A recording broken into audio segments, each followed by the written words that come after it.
Alright everybody, we're just going to start I guess without much of a start screen here. Make sure we got audio. Oh great, it's not working.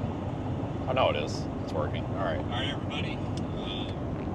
So we have actually we'll just wait on all the information. So we got started pretty quick there. I'm sure we'll have some people come in late.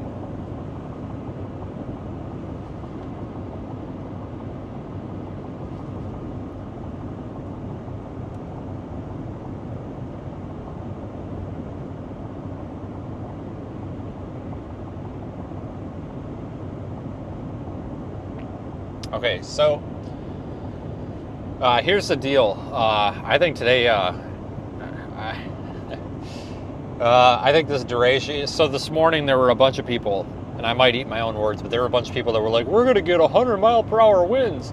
Oh, okay, guys. I don't know where that number came from, but there's like 10 social media accounts that are blowing that number out their ass this morning. I'm just like, where are we getting this number from?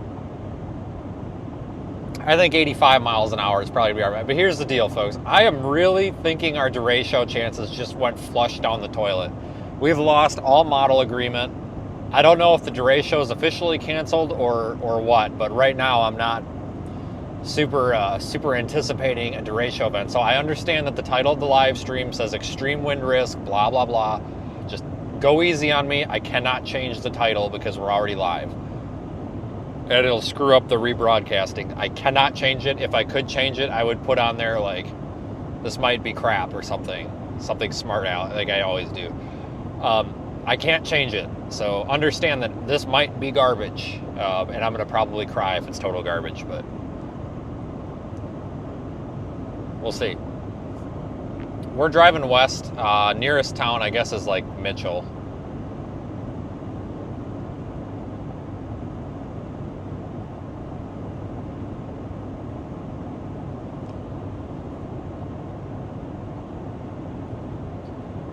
So, give me a second to just double check everything here.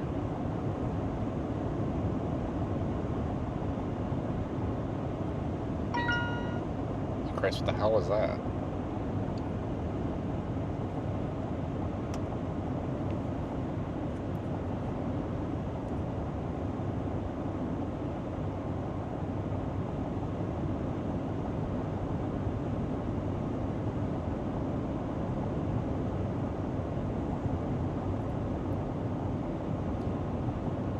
So there is a chance for a severe thunderstorm watch in this area. They do have a mesoscale discussion out.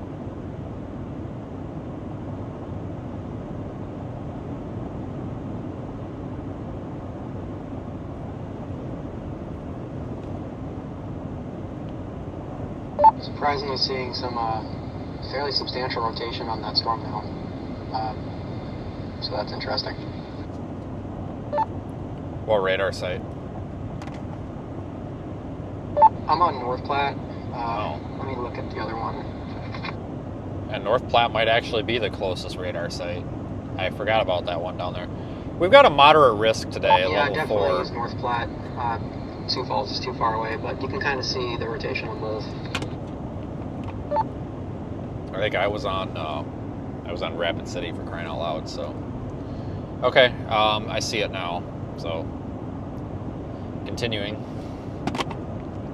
I just got to get out of that right lane for a minute, guys. It's all washboarded. It's vibrating like crazy.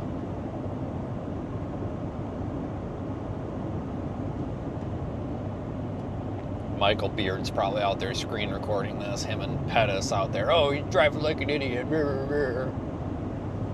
Goddamn, cry me a river from your mom's basement. Jesus. You know, some of these people have got nothing nice to say.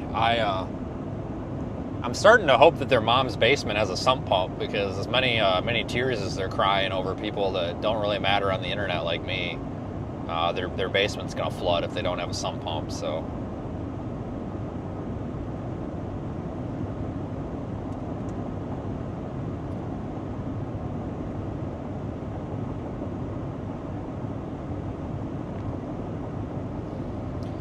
We're a little bit outside of the moderate risk. What we're thinking is probably going to happen, guys, there's a link in YouTube chat at the top, it's pinned. If you click on it, it takes you to my Facebook page. Make sure you follow over there. Honestly, instead of going into it, I'm directing you to that. Just go take a look at that. It kind of explains my thinking a little bit better. That was my fault. I was totally distracted. Whatever. Just trying to figure out how to turn the air conditioning down here.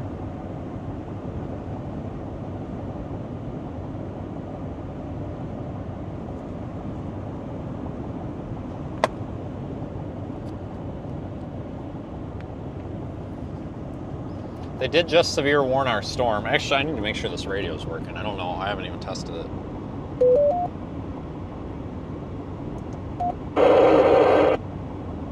Once after midnight. Oh, it works.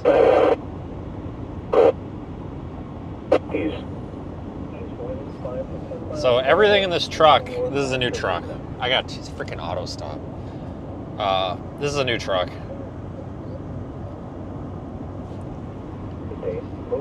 And everything's mounted in here a little bit differently than I normally would. I tried to keep it, so one of my biggest gripes about vehicles that I've had ever is there's just so much stuff mounted in them, and I tried to mount everything so it's a little bit more out of the way. So I think I gotta kind of get used to it, but yeah, it's a new truck, obviously, if you couldn't tell. I mean, it's different. So.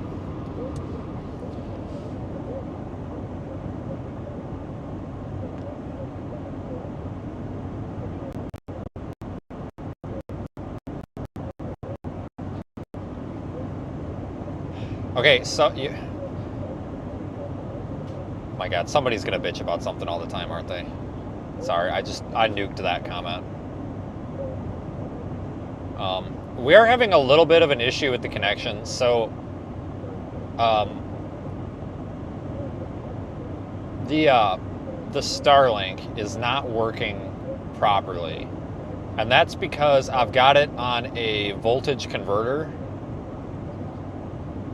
and that there's something wrong with the little voltage converter. There's a thing on the internet about saying if you run your Starlink on like a 12 volt DC to like 36 volt DC converter or 24 volt DC converter, it's better. Well, it's definitely not better, because it's not better.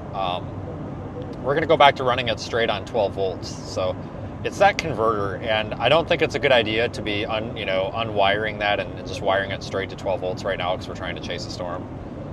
So every 5 or so minutes, the Starlink likes to just cut out. Not always, but sometimes it does, sometimes it doesn't. So we are going to have a little bit of an issue with signal today, because once it drops out and then it comes right back, but it takes it like 5 minutes to reset. So I apologize for that in advance. But it's just going to be that way, and I really don't care. Yeah, so yep, there's our signal problem right there.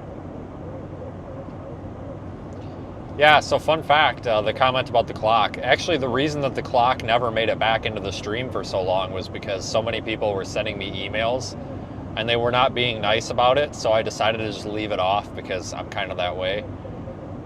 And somebody's going to be like, well, that's not very good to your viewers. Well, it's also not very nice to send me an email telling me I don't know what I'm doing and I'm a piece of shit and all this, because that's basically what these emails were saying. So I basically just decided, well, screw you. I'm going to leave it off if you're going to be mean. So I left it off. I put it back on, though.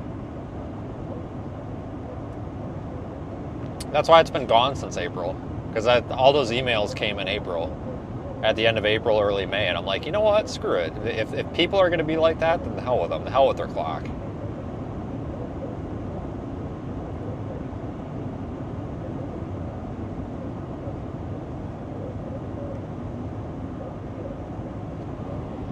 The sky was mostly sunny with a temperature of 91 and a heat index of 98. A weather message for the following counties in South Dakota: Sanborn, Minor, Aurora, Davison, Henson, McCook, Douglas, and Hutchinson. Extreme heat warning remains. Alright, so we do have a severe thunderstorm warning on this storm. I got some river crossing issues. I'm going to have to figure out if we want to go east to Chamberlain, or if we want to go south to Platte Oh, this freaking river up here. This river gets chasers all the time. All the time. There was a chase up here last year, I think, with a tornado that it really screwed people on.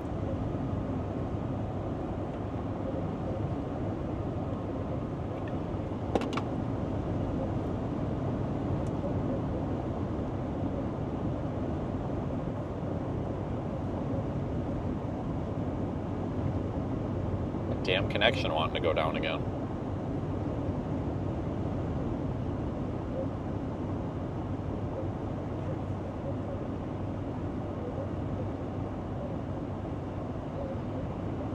Yeah, I don't know what to think of this little storm. I definitely don't think this is the storm of the day by any means, but... Okay, Eric, that's actually funny. That's actually funny.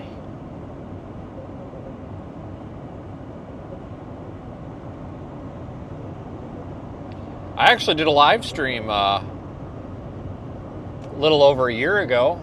It was titled, Will the Storms Legally or Illegally Cross the Mexican Border? Because we were in Uvalde and headed toward Del Rio, and there were storms in Mexico, and they were going to cross the frickin' Rio Grande.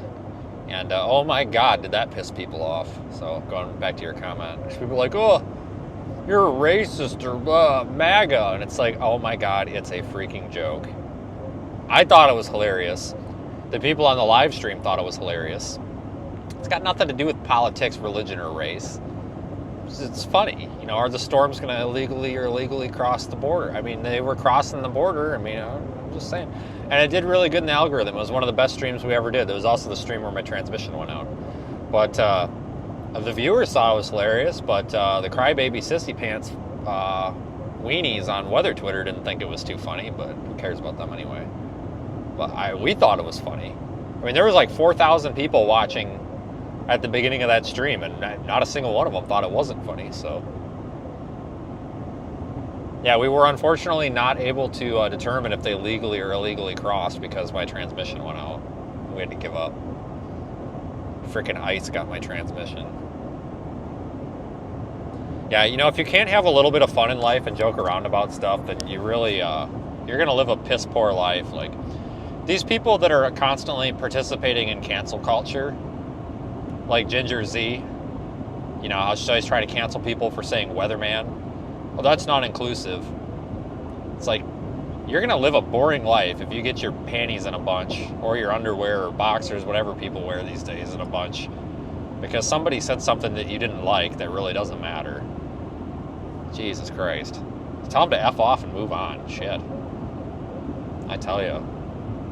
Backstory on that, Ginger Z tried to cancel me back in 2018 when I was fresh on Twitter because I made a comment about the weatherman, and I had like 5 followers, and she's like, what is wrong with this storm chaser? Blah, blah, blah. Weatherman, that's not inclusive. It's female meteorologist, blah, blah, blah, blah, blah. I'm just like, oh my God, lady. She got me like 1,500 followers by quote tweeting me and trashing me, but she made me feel like shit, and then I realized that she don't matter because she's just nasty, so... she's like chief meteorologist at ABC or something. Not a fan. But it's that kind of mentality where it's just like, my God, like, what is wrong with you people?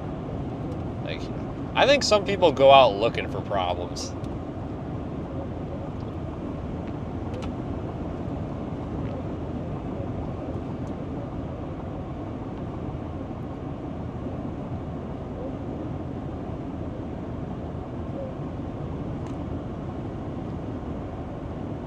Ginger Karen.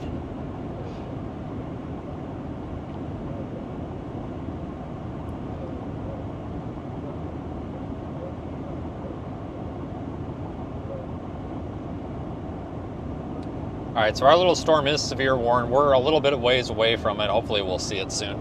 Let's test out the roof camera, make sure that's working. See, looks like I need to tip it down a little bit. It's adjusted a little too far up, isn't it? I need to tip that down some. Cuts the bottom off a little bit. No, don't have an update on Channel 27 yet, other than Danny Maxwell, the news director is a real peach. Not. She's mean. Holy crap, you ever met a mean woman in your life? It's that woman. Oh my God. She is just ruthless. We didn't steal your content. This is what they said. Keep in mind, I've told them this was the third time now that they were not allowed to use my live stream unless they want to cough up money. I'm not joking. Not even kidding. Third time. So they can't play dumb because they were explicitly told in writing, no, 3 times. Well, 2 times prior. Her response was, you said on a live stream back in April that you like working with local television stations. So that means that it was free game. I'm not even joking. That's what she said. And I was like, okay, well, that's not what I said. And so I turned into a real dick, and I was like, do you like getting sued? You're not going to sue us. I said, I probably actually am going to sue you, and I would really like your little weather dude, that Cameron guy, to just say sorry. I really don't care about being called a D-bag, but threatening to cuss me out on air and stuff like that. I said, here's the deal. I wouldn't have a single problem with this if I was not in the right. And I said, here's a lesson to you from someone on social media who people try to cancel all the time. If you're going to be a D-bag, you need to be right. If you're wrong, you are waiving all rights to be a D-bag. That's pretty fair. I got hung up on. But now, Channel 27's news director has been informed on proper use of being a D-bag. So, if those of you that don't know, Channel 27 in Madison, Wisconsin, their chief meteorologist, that Cameron guy who comes off as a real friendly teddy bear, was not happy that I told them they could not use my live stream. So he said he was going to cuss me out on air while they were streaming. They forgot that their mics were on. And the news director in the background or whatever called me a douchebag on air, which is also an FCC violation. So I may or may not have contacted FCC about that. So I may or may not be a Karen. So we'll see how that goes. The National Weather Service has issued severe thunderstorm watch number 552, effective until 10 p.m.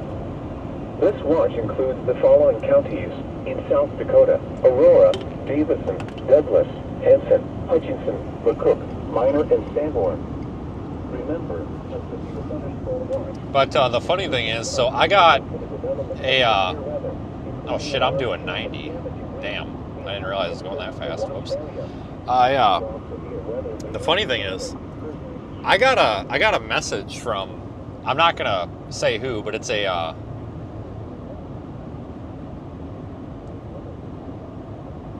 Milwaukee-based television station. I guess Channel 27 did this to somebody else that they contract with for live video, and apparently there's already some sort of settlement or litigation ongoing with another storm chaser. So I find that interesting that they have a habit of doing that.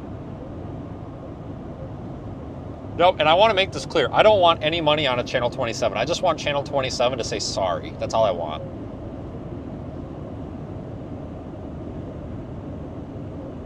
Because they're claiming that I was hostile to them on the phone. And I'm like, well, was I? So I went back and played the recording, or I went back because it was live streamed. And I wasn't hostile. Where she was claiming that I was yelling at them was they kept transferring me, and we were looking at a rotating wall cloud that we thought was going to produce a tornado.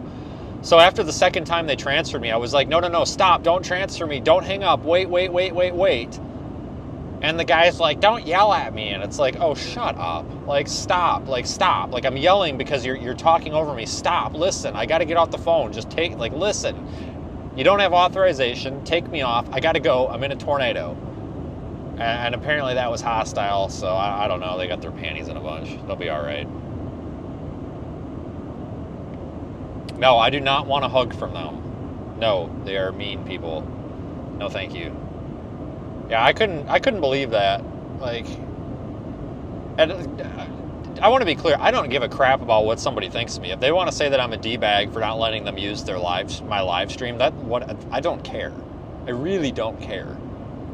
But the fact that they go on a live broadcast and say that, now other people are hearing it. It's, in a way, I know it's not defamation of character because they're just giving their honest opinion, but in a way, that really is not good because now people are getting like, it's not good. It's not good because people are associating that with me that don't know what's going on, kind of thing. Do you guys know if there's a river crossing between 90 and Highway 44 down there out of Platte? Or are those the only two?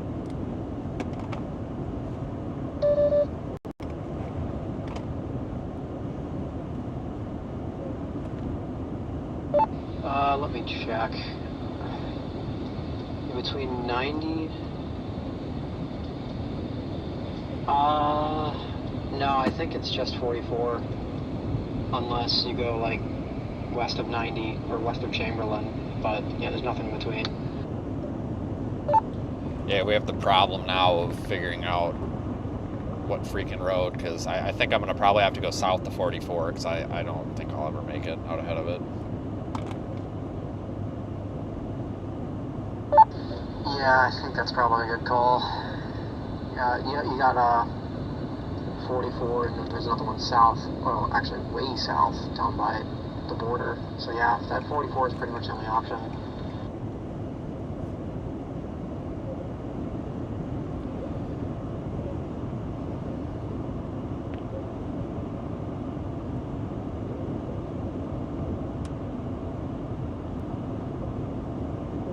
Yeah, we're going to go ahead and go... is that a county line or no? I think I'm going to go all the way up there to Highway 50 and then drop south. That'll get us as close to the river as possible.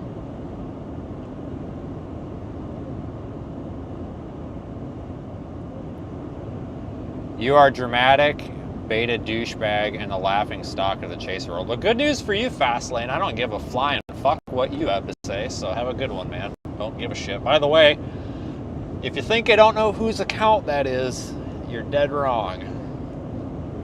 Just saying. You picked the wrong guy to think gives a shit. Yeah, I had a hard time. That's the problem with my map right now, because I've got so many things turned on. I've got the county lines turned on, so I couldn't tell if that was a road or a county line. I need to actually turn those off, because I keep mistaking these county line borders for roads, and then it's not a road, and then I have significant problems because there's no road there.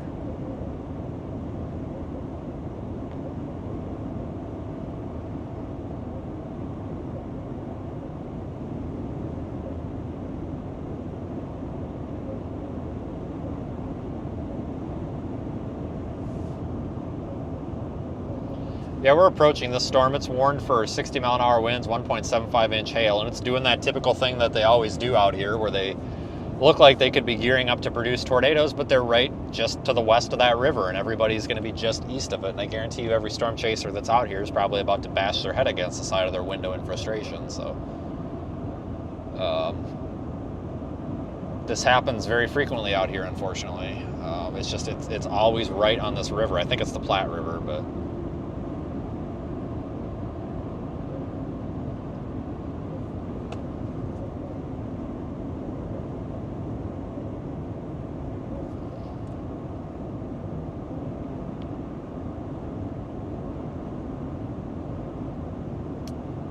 yeah, I'm really not thinking tornado potential on this one.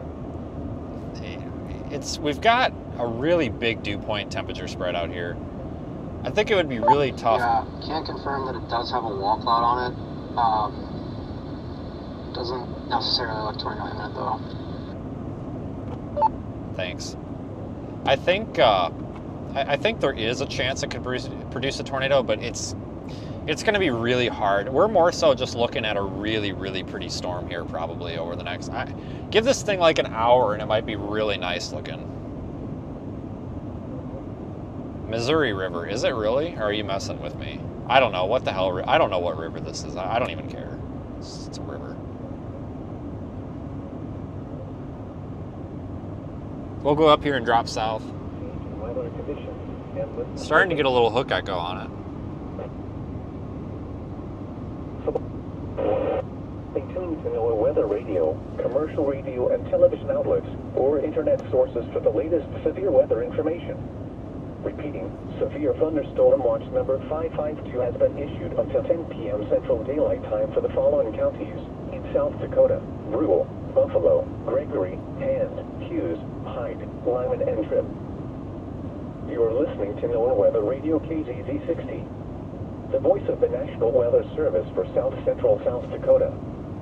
Station KZZ60 transmits from 6 miles north of Reliance, South Dakota. The current time is 3:53 p.m. Central Daylight Time. The National Weather Service in Rapid City has issued a severe thunderstorm warning for northern Tripp County in south central South Dakota until 4:30 p.m. Central Daylight Time. At 3:32 p.m. Central Daylight Time, a severe thunderstorm was located 4 miles northwest of Ideal or 15 miles northwest of Winter, moving east at 30 miles per hour. Hazard, golf ball size hail and 60 miles per hour wind gusts. Source, radar indicated. Impact, people and animals outdoors will be injured. Expect hail damage to roofs, siding, windows, and vehicles. Expect wind damage to roofs, siding, and trees. Locations impacted include Ideal and Hamel. For your protection, move to an interior room on the lowest floor of a building. Repeating, a severe thunderstorm warning has been issued until 4:30 p.m. Central Daylight Time for the following county: Tripp, South Dakota.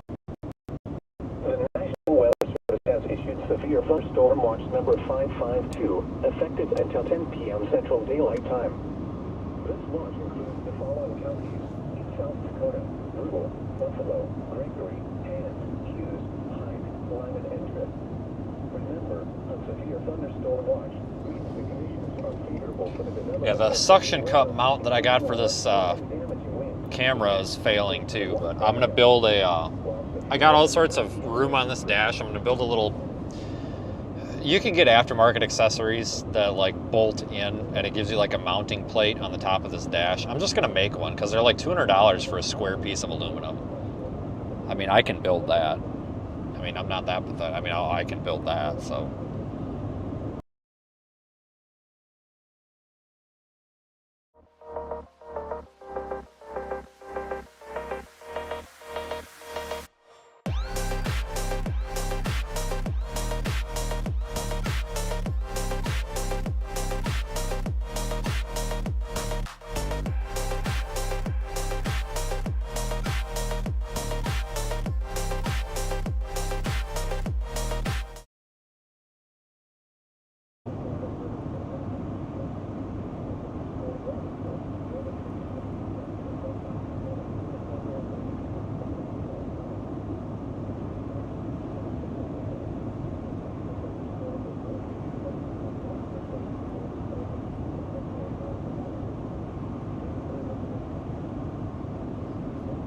Nice thing about this truck is we've got a way more significant, I mean, we've got like a 520 mile fuel range on this thing, so.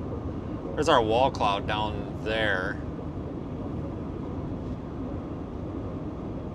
Right there.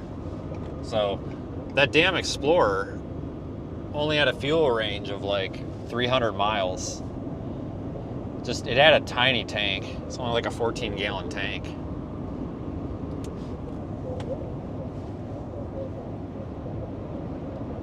So, all right, that wall cloud looks terrible. Seriously, this does not look tornadic at all. But it might be a pretty looking storm once we get down there.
I'm just gonna keep driving this way. We'll go south up here in a little bit. Going south will let us get a little closer to the storm. And then once we get a little farther south, we'll go west and try to get right up under it, see what it looks like.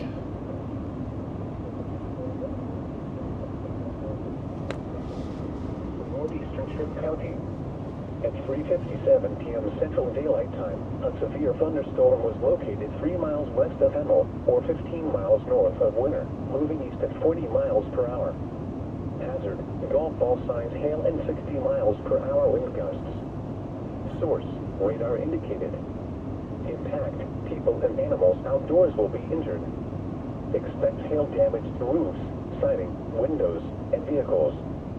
Expect wind damage to roofs, siding, and trees. Locations impacted include Hemel. For your protection, move to an interior room on the lowest floor of a building. Repeating, a severe thunderstorm warning remains in effect. It's turning a lot more southeast now. Central Daylight Time for the following counties. All right, I'm gonna go south on this next highway. The National Weather Service has issued severe thunderstorm watch number 552, effective until 10 p.m. Central Daylight Time. This watch includes the following counties: in South Dakota, Brule, Buffalo, Gregory, Hand, Hughes, Hyde, Lyman, and Tripp. Remember, a severe thunderstorm watch means the conditions are favorable for the development of severe weather, including large hail and damaging winds in and close to the watch area. While severe weather may not be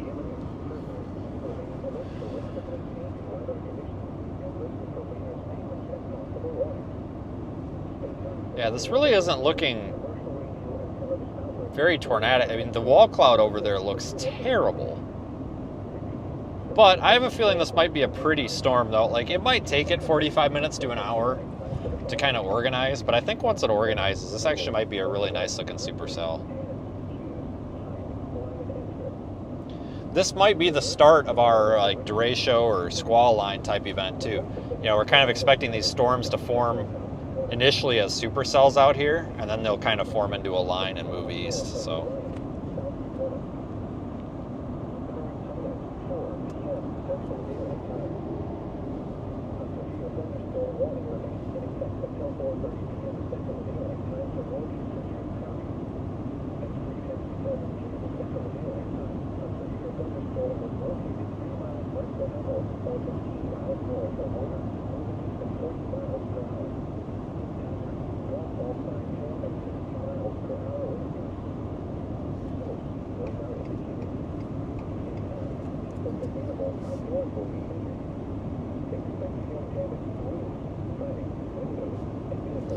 Yeah, so Radar Omega shows this thing kind of getting a little bit of a hook echo looking thing to it, but again, it's not. That's the side of the road. It's not anything substantial yet.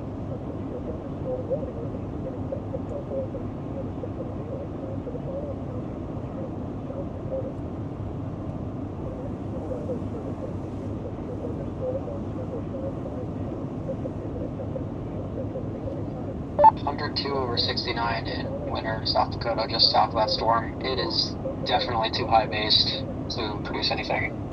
But the moisture is pretty good and the temps are lower to the east, so I think once it gets over the river, down towards, like, you know, Clarkston, Ardmore, whatever, might have a shot then. For now, it's going to be too high based. Yeah, this wall cloud looks like crap. I believe it.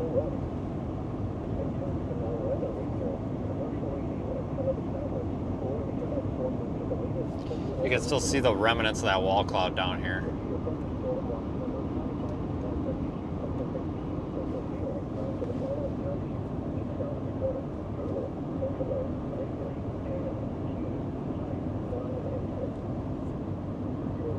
I'm honestly just not really feeling this derecho stuff, to be honest with you.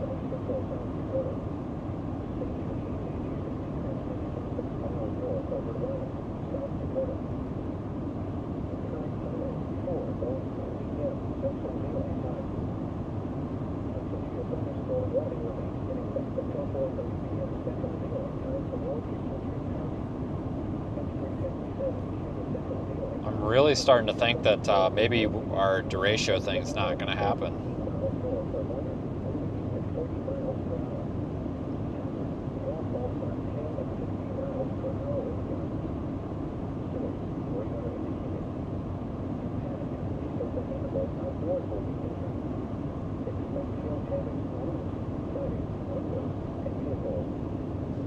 we'll see, guys. This is, regardless, I think our squall line event is going to come a little closer to dark here. This is kind of like an early bonus. Where's the Derecho? Exactly.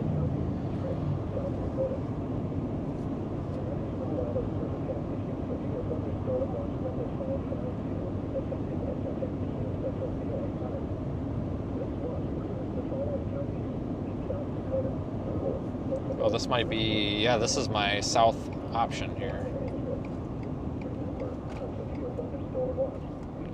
So we gotta go south here.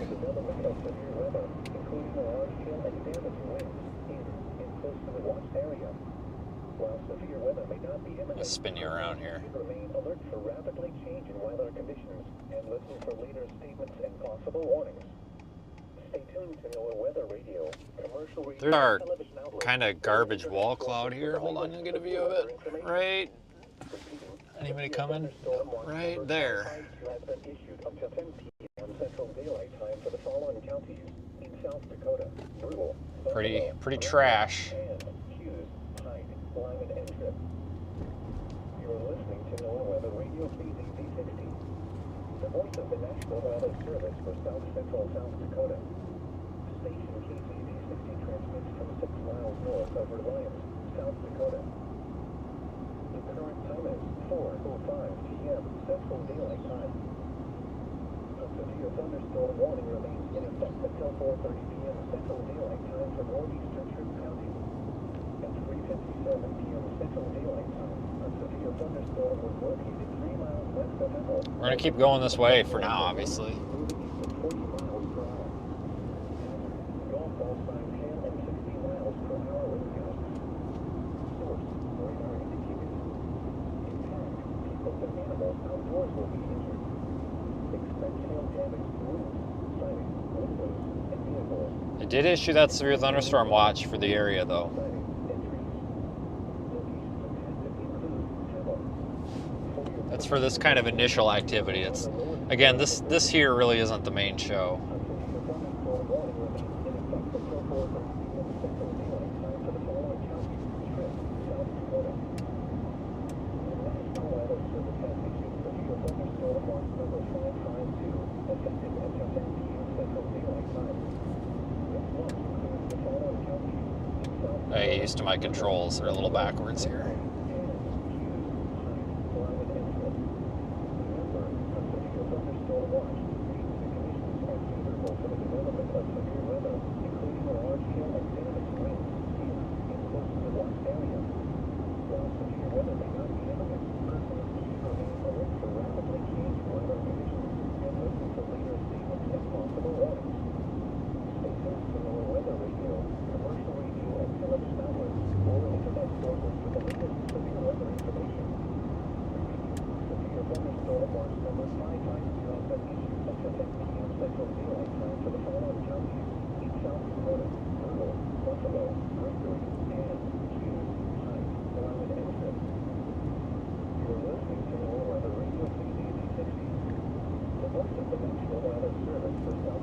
Yeah, this ain't looking too good, guys. It's this thing's really, really gone to hell.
Guessing they're extending this warning. I don't see it on my screen yet.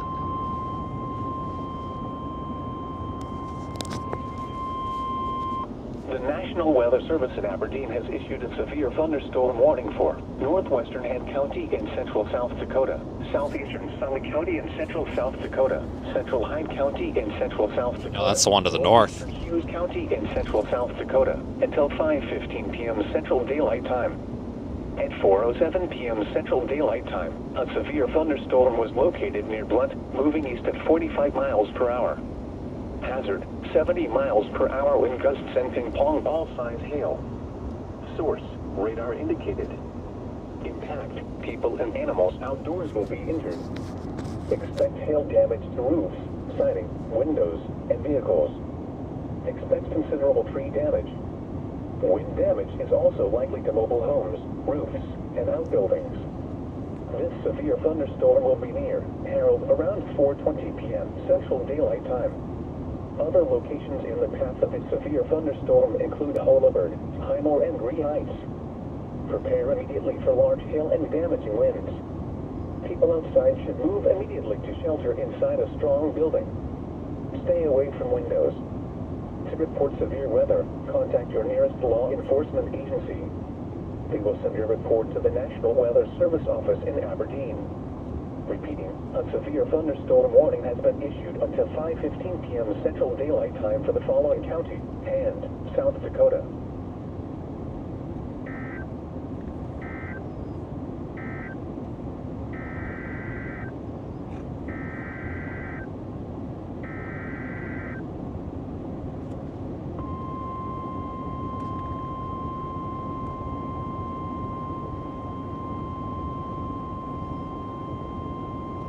The National Weather Service in Aberdeen has issued a severe thunderstorm warning for northwestern Hand County in central South Dakota, southeastern Summit County in central South Dakota, central Hyde County in central South Dakota, northeastern Hughes County in central South Dakota, until 5:15 p.m. Central Daylight Time.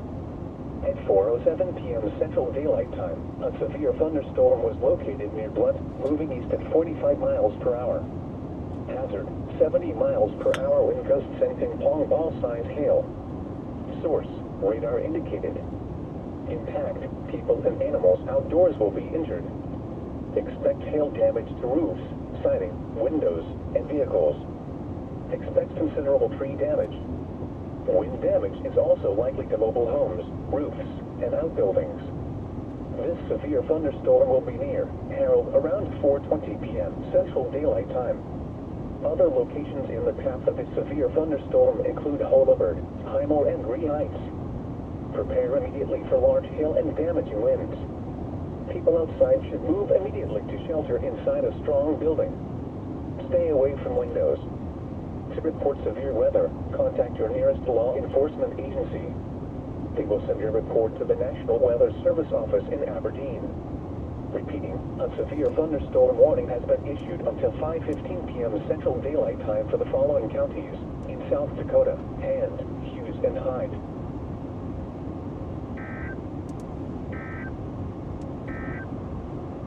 A severe thunderstorm warning remains in effect. Alright, so we're starting to get a little bit better visual on this thing. Slowly but surely.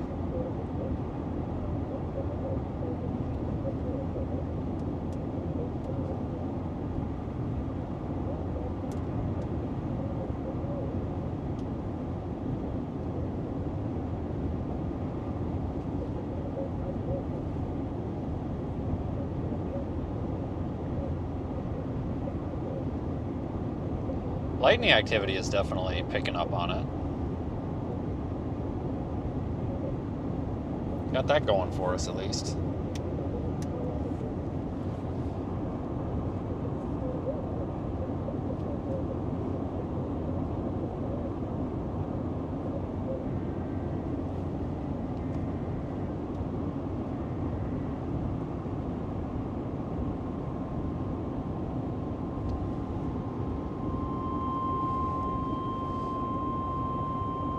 Extending the warning. The National Weather Service in Aberdeen has issued a severe thunderstorm warning for southeastern Lyman County in central South Dakota until 5 p.m. Central Daylight Time. 4:12 p.m. Central Daylight Time, a severe thunderstorm was located over Iona, 18 miles south of Chamberlain, moving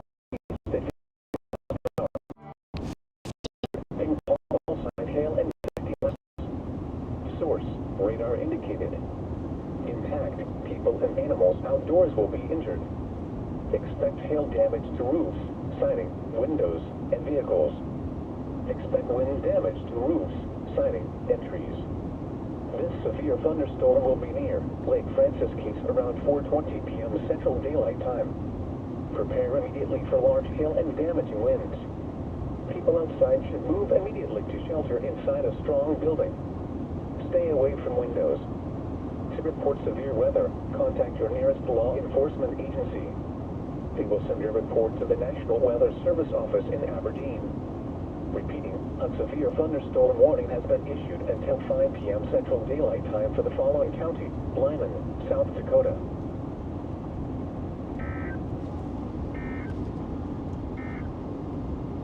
A severe thunderstorm warning. All right, so they've extended the warning. It says it's moving at 50 miles per hour. Holy crap. That can't be right, can it? It doesn't look like it. What's the old warning? It's for 40. Maybe it is moving at 50. Interesting. Whatever. Either way, we're going to get on it, guys. So we'll get there. Might take us a minute, but we'll get there. We at least can see the thing now. So we got that going for us at least.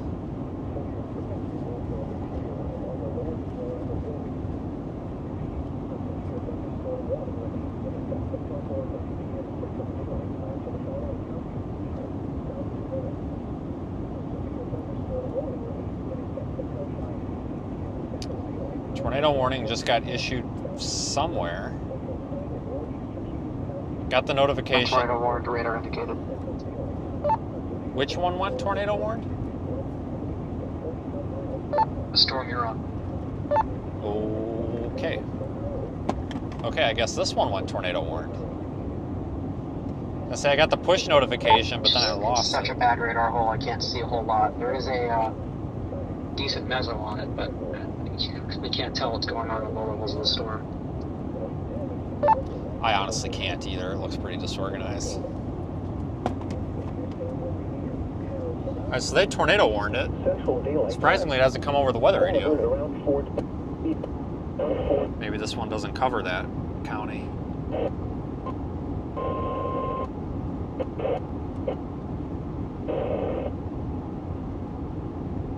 To a shelter inside a strong building and away from windows. To report severe weather conditions.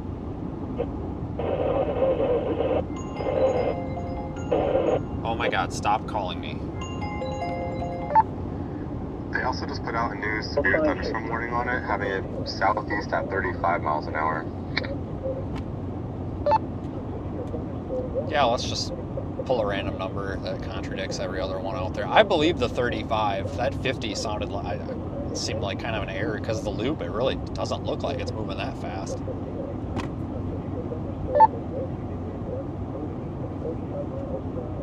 Yeah, I don't know where they got the 50 either. The radar algorithm had it moving at like 25 miles an hour. 35 does seem more realistic. Yeah, and the tornado warning says 10. So I don't know what's going on with any of that. I wonder if it was a typo. And the new severe thunderstorm warning extension is not tour possible. Dude. You got like 6 polygons and they all say different stuff. Yeah, I'm waiting for the hurricane warning to show up. I'm probably due for that next.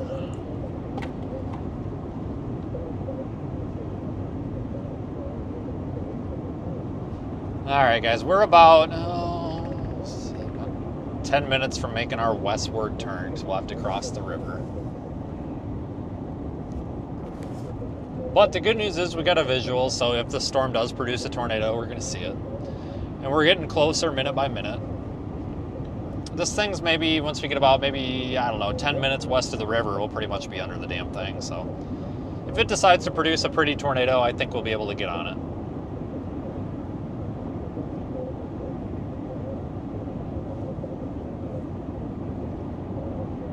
It's by Wiener. Is that the name of the town? Oh, Winner. Okay, I thought it said Wiener.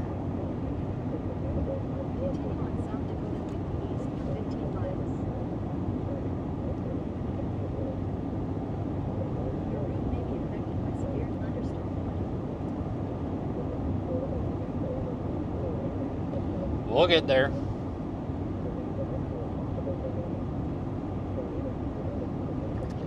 I'm actually surprised that it's tornado warned, to be honest with you. It doesn't, I mean, yeah, I guess on radar it don't look too bad, but visually it looks kind of unimpressive. It's got that lowering there just on the left of that rain, but it's nothing super impressive. We got to go around the corners here. I saw a Twitter report about 7 minutes ago from somebody with a picture of a high-based rope funnel. Didn't look imminent or anything. Yeah, this thing's got a nice, I shouldn't say nice, it has a lowering that's been hanging out over there, but it's like really small and it just doesn't look tornado warning level.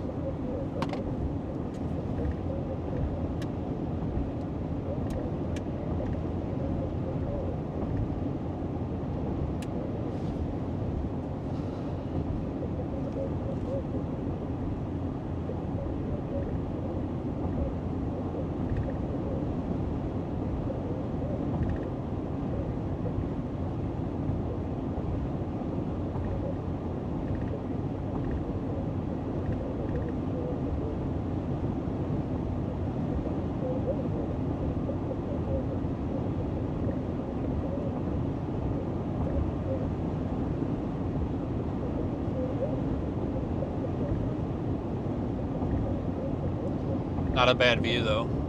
It's nice to be back out here. It's been a while. Like it's been kind of a quiet 2 weeks. There's been storms and like there was a tornado yesterday, but a lot of basically every severe weather event that's been over the past 2 weeks has been one of those where it's like really, it's not really well forecasted. And if you're out and you're nearby and you can get to it, it can be a good chase. But otherwise, you really don't, you're kind of out of luck because you kind of need to be there. It's been really weird, but this usually happens in July. Usually the last 2 weeks of July end up being kind of a wild card. Sometimes they slow way down for storm chasing, but then August usually gets busy because in August we get a little bit of a mix of like eastern New Mexico, it seems, and like eastern Colorado. We'll probably find ourselves back out in the high plains here pretty soon, I think. Things are kind of evening out. It's been a real weird year in general. I mean, we had that super active stretch in May, and June. But it's been a real weird year, just how everything's just been, it's been either nonstop or nothing at all. Like we haven't had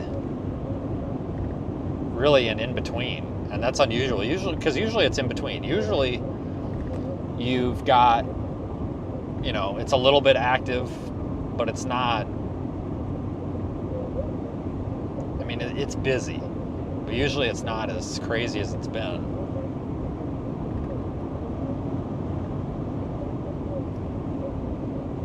I imagine they'll drop this tornado warning. Well, maybe not. We're in a little bit of a radar hole. It's not terrible. It's not the worst radar hole, but it is not ideal. So if you look at radar Omega, you're going to want to use, I think, the North Platte radar. Where possible on the severe extension. North Platte radar sees it the best.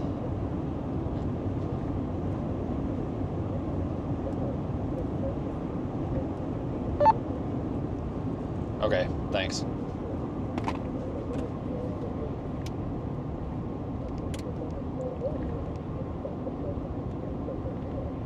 My camera controls are opposite of how they were in the other car, so I kind of gotta get used to this here. God dang it, I went the wrong way again. I need to label these left and right. I think our lowering is gone. I can't tell though. I expect this thing's working on a pretty serious hail core right now. Between this scan and the previous one, the vertically integrated liquid just exploded. Yeah, I'll go ahead and not go there.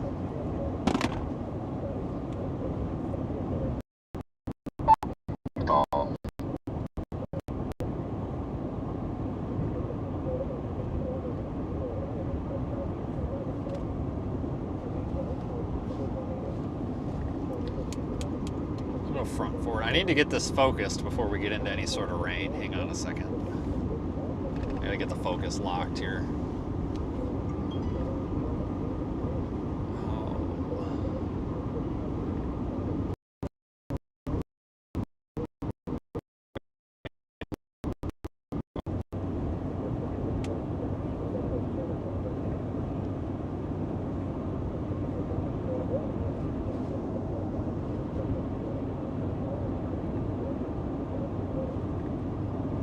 The storm might not be as big of a mess as it looks on radar. It's just, we don't have a good radar scan on this because of the distance from all the radar sites. We're looking pretty high up. So, I mean, yeah, it very well could be a mess, but it might not be as messy as it looks.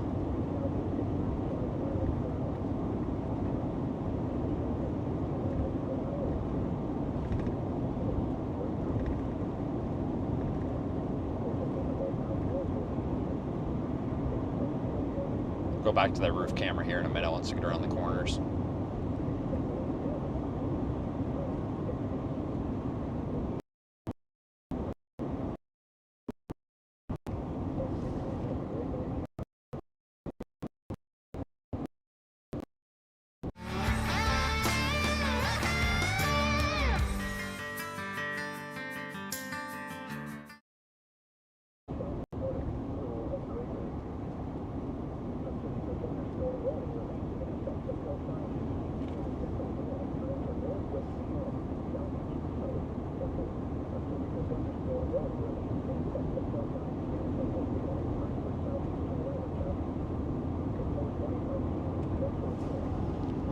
Thunderstorm was located in Savannah.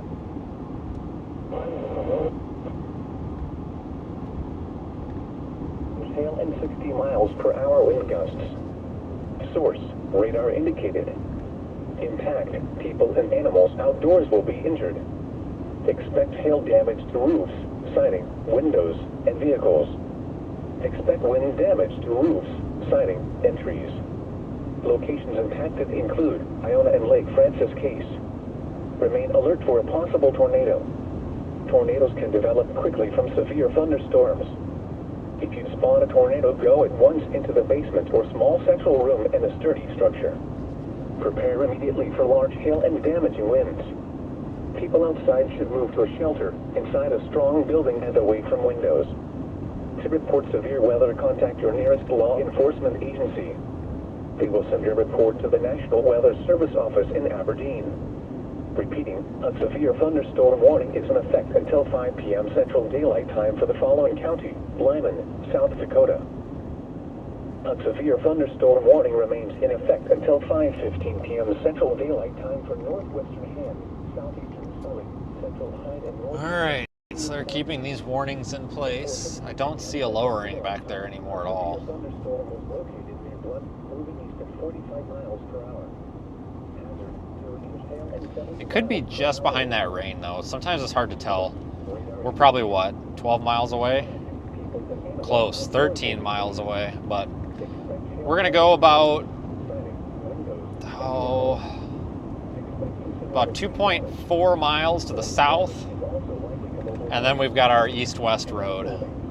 So we'll be getting closer here shortly. As soon as we start going west, we're going to gain ground on this pretty quick. Other locations in the path of this severe thunderstorm include Highmore and Green Ice. Prepare immediately for large hail and damaging winds. A severe thunderstorm warning remains in effect until 5:15 p.m. Central Daylight Time for northwestern Han, southeastern Surrey, central Hyde, and northeastern Hughes counties. At 4:27 p.m. Central Daylight Time, a severe thunderstorm was located near Hill, or 12 miles west of Highmore, moving east at 45 miles per hour. Hazard, 2-inch hail and 70 miles per hour wind gusts. Source, radar indicated. Impact, people and animals outdoors will be injured. Expect hail damage to roofs, siding, windows, and vehicles. Expect considerable tree damage. Wind damage is also likely to mobile homes, roofs, and outbuildings. This severe storm will be near Highmore and Oliver around 4:35 p.m. Central Daylight Time. Other locations in the path of this severe thunderstorm include Heights. Remain alert for a possible tornado. Tornadoes can develop quickly from severe thunderstorms. If you spot a tornado, go at once into the basement or small central room in a service structure. Prepare immediately for large hail and damaging winds. People outside should move for shelter inside a strong building and away from windows. Alright, we're almost to that west option. Which is good because I'm sick and tired of looking at this out my window. I think this actually has like the world's crappiest excuse of a funnel cloud on it. You want to see this?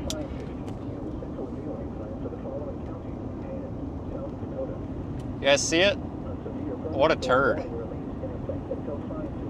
Oops, sorry, I'm trying to drive and keep this on the, look at it, I think it's a funnel. Oh my god, is that a tornado? No freaking way. It almost looks like there's ground circulation right there, doesn't it? There's just no way. There's no way. Oh, look at the pretty, holy crap, look at all the sunflowers.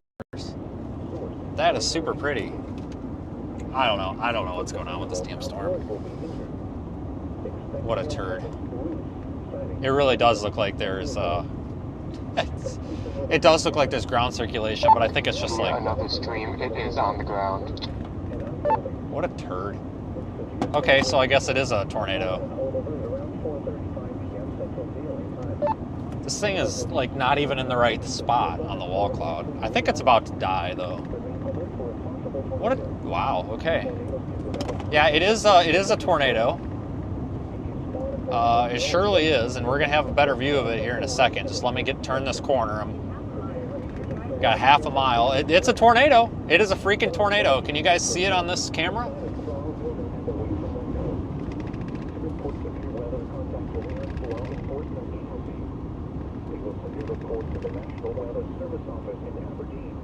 All right, we're gonna see it. It's a wow. Okay, this is.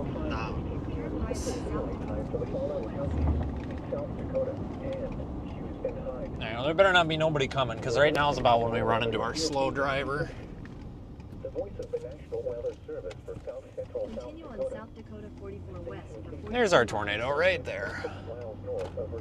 You see it?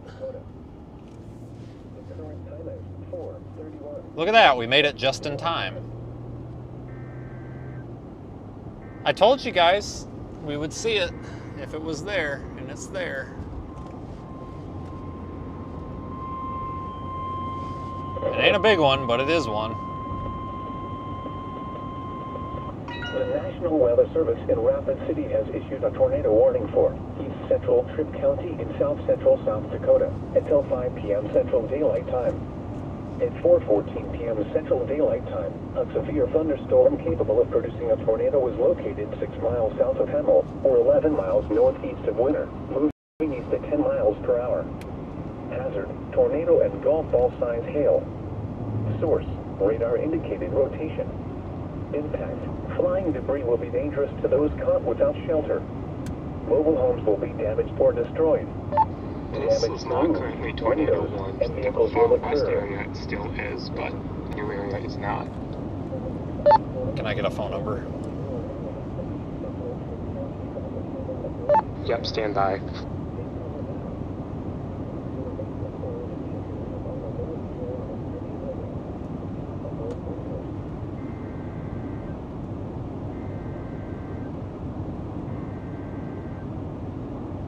It's 605-330-4247. Copy. The National Weather Service in Aberdeen has issued a tornado warning for southwestern Han County in central South Dakota, I think they just warned southern it. Hyde County in central South Dakota, east Central Hughes County in central was South the Dakota Texas South until Storm. 5:15 Yours is p.m. still not Central warned. Daylight Time. At Copy that. 4:32 p.m. Central Daylight Time, a severe thunderstorm.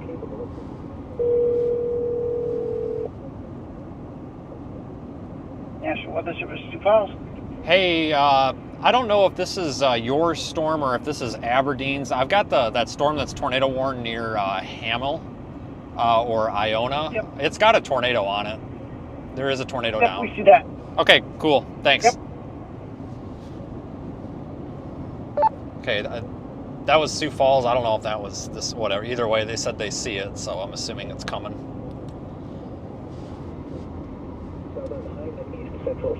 Okay, good. Yeah, I did Sioux Falls because that's who I received this morning.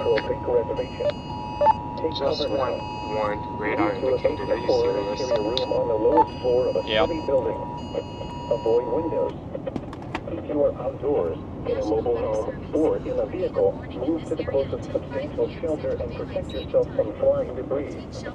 Repeating, a tornado warning has been issued until 5:15 p.m. Central Daylight Time for the following counties in South Dakota and Hughes and High.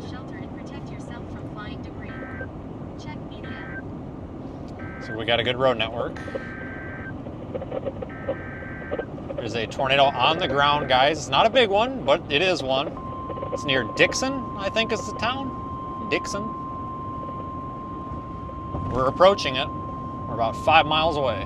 Looks like it might be crapping The out. National Weather Service in Aberdeen has issued a tornado warning for southwestern Head County in central Might be South crapping out. Dakota, southern Hyde County in central South Dakota, east central Hughes County in central South Dakota, until 5:15 p.m. Central Daylight Time. At 4:32 p.m. Central Daylight Time, a severe thunderstorm capable of producing a tornado was located 8 miles northeast of Degri Rec area, or 17 miles southeast of Blunt, moving east at 45 miles per hour. Hazard, tornado and half-dollar size hail. Source, radar indicated rotation. Impact, flying debris will be dangerous to those caught without shelter. Mobile homes will be damaged or destroyed.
Outdoors, in a mobile home, or in a vehicle, move to the closest substantial shelter and protect yourself from flying debris.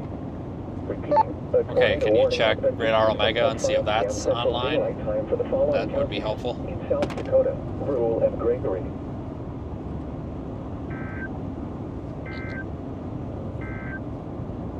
Radar Omega's on a signal loss reconnecting screen.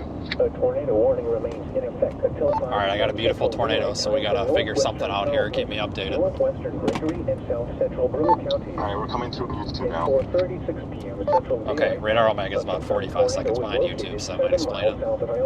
I think it's an issue in... Alright, we're coming through on YouTube and Radar Omega now. Yeah, I was just saying Radar Omega is slightly delayed. It was an issue in the car. Source: weather spotters confirm tornado. At 4:35 p.m., a tornado was reported along Highway 44 near Dixon. Impact: flying debris will be dangerous to those caught without shelter. Mobile homes will How be fast damaged is this or thing moving destroyed. southeast? I'm trying to judge the hail core, and then also what size is it warned for?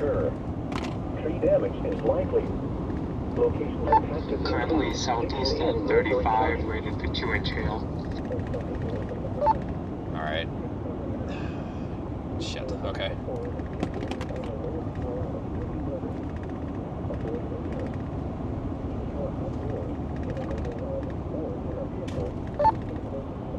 Looks like there might be some roads up here I can fiddle around with. They're all dry.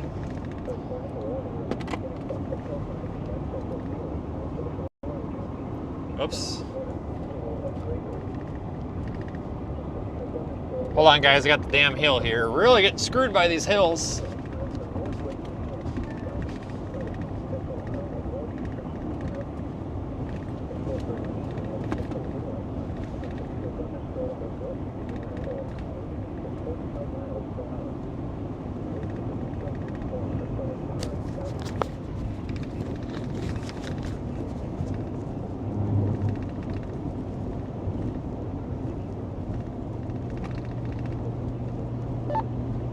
With like VIL, if it's not old, are you able to figure out where that hail core is actually at? Is it tucked up there a ways?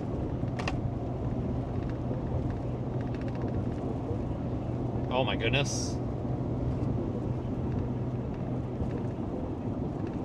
Looks like VIL latest scan is very recent and it looks pretty much right where it would regularly be on radar. That all those darker colors in the main axis don't have nothing much in the hook right now. All right, holy moly, man.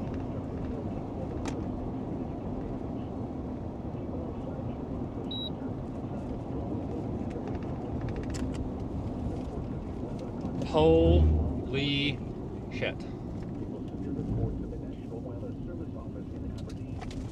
All right, we're gonna stop for a photo. This is incredible. If you guys are able, maybe see if you think I can make that north-south road that it's over right now before the hail gets me. Weather Service in Rapid City has issued a tornado warning for East Central tornado warning for East Central County is canceled. The warning has moved out of the area. Therefore, the warning has been canceled. A severe thunderstorm watch remains in effect until 10 p.m. Central Daylight Time for South Central South Dakota. A severe thunderstorm warning remains in effect until 5 p.m. Central Daylight Time for northwestern Charles Mix, northwestern Gregory, and southwestern Rural counties. At 4:21 p.m. Central Daylight Time, a severe thunderstorm was located near Iona, or 18 miles northeast of Winter, moving southeast at 35 miles per hour. Hazard: 2-inch hail and 60 miles per hour wind gusts. Source: radar indicated. Impact: people and animals outdoors will be injured. All right, I think we're gonna move in for this. If you guys get a bad feeling about it or something, feel free to speak up. Wind damage, roof, siding, and trees. Location: Copy that. a severe thunderstorm warning remains in effect until 5 p.m. Central Daylight Time for northwestern Charles Mix, northwestern Gregory, and southwestern Rural counties. I think it's dying.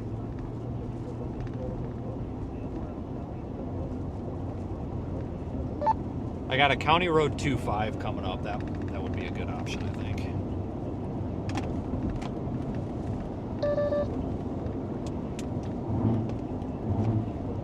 That might have dropped. I got County Road 25 coming up. That might be a good one. Yeah, I'm looking at that right now. It definitely looks like Rope it's it out. gravel. I'm trying to determine if it'll stay gravel or if it goes to crap. Roping out just a smidge there. You guys got my audio still? Yeah.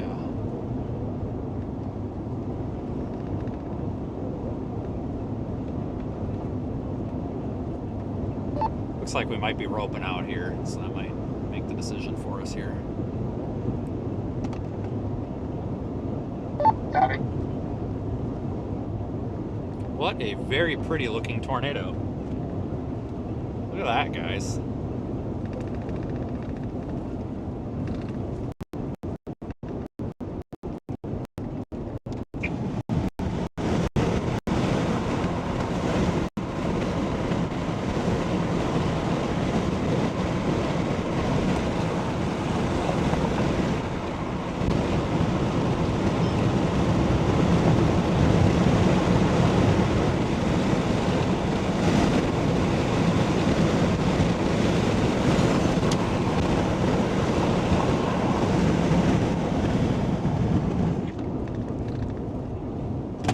Alright, now we got to juggle the old hail core here, because I'm not taking my truck into baseball size hail.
I'm turning around because now I'm getting reports that it doesn't go all the way through. You can try it if you want, though.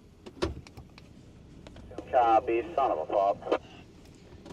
I mean, it looks like it does to me, but somebody else messaged me and said that it's even worse than this down there, and I don't know if I want to try it or not, because it ain't the greatest right here. I'm just going to wait a second. It looks like this thing's roping out right now. Yeah, pretty much. I'm just trying to come up here a little bit, get a touch more signal.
getting a little bit of signal again. Tornado's gone. Looks like it might try again.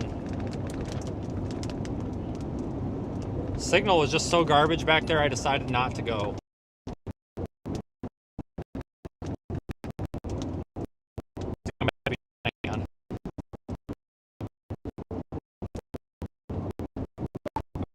Cut off by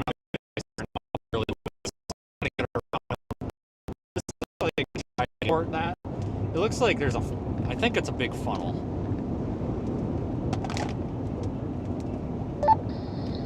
It might try again. It's really hard to tell on radar because it's scanning 10,000 feet up. Oh. I think it's got a strong meso. It would not. All right.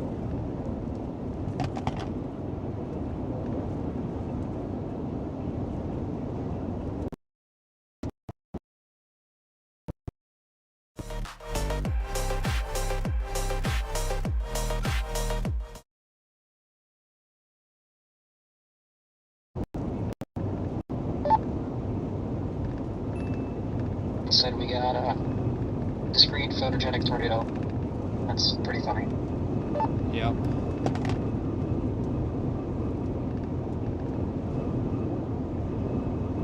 Man, that was a hell of a tornado. It might do it again here, guys. I can't tell.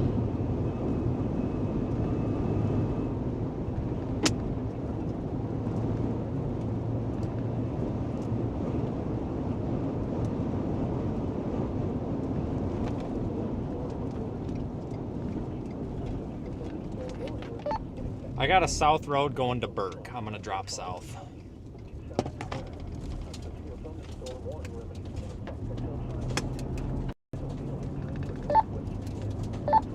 Copy that. I was just looking at river crossings, and the next one is that Highway 18, about 36 miles to your southeast. Okay, I don't see it on the map because I'm getting hailed on, but this thing's gonna tornado again. I hope you can see maybe you can see the road that I'm on. There was a sign that said Burke, like 15 miles this way, and I figure if it's got a sign, then it must go through.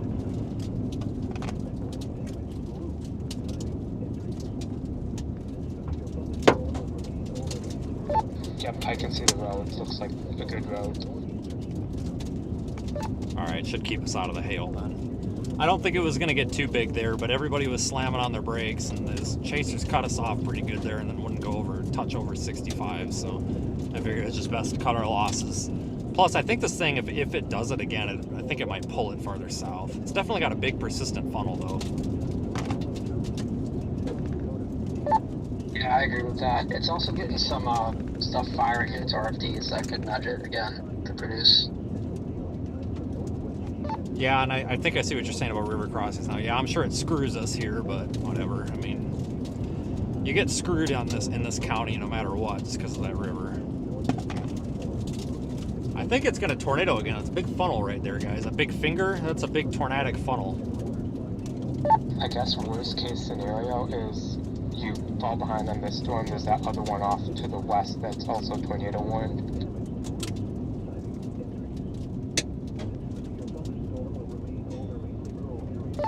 Okay, yeah, I haven't even looked yet, but I figured we got a while with this one, hopefully.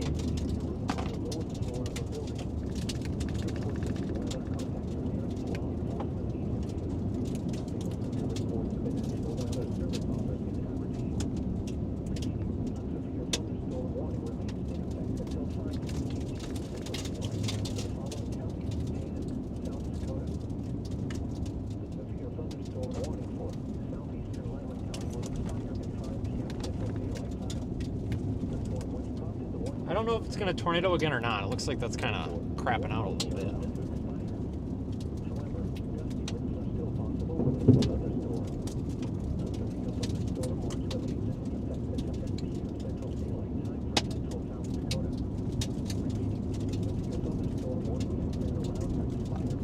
I think this is a good road option, though. It kind of keeps us right about where we need to go. I'm going to spin you all the way around. I want you to look how big this wall cloud is. Look at this. There's the inflow feeder. That's looking behind me. That's to the north. Here's our funnel. Oh, hold on. Look at the funnel. Oops, where is it at? Right there. That's our funnel. It's kind of crapping out. But that's our inflow feeder. And as we turn here, that'll pan the camera around a little bit. You can see that leading back into our tornadic part of the storm there.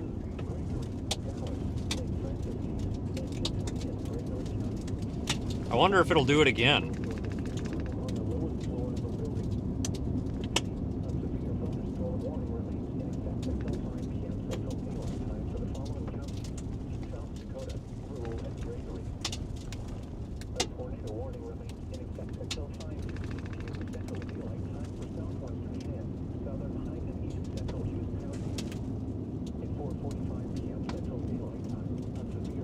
Might do it again, guys. That's a pretty big wall cloud.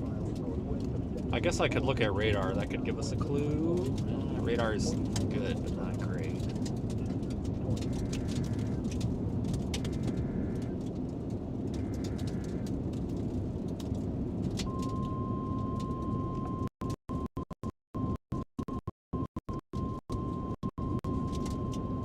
Don't have a tornado right now. Got a 91/80 reading from the METARs in Yankton, so this thing is definitely moving into better moisture. I don't see why it wouldn't be able to do it again. Yeah, I don't know if we're going to be able to stay with the damn thing or not because of that river. I can't quite tell, but I am glad I went this way because at least we're on the clean side of it if it does it in the next minute or two, you know? Yeah, for sure. And you got that 1806 road that kind of parallels the river. It looks kind of hilly, but I guess that's an option. Otherwise, you can go down to Burke and then go on 18 down through the river crossing. Yeah, I guess no matter which way we would have picked, I think you're kind of screwed, you know? Yeah, for sure. The lack of river crossings was just really annoying. If there was one between 44 and then 46, it would have been just perfect. Does it look like this notch is going to go down that 1806 or whatever road that is, or does it look like it's going to stay to the west of it? Because I'm almost to an intersection here.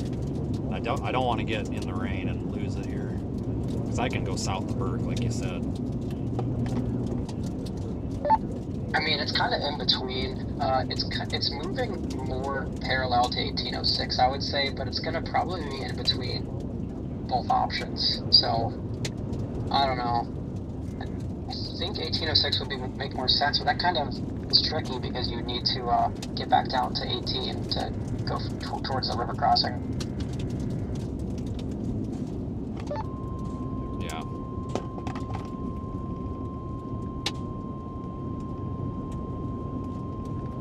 There's probably another tornado warning. The National Weather Service in Aberdeen has issued a severe thunderstorm warning for southwestern Hand County in central South Dakota, southern Hyde County in central South Dakota.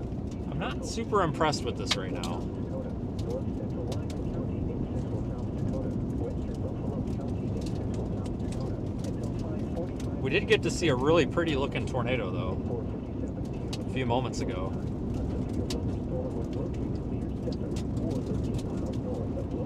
It does look like it could try to tornado again though. It looks like maybe we got a funnel forming on the left. You see that kind of funnel lowering thing? Could also be that one in the middle there.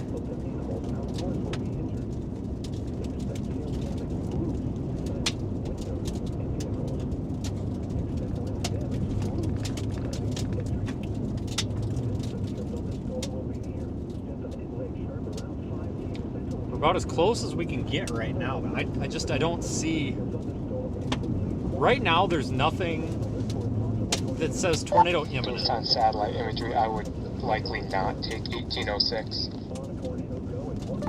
Why is it like dirt? It's definitely hard to tell if it's dirt, but it's gravel at some points for sure, and it's a really hilly, windy road through the mountains, so you probably won't be able to see anything anyway.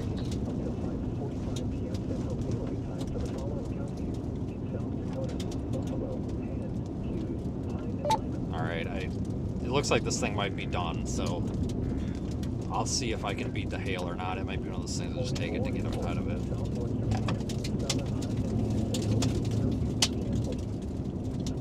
Copy that. All right, they dropped the tornado warning. You also have County Road 35 that goes south, just east of Lucas. That'll take you down to 18. It's another option.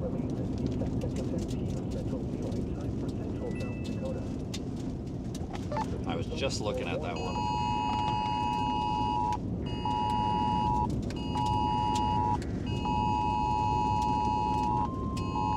Okay, warning is radar indicated and for 2.5 inch hail now.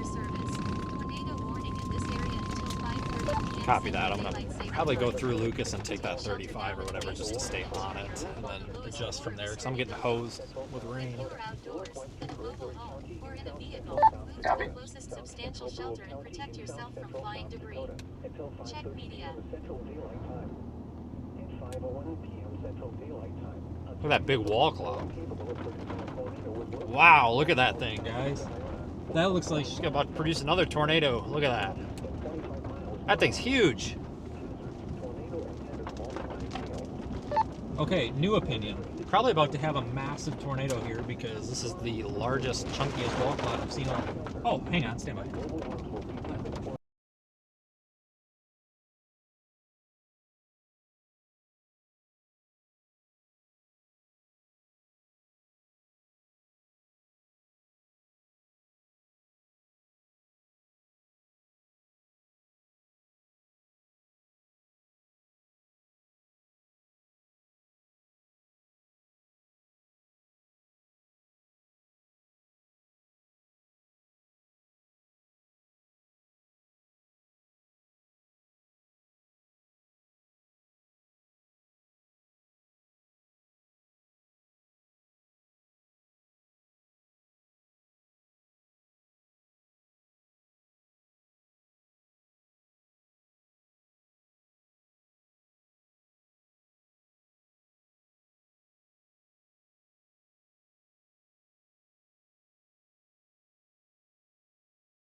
I'm getting the absolute hell out of here quickly.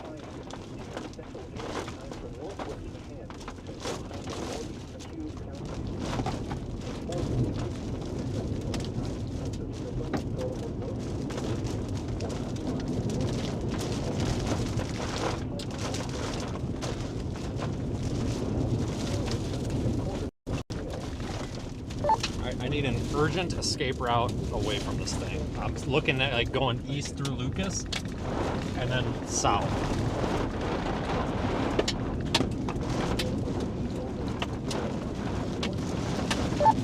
Checking. Alright, that's gonna be pretty urgent.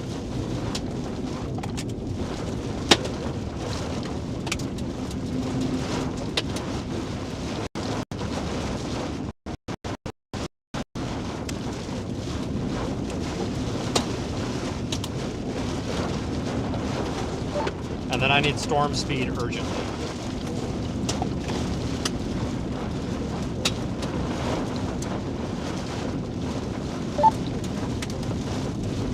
East southeast at 26 miles an hour. Copy that. The road very quick.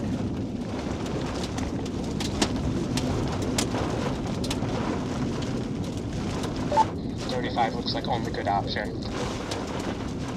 Okay, it looks halfway decent though. Like, okay enough to at least get out of the way. Yes. Okay, thank you. Circulation on this really is expanded. I think the RFD pushed it out. I think that's what happened there. Like, the circulation came at me way faster than the storm.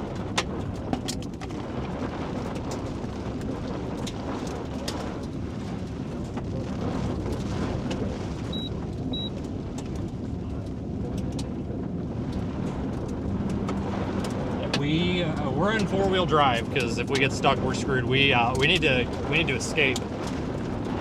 We need to escape because the circulation got surged out toward us faster than the storm's moving toward us. All of a sudden there, so we need to take some safety in mind here. Signal sucks. Sorry.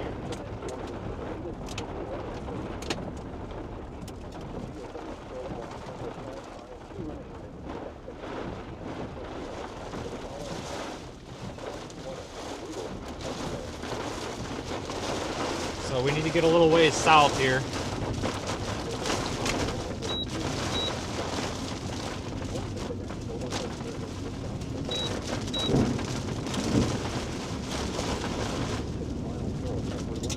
Okay, I think we actually might have a larger tornado right here.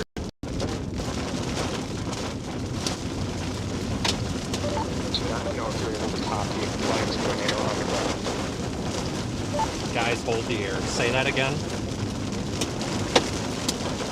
Large tornado on the ground. Yep, I see it now. We just pointed the camera at it. It's on an intercept path for me. I'm going south on 35 right now.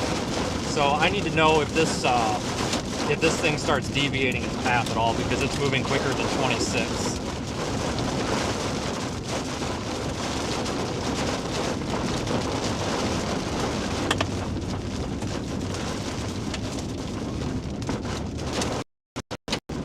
The radar Omega ping is about a quarter mile to my north of where I was. That's about roughly where I am. The tornado is due to my west.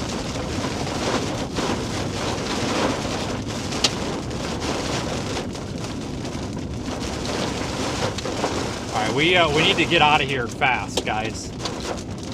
We need to get out of here fast. I'm seeing some signs I'm looking at the RFD and I don't like how this is coming. I don't like how this is coming.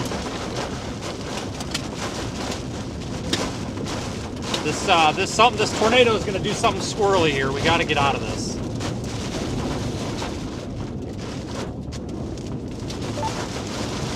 I don't have a latest radar, but that thing's really coming up on me. I'm in the RFD now, so if anybody gets a better update, let me know. But I think it might actually be lifting. We're in a pretty not good spot. Hard to tell from the radar, but best option is just keep going south. Yep, I'm in just pure rain curtains now, so I'll probably stop and turn around. I think I got a pretty good lay of the land where I'm at. I'm at this intersection of 34, and then 35. But I'm not going to take 34, that looks sketchy, but I can keep going south pretty easily if we have to. Copy that. Producing all types of severe weather, including extremely large hail, destructive straight line winds, and tornadoes. Move quickly to a safe shelter, such as an interior room. Yeah, we put her in four-wheel drive ahead of time, just in case. A severe thunderstorm warning remains in effect until 5:45 p.m. Central Daylight Time for the following counties. Okay, thank you for the help. That was really scary for a second there. It has, I think it's lifted, unless it's barely on the ground.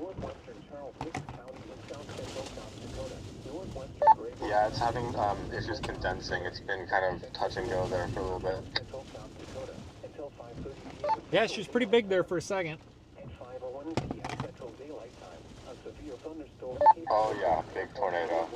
12 miles southeast of Iona, 24 miles south of St. moving southeast at 25 miles per hour. Hazard. Wow, that was a little scary. That was a little scary, I'm not gonna lie. I don't like them coming up on me like that. I like to know where they're at. That was not good positioning there, kids at home. That was not good positioning on my part. That was my boo-boo. But that thing came way faster than the storm.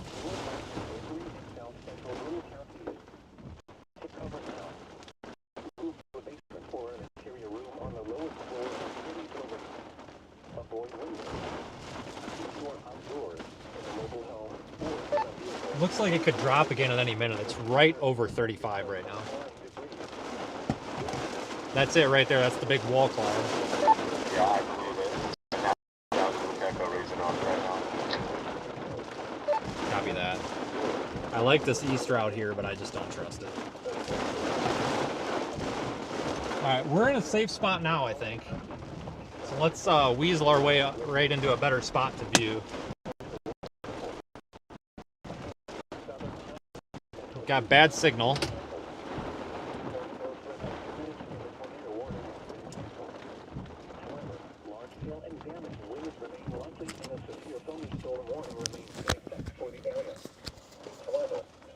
Signal's really bad here, but I'll be out of the car for a second. Oh my goodness, guys, this is about to drop a big one. About to drop a big one.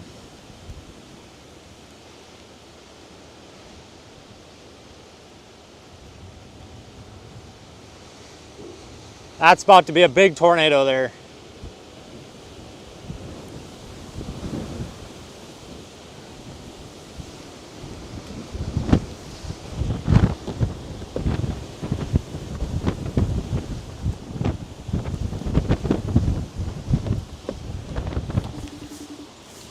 Oh God, this is about to be bad, I think.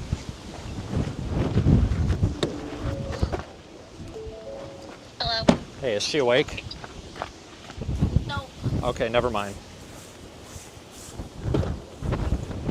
West of Plant, or 26 miles south of Kimball, moving southeast at 25 miles per hour.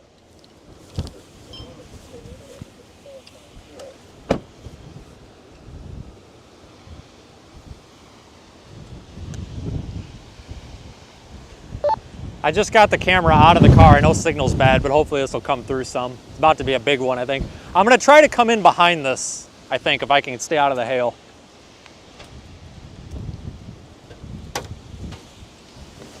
Oh shit, that's big. Oh shit, you get hit on the head. Avoid windows. If you are outdoors, in a mobile home, or in a vehicle, move to the closest substantial shelter and protect yourself from flying debris.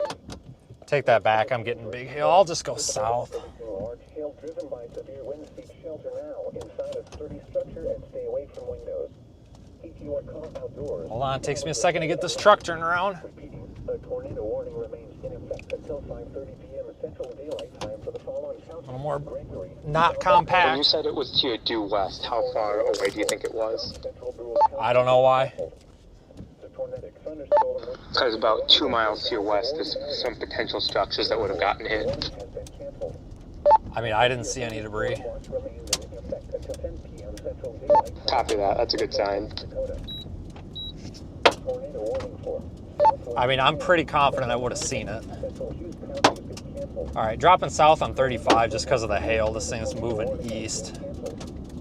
If I was okay, what's the hail size? It's still 2 inches? 2.7 up to baseballs. Okay, so yeah, we're not gonna go that way then. Shit. All right, signal's garbage down here, so we'll see. Severe thunderstorm warning remains in effect until 5:45 p.m. Central Daylight Time for southwestern hand, southern high, northeast Carolina, and western Buffalo County.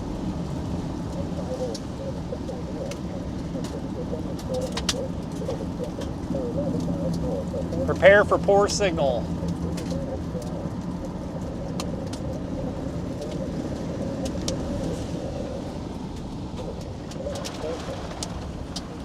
Whoops.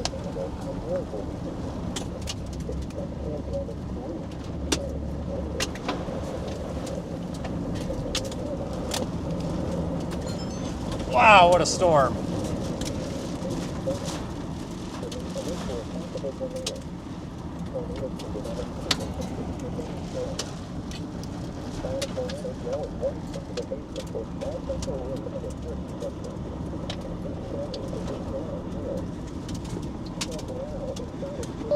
Alright, this isn't important, but just for my knowledge, is there actually a derecho forming yet or no?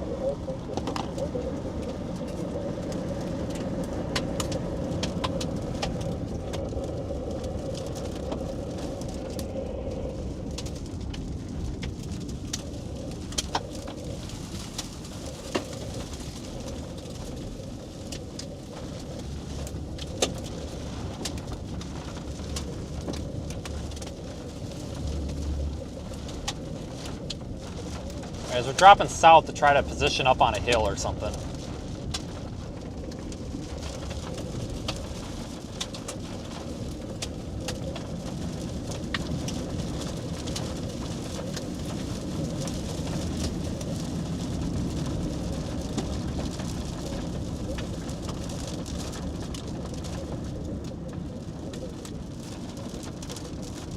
All right, I'm gonna lose signal for a second. Stay with me.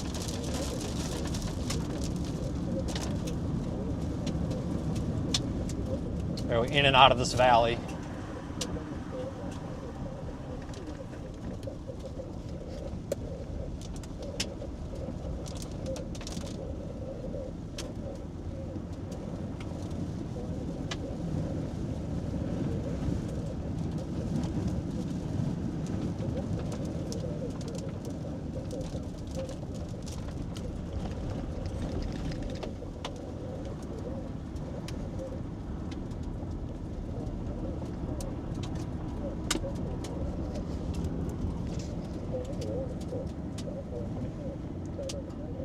There's our tornadic circulation, guys. It's not on the ground, we would see it. I might actually be getting some Starlink now.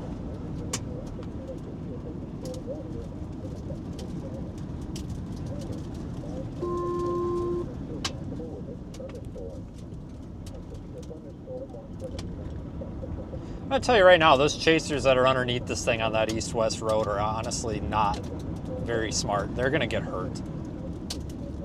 Like, I'm sorry to be that way, but that's a really dangerous spot with that road. I hope somebody don't get hurt today. I mean that. You know, when I say things like that, people are like, oh, you're being arrogant, putting people down. No, I'm not putting people down. I'm just saying the truth. I honestly, I'm worried somebody's gonna get hurt. You saw how fast that tornado was moving relative to the storm. I think a lot of people are about to get caught off guard. Let's just cross our fingers, because that's real. Some people are doing some real stupid stuff up there, and I don't think they realize. Oh boy.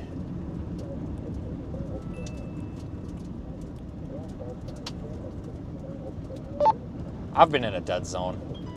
I'm still going south on 35.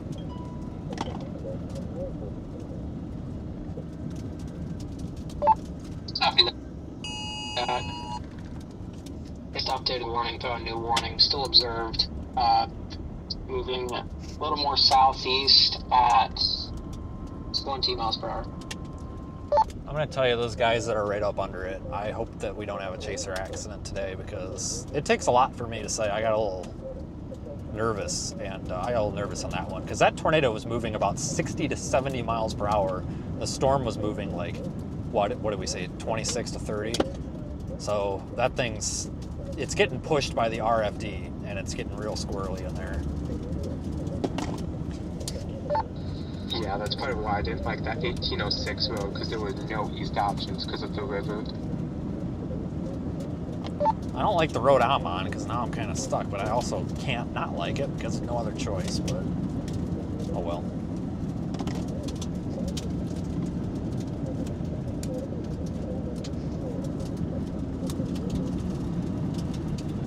So the reason why we had to bail on that, guys, I just nuked somebody's comment because somebody came in here telling me that, oh, don't worry about other people. I really don't worry about other people. I mean, if they want to go get wrecked by a tornado and get hurt, that's on them, not me. But I'm just saying there are people that watch this channel that are trying to we got learn. some RFD nudgers that are Break. impacting the storm, and rotation is significantly increasing. And it's important to understand that I don't care if you think you're I think this is extreme gearing. or something like that. There are stupid things to do, and getting killed is stupid. And that could be a killer tornado here, potentially.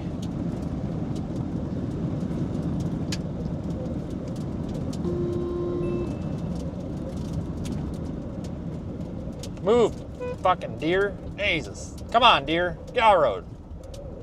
Get the hell out of here.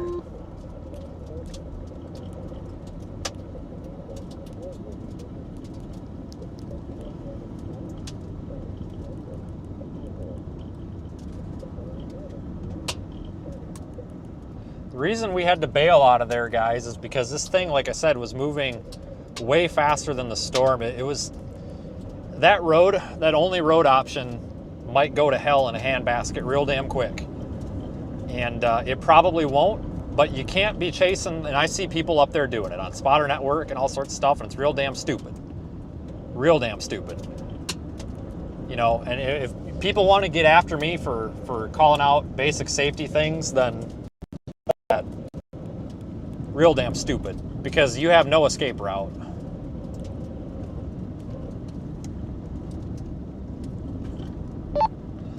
I didn't copy that last one from Evan about something spinning up or whatever. I just put this on Wi-Fi.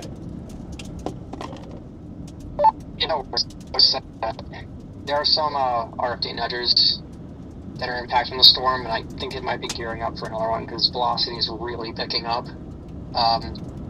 We're still kind of scanning high up, but yeah, it might be gearing up for another one. Oh, yeah, okay, because I totally thought you said it's going to look like Gary or something, and I thought you were referencing the other South Dakota tornadoes. Yeah, that's a good thing I asked you to repeat. Okay. Well, I don't really have much of a road option, so wish me luck. I copy that. Yeah, it's probably not going to look like Gary, but I mean, at least we got kind of a copycat earlier, I guess. But no, what I was just saying, guys, is like, I'm an easy target for the cancel culture people because I speak my mind and I'm not scared of them. But what I'm telling you guys is there's a lot of chasers out here. Whether I like them or not, it don't change the fact that they think that there's some... Ever since this damn Twisters movie came out, it's like they're trying to beat their wieners off in a circle jerk competition and have a pissing match, and it's not good. Who can get the closest and do the stupidest, and who can get, 2 feet away from a tornado and get hit by a barn and stupid shit like this. It ain't gonna end well one of these days, folks. It ain't gonna end well. And driving down a one road with no escape route, oh my God, guys, with this kind of storm, that's gonna get somebody hurt. So don't do that. I mean, it takes a lot for me to back off on a tornado because of a road. It really does. And I have to back off on that. I think we're going to get on it again here. I don't think it's on the ground. I know it says it is, but I don't think it's on the ground right now. But guys, I'm not out here to get killed. I wouldn't be surprised if this thing's like intermittently on the ground though, kind of off and on, because that's kind of how it was earlier. I might stop up here for a photo, but I'm really limited with our roads.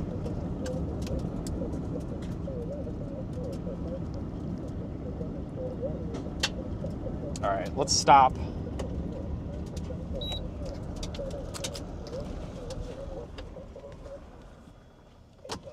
For a photo. Yeah, I do know what it's like to get hit by a barn or a shed. I do, and it's not fun, and it's very expensive. Seriously? Frickin' tailgate's locked. All right, so the nice thing about having a pickup truck now is we can just drop the tailgate down and use this as a step. Oh God. Oh, here comes a bunch of kids driving 200 miles an hour. All right, let's get back on the road before all these cars come, because they are flying down this road and they look like they're about to roll.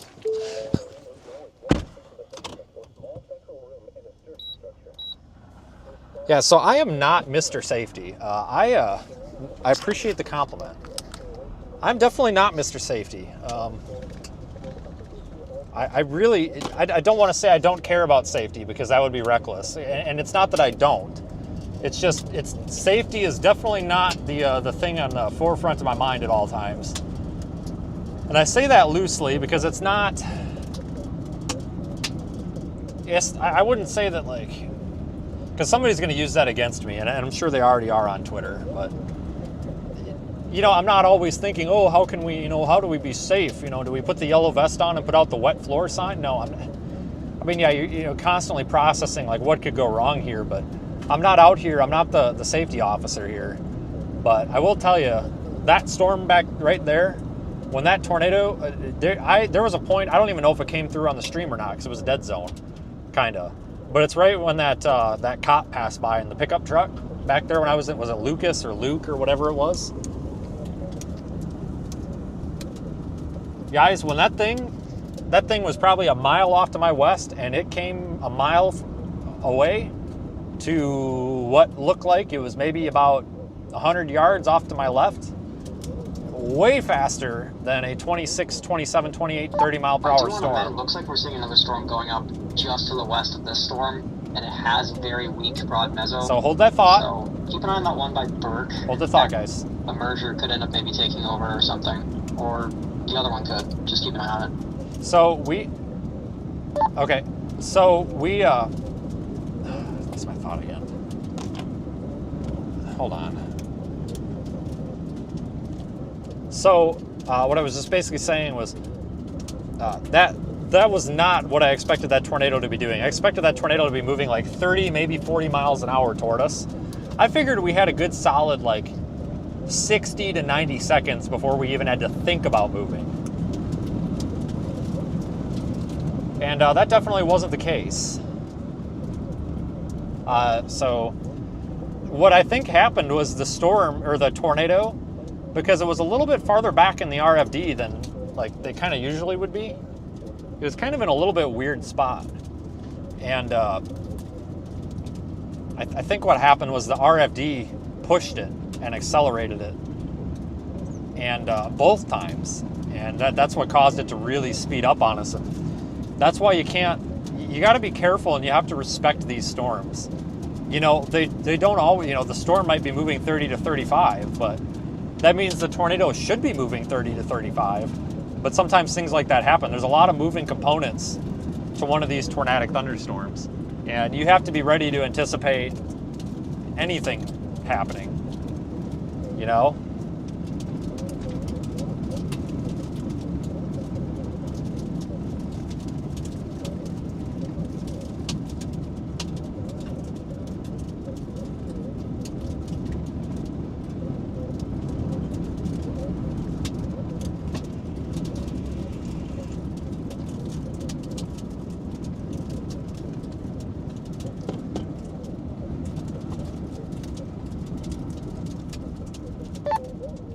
All right, I've made it to 18. I guess I'll go east, I guess.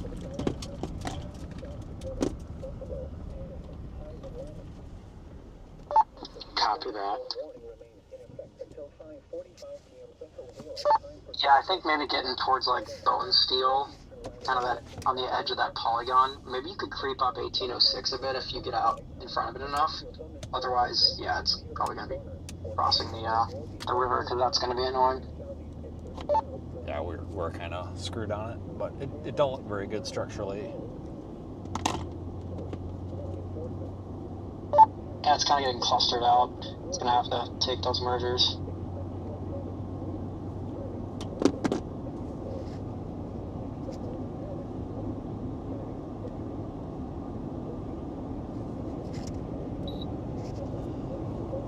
Holy crap, guys.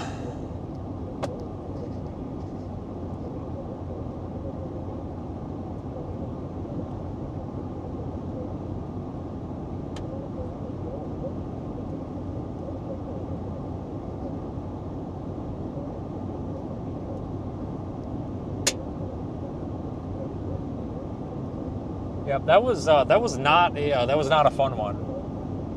Usually I like getting in proximity to tornadoes. But that one was not fun. That was not... I don't like ones that could hurt you. That is not good.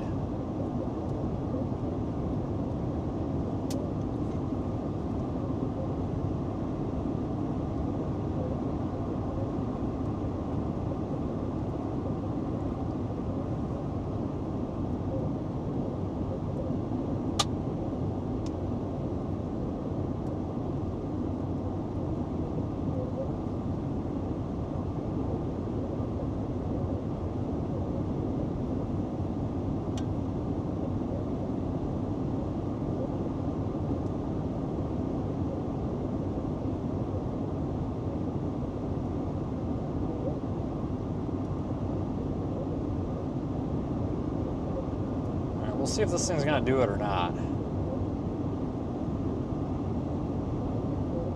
It might do it again.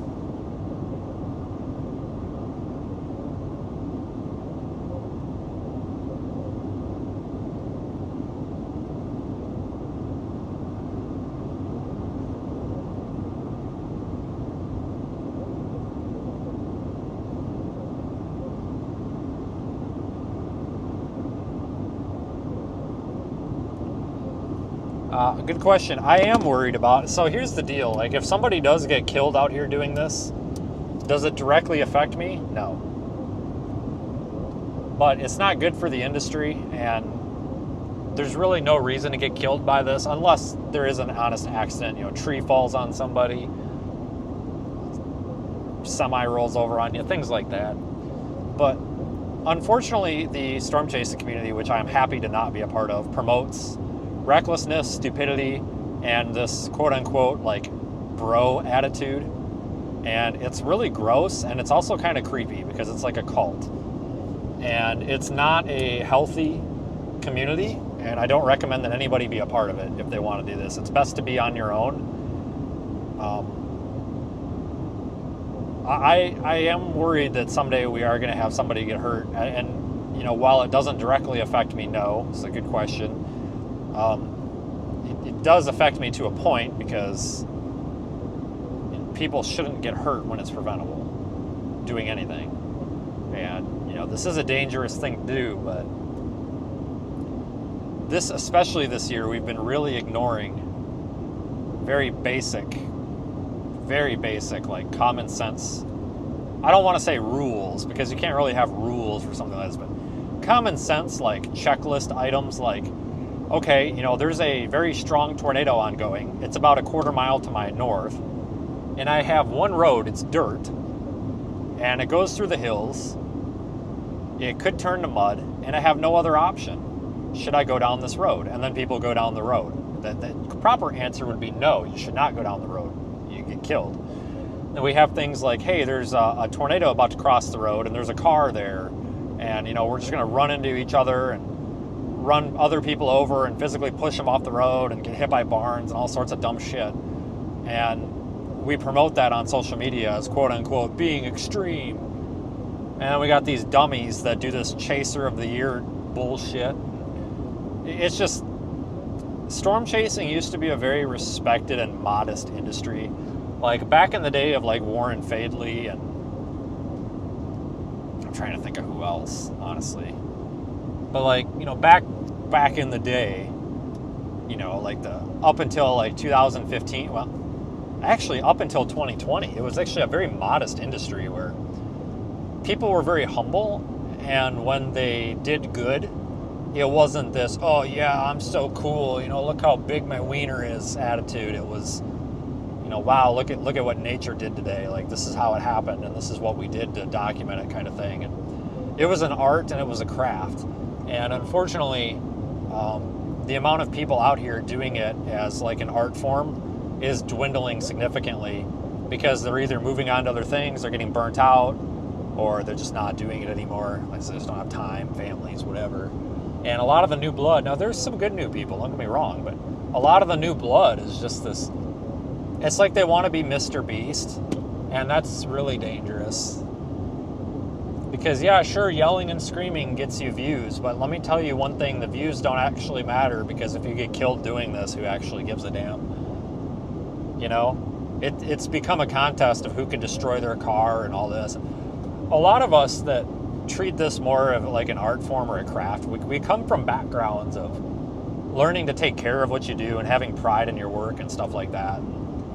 I think the problem is a lot of the new blood has just gone straight to social media. They've never had a job. Their parents kind of failed them. They didn't teach them the value of the dollar. They didn't teach them how to work hard. And I think it really translated into people just being obnoxious and like really disrespectful of what can happen out here when things go wrong, because no longer is it, wow, I worked really hard for my car. I worked really hard for my audience. I worked really hard for my camera. Now it's, oh, I'm entitled to that because I drove into a tornado and I'm the best chaser there is. I'm hungry for more. Just blow it out your butt. That's kind of what I say to that. I'm actually glad somebody asked that question. For those of you that didn't catch it, it was on, it didn't come through the Restream thing. It was on the other platform. But somebody asked about, you know, they said that they feel like this is becoming less of an art form and more of a social media stunt, and wanted my opinion on that. I actually think that was a good question to ask. And I'm kind of glad I got asked, because I think that's actually a really good discussion point, honestly.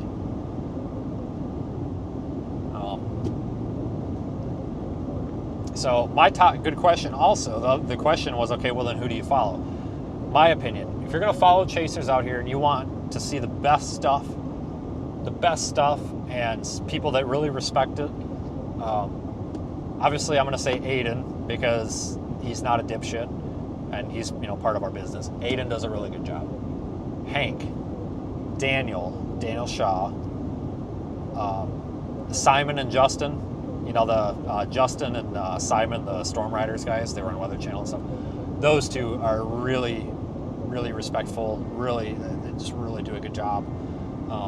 Let's see who else. You've got like Michael Binsky, Brett Wright. Who else here? I'm probably missing some, honestly, but I'm missing a lot. Warren Fadley. If you really want to watch a freaking cowboy out here, watch Warren Fadley. He's just starting to stream again. I tell you what, Warren's a character. He's something. He's a good guy. He was basically like the first storm chaser, like ever. There's that big lowering. Might even be about to be a tornado there in the middle. That big white thing. I think we might want to go north on 1806. Yes, Aaron J. Jack. Yes, fantastic. Aaron's a super cool guy. He's quite something too. He's kind of crazy, but he's a respectful kind of crazy. You know, Nathan Moore's a good one. Yeah, Nathan and David Baxter, they're kind of a package deal. I kind of think of them as a package deal. This might actually be a big tornado on the ground.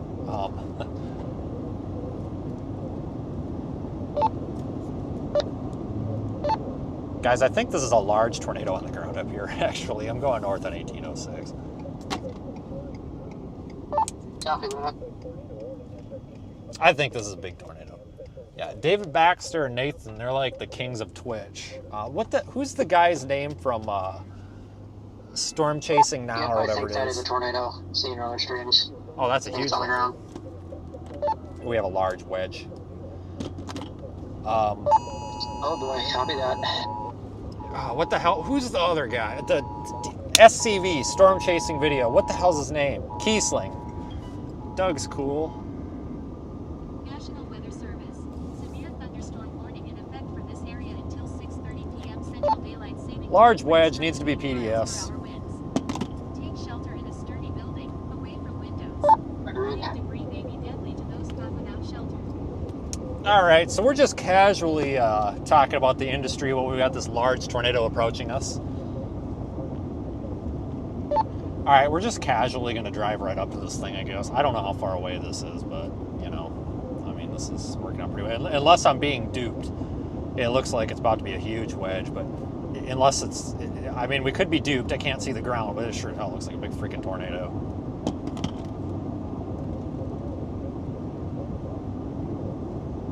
Yeah, no, I have visual. It's yeah, someone's on a hill looking down on it. It's definitely on the ground.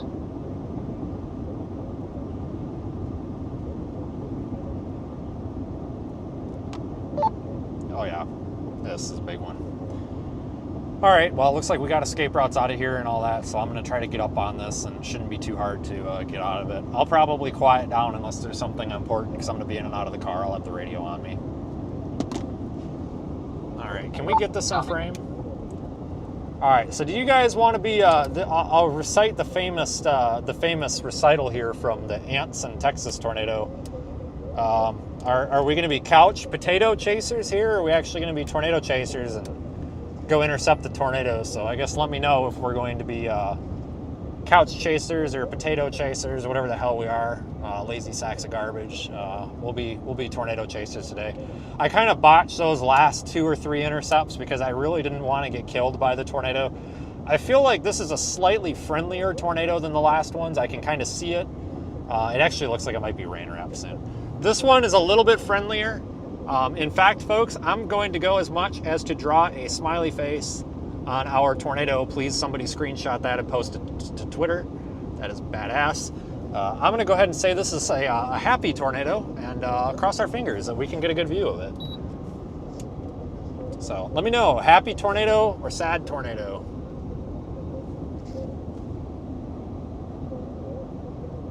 I think that's David Baxter right there. No, it's not.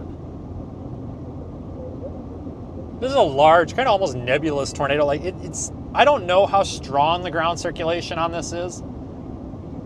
I can't quite tell because I can't quite see the bottom, but I want to stop up here and I want to get out of the car and maybe not pull a Michael Mars, but I want to get a good view of this sucker. What do you guys think? Should have a good view. I'm trying to get a view out of the gosh dang trees. Well, we got a hell of a tornado here. About to be rain wrapped by this stinking RFD.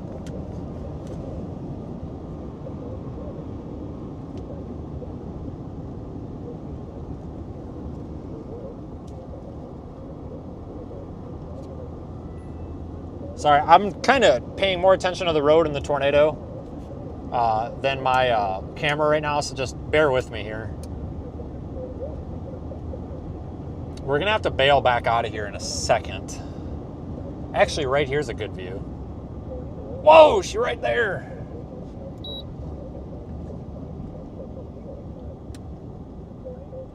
All right, we're gonna spin this around because we are about to face, oh my God, it's right here. Oh boy. Oh, okay, backing out south to the south to the south. Oh shit, we gotta get out of here. We gotta get out of here. Go, go, go, get out of here. Get off my butt. Get off my butt. You're on my butt. All right, 4-wheel drive. We're going in the ditch. That's how bad I think we need to get out of here. Somehow this is warned. What? No tornado warning on this cell. I thought you said something else, sorry. It's warned, it's just, it's coming out now. We're backing off to the south. It's right here. It's kind of nebulous looking though, like you can't really pick out the bottom of it kind of thing.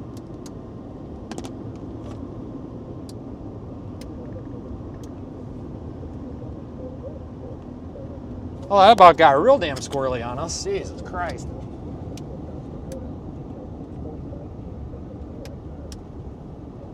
That's a big one. Can't really see it now though. It's all transient shit. It's rain wrapped now.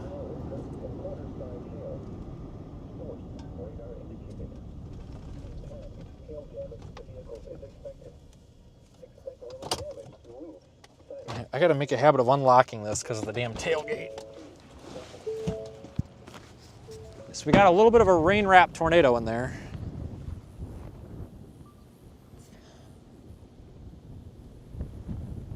Oh, you can see it on my phone camera. It's right there over the trees. It's right there over the trees, guys. You can see it on my phone camera. You can't see it on this camera. I apologize for that. There is definitely a large tornado in there. I don't think it's fully condensed.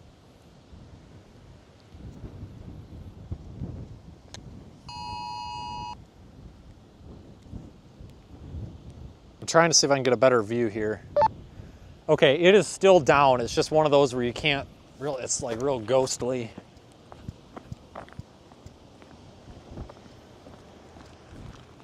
It's still in there. If you are outdoors, in a mobile home, or in a vehicle, move to the closest substantial shelter and protect yourself from flying debris. It's still in there. Check media. West of Lake Andes, moving southeast at 25 miles per hour.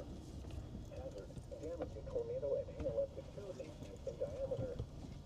Source, weather spotters confirm tornado. I'm just going past these trees. Don't worry, I'm not gonna get us killed. Mobile homes will be damaged or destroyed. Well, yeah, I'm sure it is condensed. It's very ghostly looking. It's not, it's the contrast. It's a white tornado with a white background. It's really tough to see. It's not, we just don't have a real good viewpoint here, unfortunately.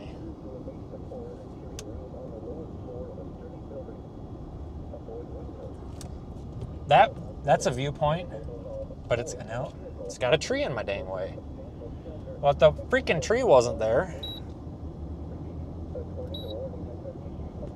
this might be a good spot. Dang it, I can't see it in there.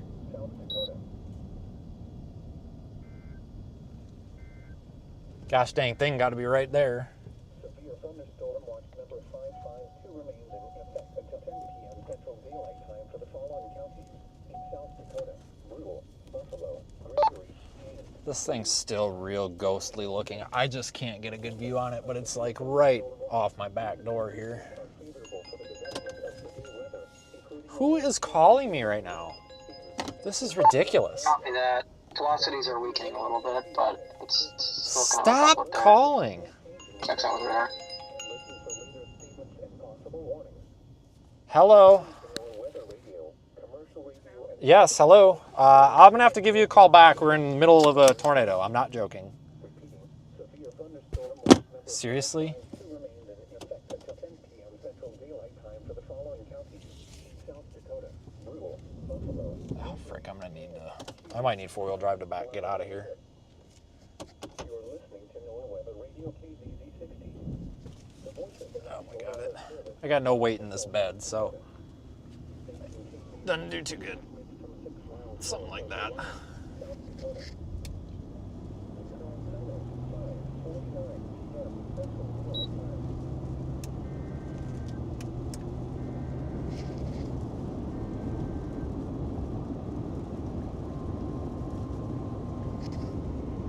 No, and like, it seems like people only call me in tornado warnings anymore. National Weather Service from Sioux Falls has issued a tornado warning for northwestern Aurora County in south-central South Dakota, southwestern Gerald County in central South Dakota, northern Brule County in south-central South Dakota until 6:15 p.m. Central Daylight Time.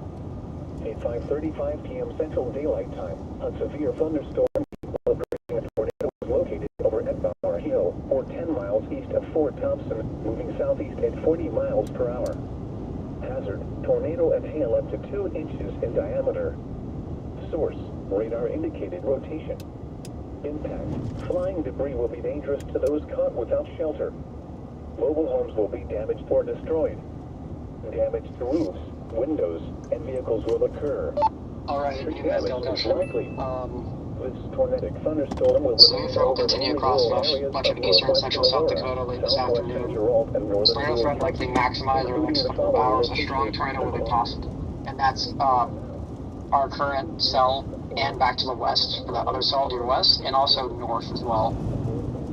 And then eventually they're expecting it to congeal. Alright, I'm probably just gonna go back to 18 at this point. Yeah, agreed. There is a bit of rotation on the cells way to the west by Carlock. I think eventually, the cell's gonna have to do these mergers, and it might hand off back to the west, but I'm not too sure about that. Alright.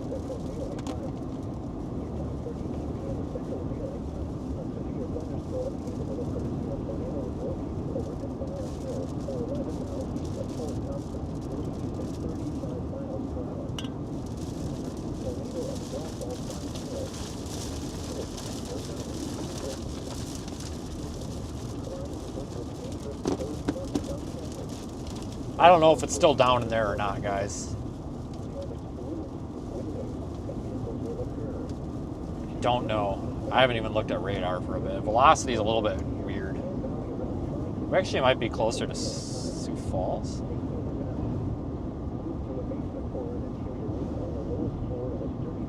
Well, I didn't have potentially significant tornadoes on the expectation list today. I don't know if any of you guys did. I sure as hell didn't.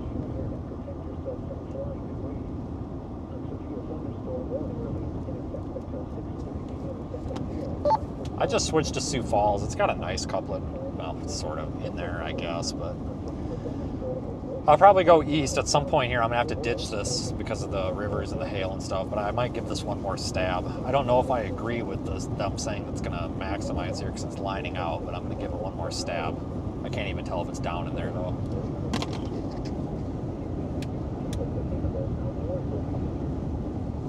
Sounds like a plan.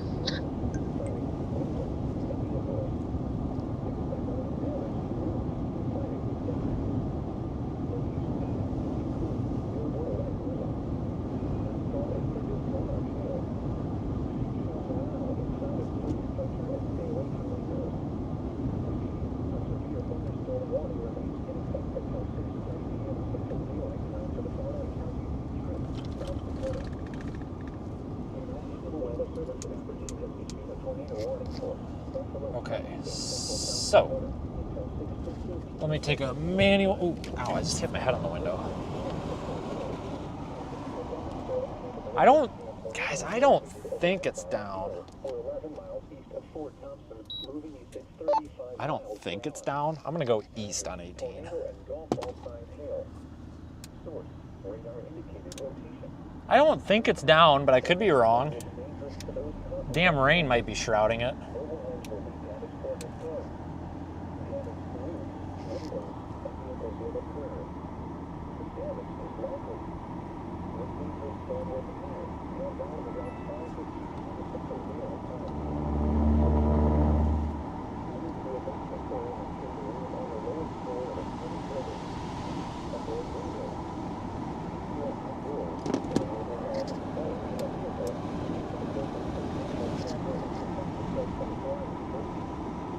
All right, we're coming into Bone Steel, I guess is the name of this town.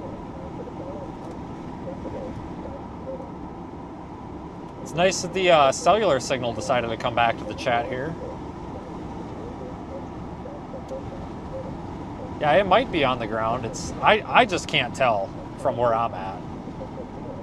There is a big dust plume ahead of me, and everybody's freaking out right now. I think they think that's the tornado. What is this guy doing? He is doing like super slow here. What are you doing, dude? Freaking tornado, we gotta go. Slowly. Oh, Jesus, dude. Oh my God, buddy. There you go. Turn signal of the year award right there. Round of applause. Found the turn signal. At least he put it on. We got to keep watching that back there, guys. That's our circulation.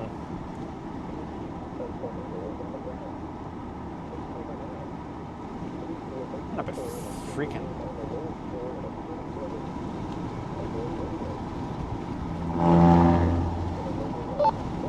Hey, stupid question. Am I in? What state am I in? Is this Nebraska? You're still in South Dakota. Okay, thanks.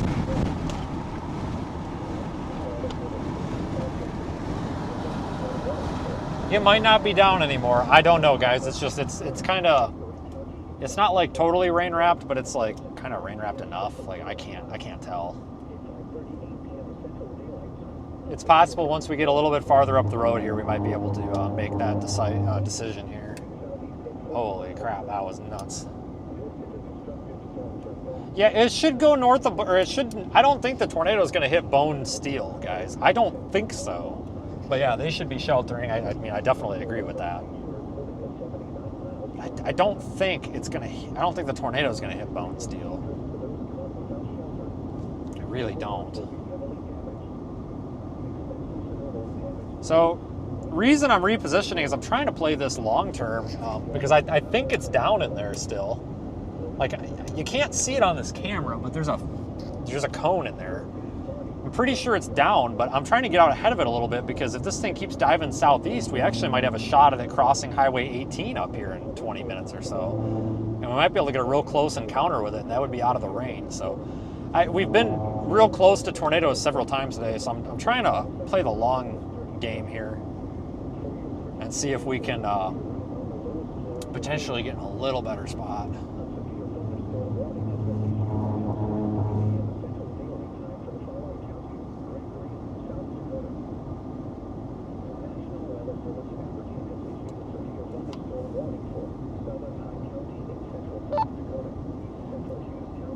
I'm kind of having a little bit of a hard time telling where this is on radar. I'm on FSD Sioux Falls. It shows the couplet west of 1806, like northwest of Bone Steel. Is that where it is? I don't know if anybody's looked any harder than me.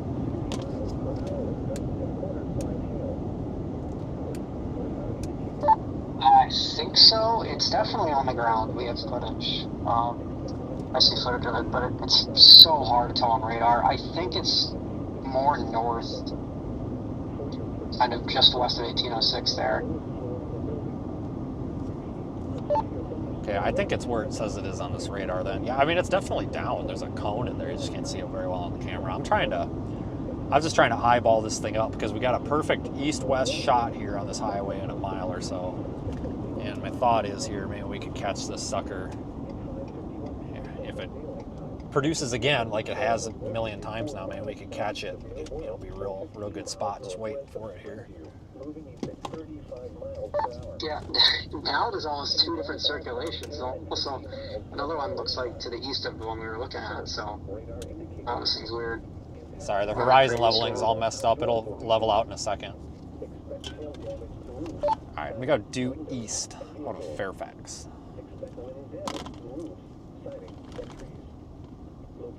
I do agree, there might be two circulations.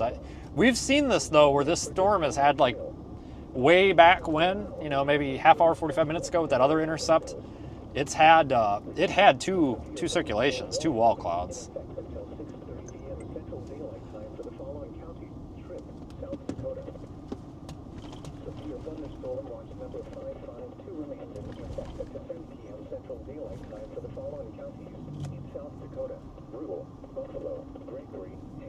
Okay,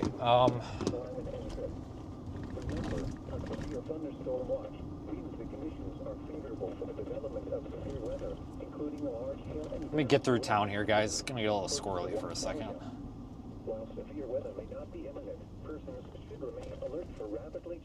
Is that my road? Yes, it is. Stay tuned to our weather radio, commercial radio, and television outlets, or internet sources for the latest severe weather information. Repeating, severe thunderstorm watch number 552 remains in effect on Central Daylight Time for the following counties: South Dakota, Rural, Buffalo, Gregory, and Cleveland. You're listening to our weather radio frequency 60. The voice of the National Weather Service in South Central South Dakota. The station KCK 60 transmits from 6 miles north of Reliance, South Dakota. The current time, PM, Central Daylight Time. Turning a little bit north. Hi, I gotta make this very quick, okay? Yeah, all right, I'm glad you saw it. Have fun swimming, okay? All right, you have fun. All right, I gotta go, okay? I love you. Bye. Okay, bye.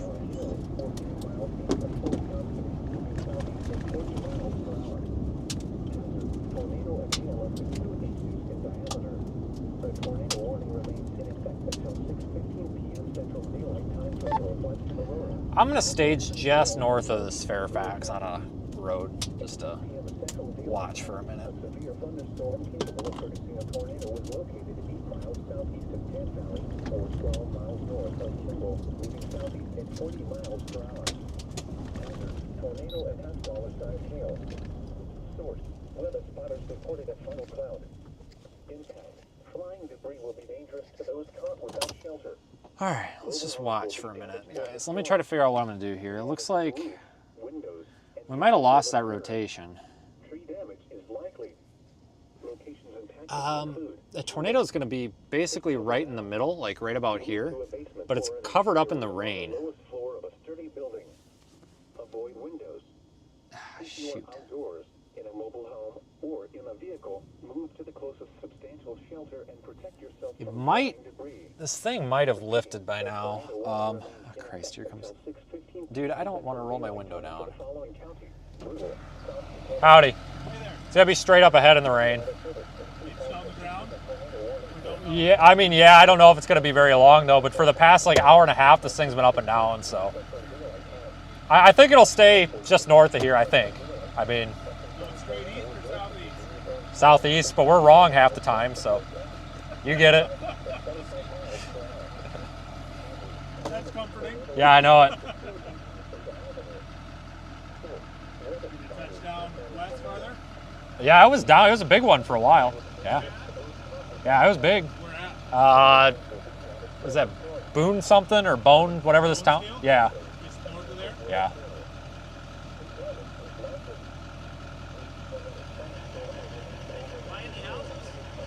Not that I know of.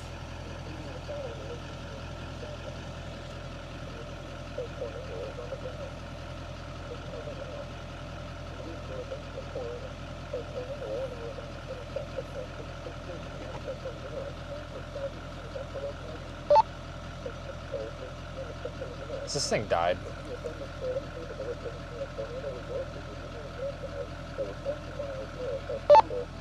I'm not sure, but we do have a house hit. I just saw on Soulstream. Let me see if I can get a location on that. Okay, I'm with fire right now, so let me know. They're saying a house got hit, I guess, just up there by Boone Steel. Like just now. I'm trying to get a location, but.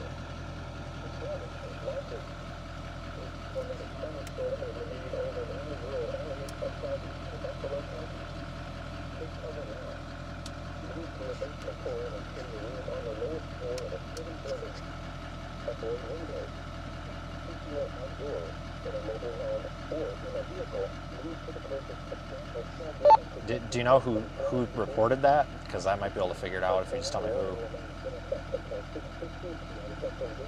Yeah, it was Ryan Shull. He's at the house right now. I can't find his spot or not, but it's somewhere I think.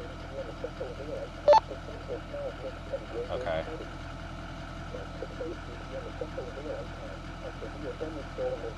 Yeah, it's pretty substantial. It looks like a house got a collapse next door. I can't tell if it's anyone involved now. We're definitely gonna need more info. Yeah, if we can skim it from the chat or something, I've got fire right next to me. Okay.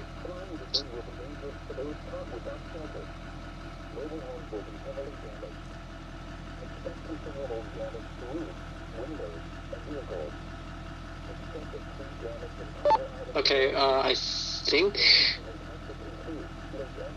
Okay, one Vermont sent me the location. It was 29594 State Highway 1806 in Bonesfield. Let me give you directions to that. I just need the numerics again. 2954. 29594 State Highway 1806. Got it. It's in a subdivision. It's in that shady cedar campground or whatever. That's where that whatever got hit just now. So that's where it is.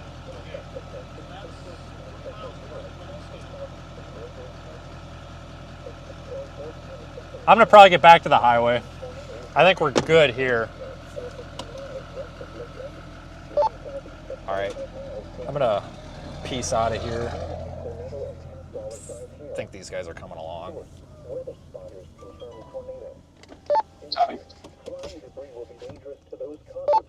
Yeah, they are. And that's a campground or whatever, so I don't know if it's like house is part of it or what, but they knew where that was. Tree damage is likely. Locations and tactics include Fairfax, Yeah, from what I can see, there's a house with its roof removed from the stream. I think he turned it off because there might be injuries, but I'm not sure. I don't have any information on that. I don't have the stream anymore.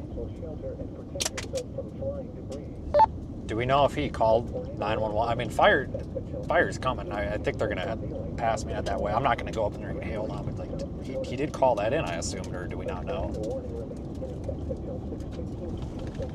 Let me triple check. I'm pretty sure he did, though. I would hope so. All right, thanks.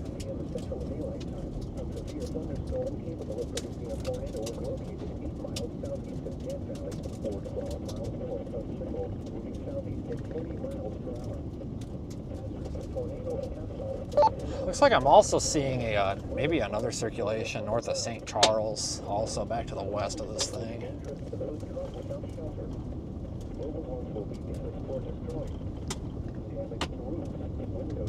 Yeah, I've been monitoring that. Think that actually might be another attempt here. Yeah, it looks like it's not really getting out of the fact. It's not really lining out. It's kind of maintaining its discrete identity. So it might be trying here again. Yeah, because I'm gonna have to make a decision, I guess, because otherwise we're gonna get hailed out of this. It's kind of a tough one. Whether he called that in or not, fire's going, so. I think, guys, if you're in Fairfax, I think you're going to be all right. I just want to get back over here to the highway and reset. I think you're all right here in Fairfax, but you need to be sheltering anyway. I'm just giving you my honest opinion. I think you're going to be all right, but you need to be sheltering just in case. These things are unpredictable.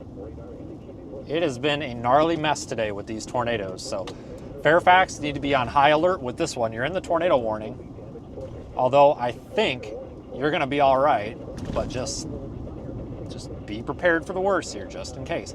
We could have another storm trying to produce a new tornado here off to the west. So it's not an all clear here by any means.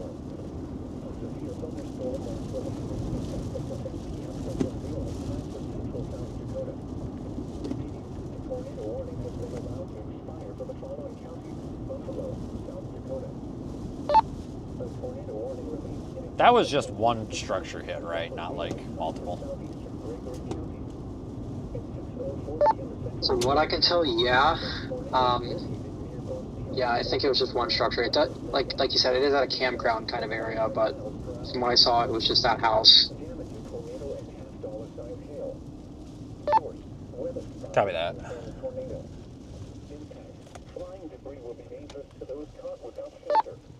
I'm going to probably start going east on this 18. Copy. Yeah, this thing is starting to spin up a little more on that eastern circulation. I can see it on both radar sites. So if it, can lash up, just got observed, the extent of the observed warning. Public confirmed tornado at 6:09 p.m. A tornado was reported on the ground northeast of Bonesteel. So it is on the ground now. Copy that. I mean, it wouldn't surprise me. It looks very good. It's just not visible from air. Like, the storm looks good. All right, they're continuing the tornado warning. It should pass northeast of Fairfax, I think.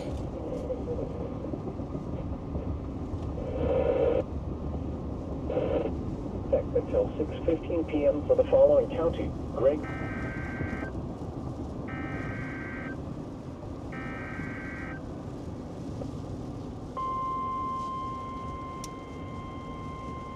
Some oversized loads pulled over here. They should be safe there, so I'm not going to stop and say anything. They should be safe. The National Weather Service in Sioux Falls has issued a tornado warning for central Charles Dix County in south-central South Dakota, southeastern Gregory County in south-central South Dakota until 7 p.m. At 6:09 p.m., a confirmed tornado was located near Bonesteel, or 15 miles west of Lake Andes, moving southeast at 25 miles an hour. Hazard, damaging tornado and ping-pong ball-size hail. Source, public confirmed tornado. At 6:09 p.m., a tornado was reported on the ground northeast of Bone Steel. Impact. Flying debris will be dangerous to those caught without shelter. Mobile homes will be damaged or destroyed. Damage to roofs, windows, and vehicles will occur. Tree damage is likely. Locations impacted include Pittsdown and Lake Andes. To repeat, a tornado is on the ground. Take cover now. Move to a basement or an interior room on the lowest floor of a sturdy building. Avoid windows. If you are outdoors, in a mobile home, or in a vehicle, move to the closest substantial shelter and protect yourself from flying debris. Repeating, a tornado warning has been issued until 7 p.m. for the following counties in South Dakota: Charles, Nix, and Gregory.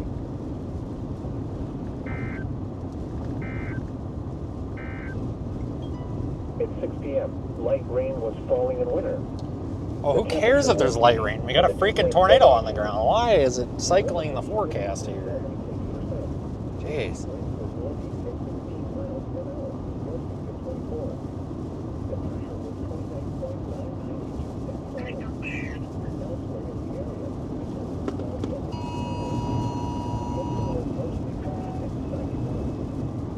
Tornado warning as well as 80-mile-per-hour wind. I know I'm gonna just go dash cam.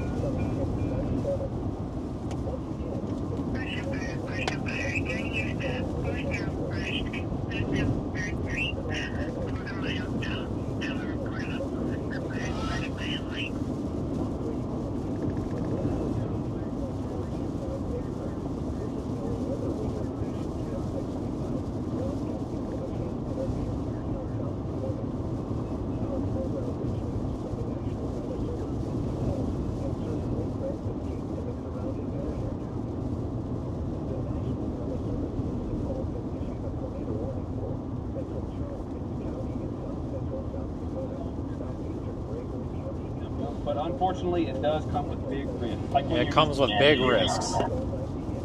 Stinking YouTube ad. Or I'll let you know more when I get over the dam overlook.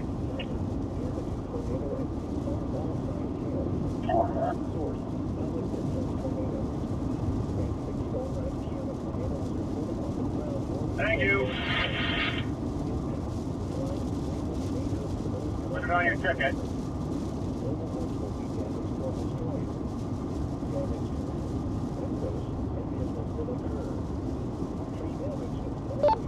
Right. So I'm looking at the latest HRRR run, and I think largely the threat for a derecho is hopefully not happening. But I do think, Hey, I don't know if your fire's coming. They were right next to me. I'm too far out, but they're coming. like the best area to get damaging winds is probably the southeast corner of South Dakota, like Vermilion to maybe up to Sioux Falls, kind of that area. All right, sounds good. See ya.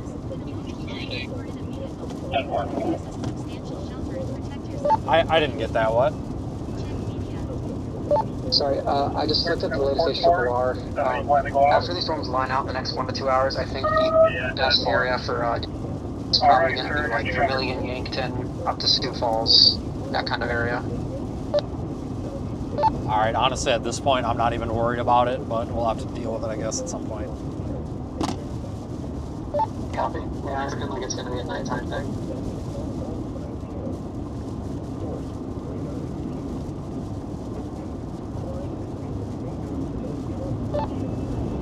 Any of us have opinions on just crossing the river?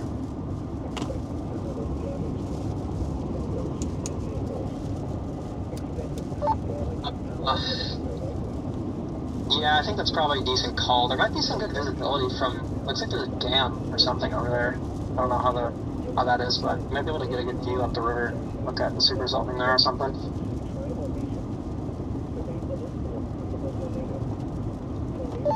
Alright, looks like cross that Pinkstown there. Hopefully I can make it. I think I will. I think most of that hail's tucked back up there a ways. Yeah, agreed. It's kind of more back toward like up the river, north of Bone Steel still. I'll probably just try playing get into the notch here. Copy.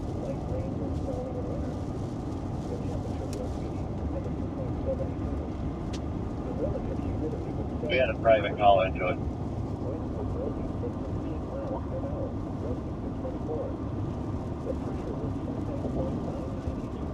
Everybody shut off.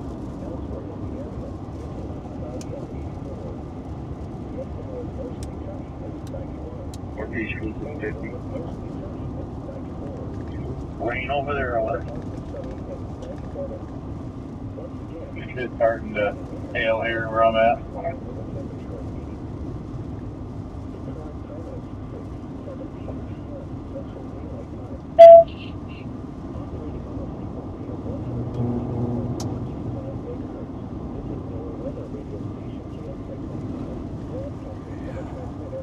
Fourth Avenue West. He knocked on the door and Sean opened the door and slammed the door in his face. HP 120 cell phone route.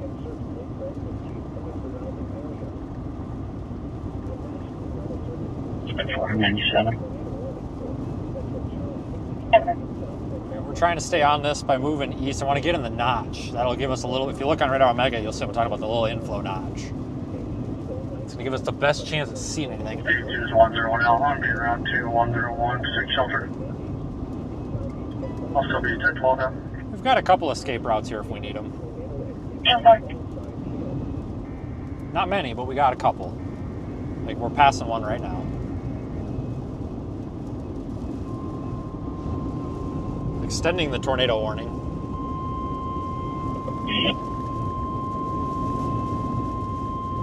The National Weather Service in North Platte has issued a tornado warning for eastern Boyd County in north central Nebraska until 7:15 p.m. It's 6:17 p.m. A severe thunderstorm capable of producing a tornado with located 9 miles east of Bone Steel or 11 miles west of Pickstown, moving southeast at 20 miles an hour. I'm still looking out right. There's really no wind, no rain, but I do got a tail coming down. It's just on the west side of the river, right on the other side on the hill. Without shelter. Mobile homes will be damaged or destroyed. Damaged roofs, windows, and vehicles will occur. Tree damage is likely. This dangerous storm will be near. Force around 6:45 p.m. I'm starting to get in RFD already here, so I might actually have to go south. Includes Minoe, Vista, and I don't know if I'm going to make it, because if we're on the wrong side of this, I ain't going to see anything. Unfortunately, I just don't know. This is really, we're getting screwed here by this river. Is there much like this? Highway 12 between mile 1 It looks like you have two options to get south. You have Randall Township Highway. Not where I went through. When I went through, 2 miles to your 2 miles to your northeast, down 18. It's a right turn. You also have County Road 56. That's a little past that. That gets you down south to pretty much the 281. Yeah, I'm going to have to turn around. I don't like that we don't have a good south option there out of that Pinkstown or whatever, so yeah, I'm going to get out of here. Alright, tell me that. Yeah, we're going to flip around. This route's not going to work like I thought it would. Come on, go by. I want you to blow the sirens for Pickstown and North Point areas. 10-4 will do. Oh, there's a car coming. Well, he don't have his headlights on. That's kind of his fault, isn't it? I was right in that area and it's coming across, so it's me sooner than later.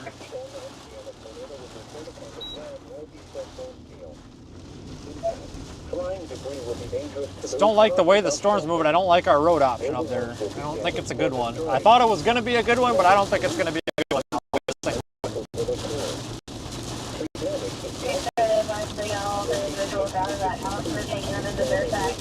They also did mention there is a propane tank out there.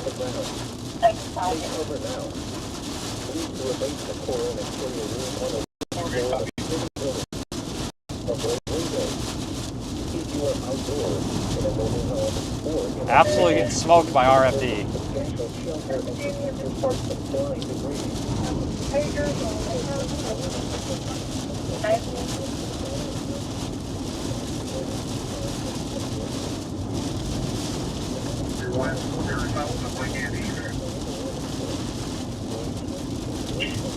I'm pretty west of the lake right now. I don't know if people were listening on long, but they were blowing a big down at that area. Sirens prevented it more so than anything. but a lot of free road. We're turning at 401. Or I might go drive to campground. Good morning, thank you. This RFD is coming in hard. Yeah, 5 hours away. Yeah, the clouds are okay right now. There's a little bit of air up there, but not bad, so.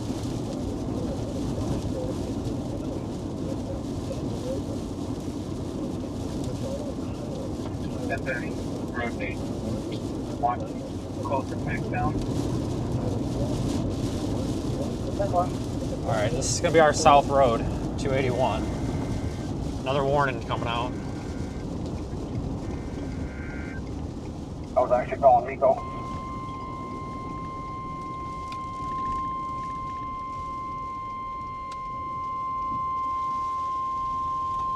The National Weather Service in Sioux Falls has issued a severe thunderstorm warning for Central Charles County in south-central South Dakota, Gregory County in south-central South Dakota, Central Douglas County in south-central South Dakota until 7 p.m.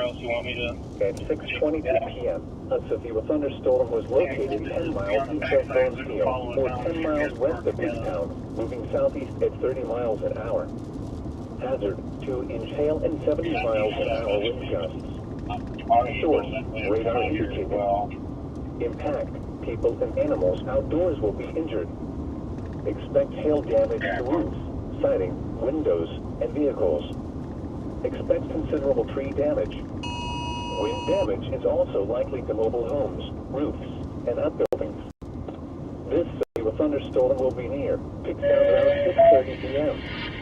Party around 6:40 p.m. Remain alert for a possible tornado. Tornadoes can develop quickly from severe thunderstorms. If you spot a tornado, go at once into the basement or small central room in a sturdy structure.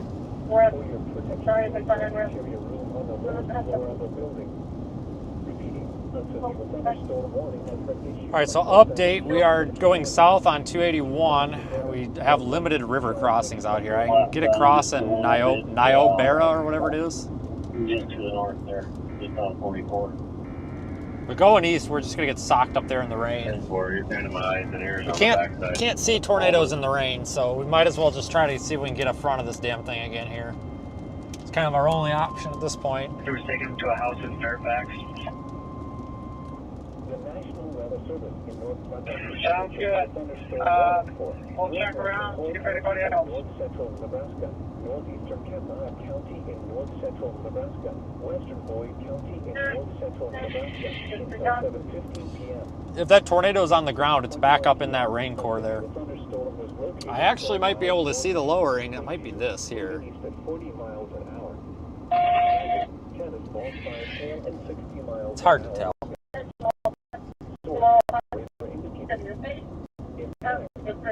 Animals outdoors will be injured. Expect hail damage to roofs, siding, windows, and vehicles. Action going on up there, though. It's weird. Paper, Dustin, Burton, Nets Peak, Mills, Broadsburg, Partial Bridge State Wildlife Management Area, and Hull Lake State. This includes Highway 12 between mile marker 62 and 116. For your protection, move to an interior room on the lowest floor of a building. This storm is producing large hail. Away from windows. Repeating, a severe thunderstorm warning has been issued until 7:15 p.m. for the following counties. Signal would be nice. Boyd and Home.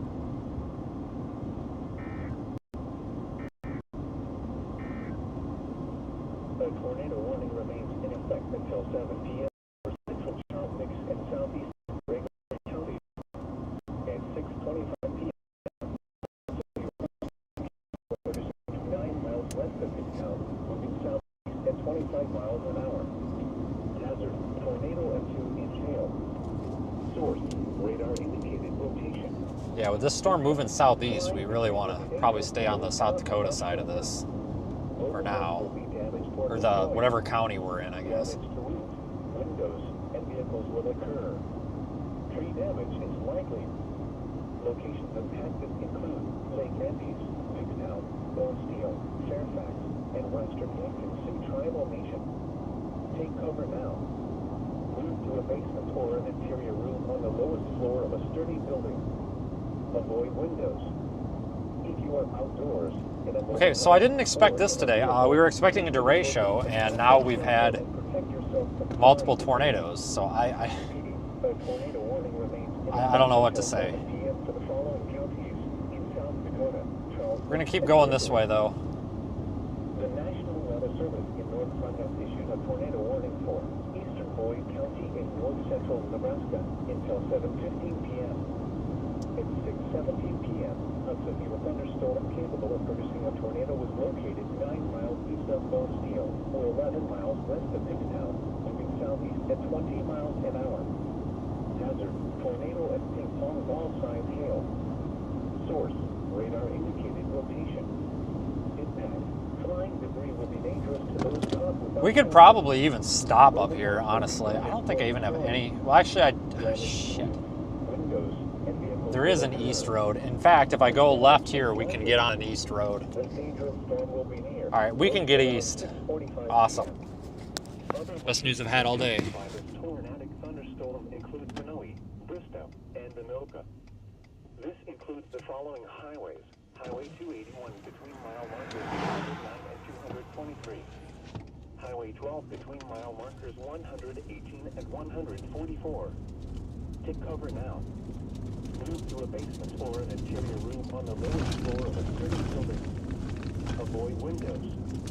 If you are outdoors, in a mobile home, or in a vehicle, move to the closest substantial shelter and protect yourself from flying debris. Repeating, a tornado warning has been issued until 7:15 p.m. for the following counties: Boyd, Nebraska. The National Weather Service. We're gonna keep moving a little bit east. Warning for Central Charles. Well, I gotta go north and then east. I'm gonna go north about a half a mile because we passed the east road. County in south central South Dakota until 7 p.m. At 6:22 p.m., a severe thunderstorm was located 10 miles east of Bonesteel, or 10 miles west of Bigstown, moving southeast at 30 miles an hour. Hazard: 2-inch hail and 70 miles.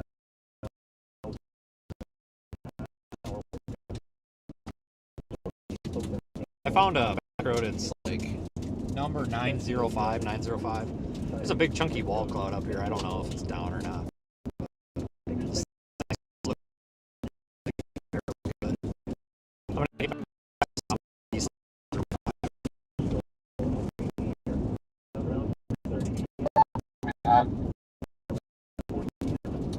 Our wall cloud.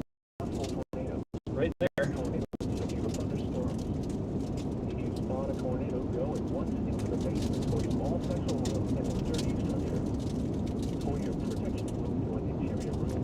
I know the signal's garbage. I'll show you the wall cloud again. Wall cloud is right here between my fingers. That's where we could potentially expect a tornado to form. Lines up with radar. Northwestern Whole County in north central Nebraska. Northeastern Kepahah County in north central Nebraska. Western Boyd County in north central Nebraska until 7:15 p.m. At 6:21 p.m., a severe thunderstorm was located 12 miles northeast of Springview, moving east at 40 miles an hour. Hazard: tennis ball size hail and 60 miles an hour wind gusts. Source: radar indicated. Impact: people and animals outdoors will be injured. Expect hail damage to roofs, siding, windows, and vehicles. Expect wind damage. This is a good road because we've got a good south option to get back off of it and down to that highway. So the storm's moving southeast and we're in the dead zone. Hold on.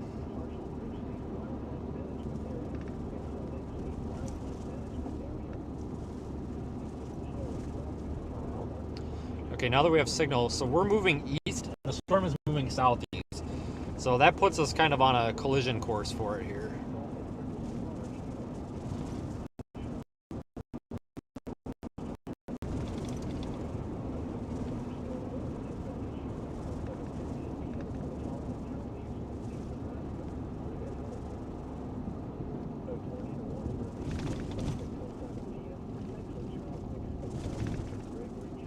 So as I was saying, as we went into that dead zone,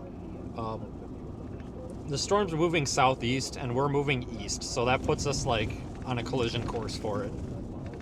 So we'll take this east road a little ways, but this road is in really bad shape. There's actually a sign back there that said rough road 20 miles an hour.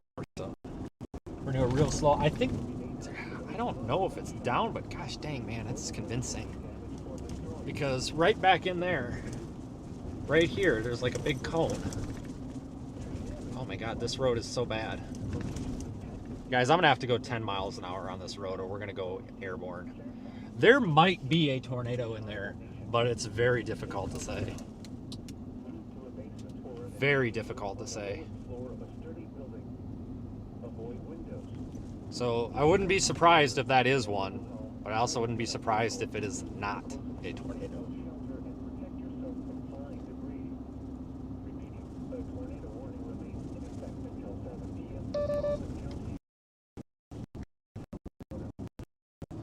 Possibly have the tornado down in there, but I also wouldn't be surprised if it is not. There's definitely a cone in there. I don't know how close it is to the ground. Oh, this road. Copy that. This road is ridiculous. They just need to dig it up and make it dirt. Oh my God, I can't even drive on this road. Holy smokes. What in the heck?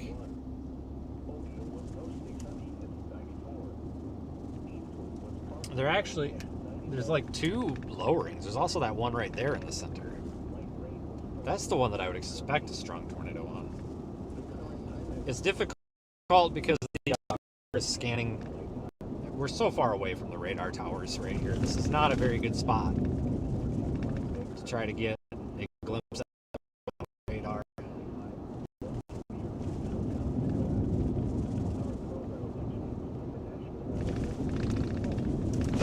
Oh,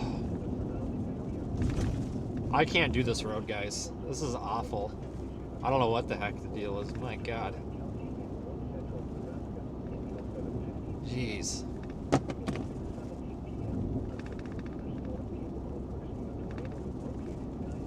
At this point, like, they just need to dig up the road and make it gravel. Holy smokes, it'd be smoother. Yeah, so we got that wall cloud there in the center, right in the center, guys. That's a wall cloud number one. I think that's our main wall cloud. And then we also got this chunker of a wall cloud right there. Boom, right there in the center. That one too. That's chunkier, but I think that one out ahead of it is probably the main area of concern. Oh, God, a gravel road. Wow, this is way better. I think that's our main area of concern.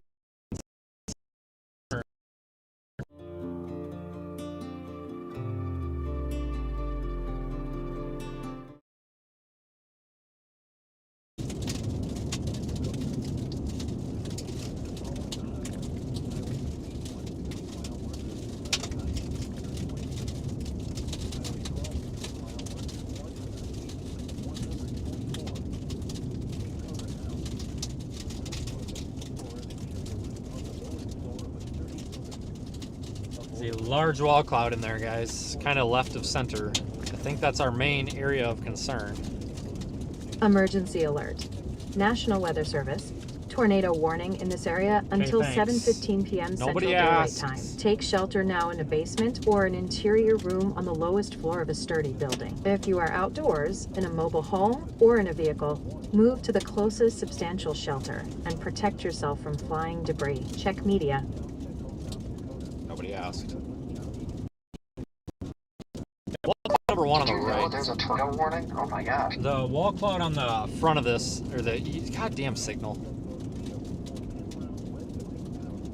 Ah, come on, signal.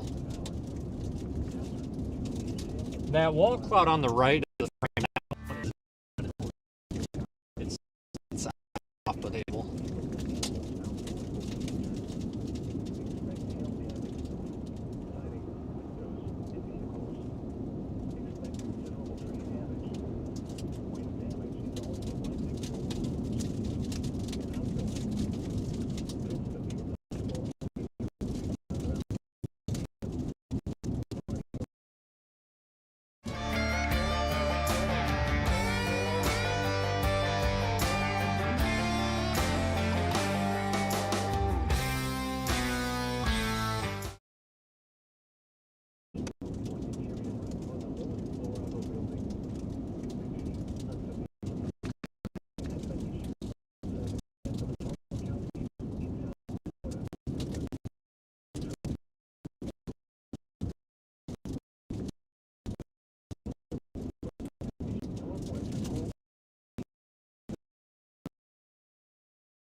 Frickin' signal would be nice.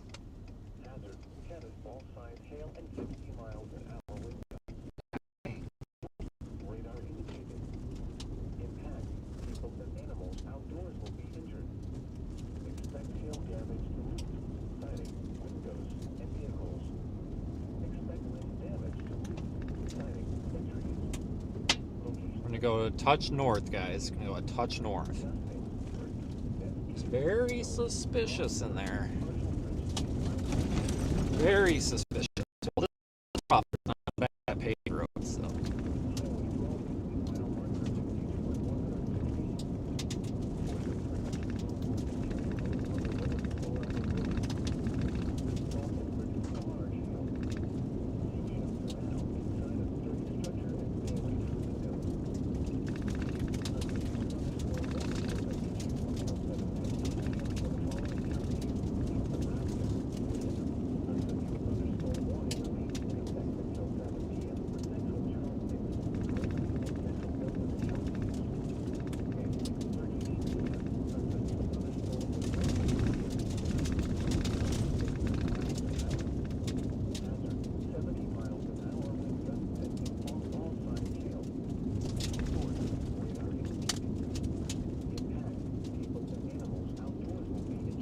Probably go a little farther north. Let's see, radar. Okay, current radar.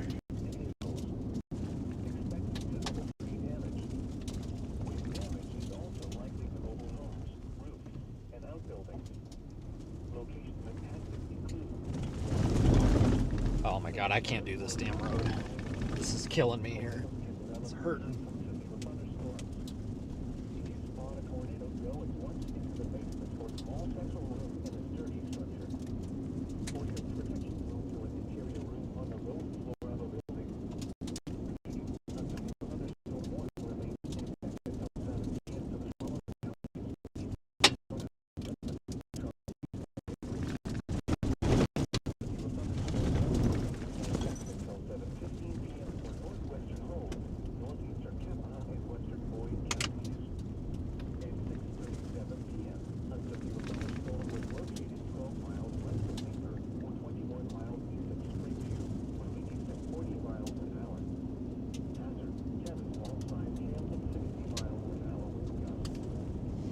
I think this might finally be done.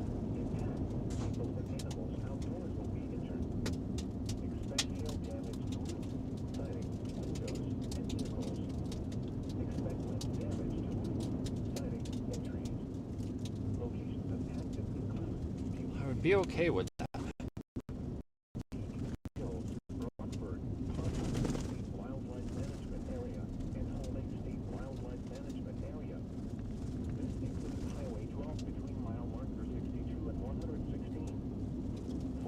Let's try to get a better look.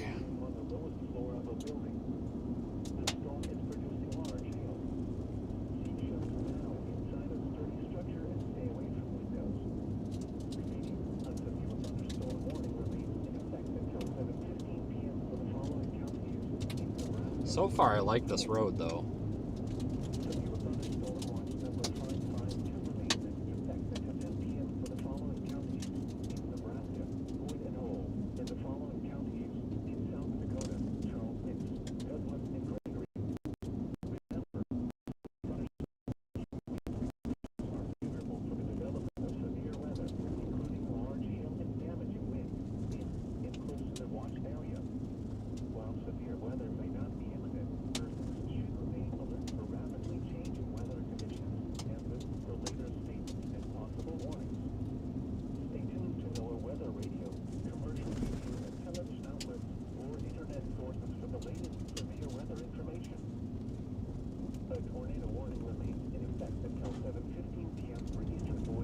After this next curve, that's probably about as far as I'm going to take this.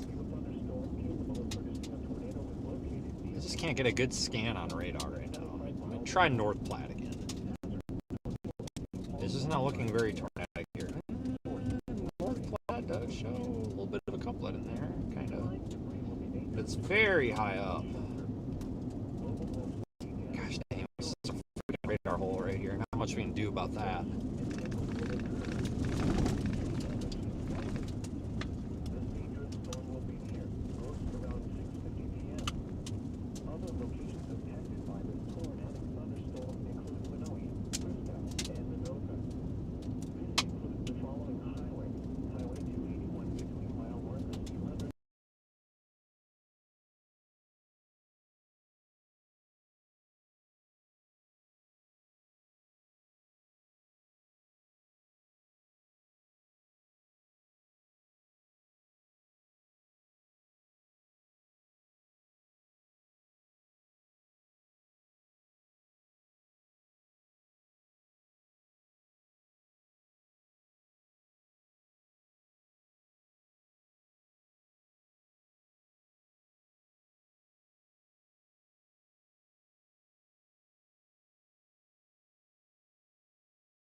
freaking signal would be nice.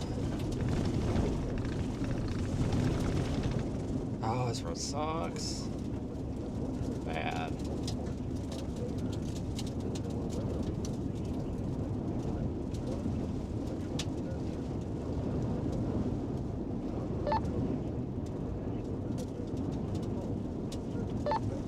I don't know if it's a good idea or not. I might actually try to go north and slide in behind this thing. See if there's a bunch of hail on the road or whatever. I don't know. It looks like it might be able to slide in behind the hail core and get across instead of going all the way down. Yeah, I think that's possible. To the west of the storm, they're eventually, I think that's what's going to become our MCS here. They're starting to look a little more outflow dominant, so you might have some time, yeah, sneaking behind it. I think I'm going to do that because it's warned for 1.5, and if it's 1.5 and the bright reds and purples, I can squeeze between that and the one behind it, no problem, I don't think.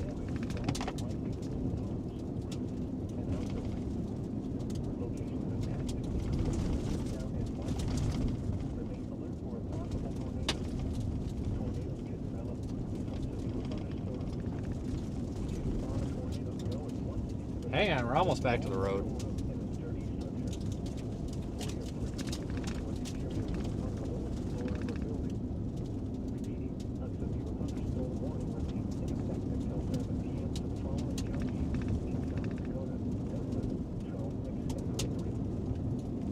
Tell you what though, this wind is really picking up. So much dust I can't keep the damn windshield clear either.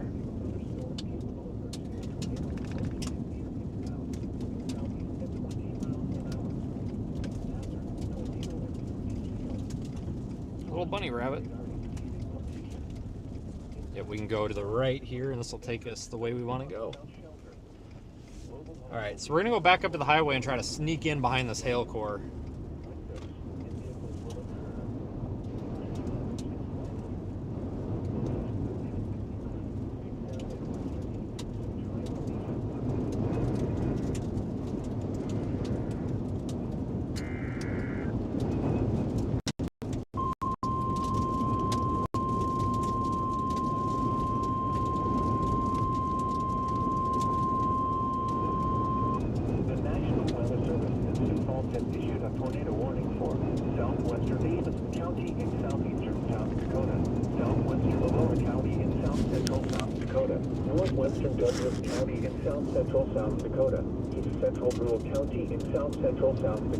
Until 7:30 p.m.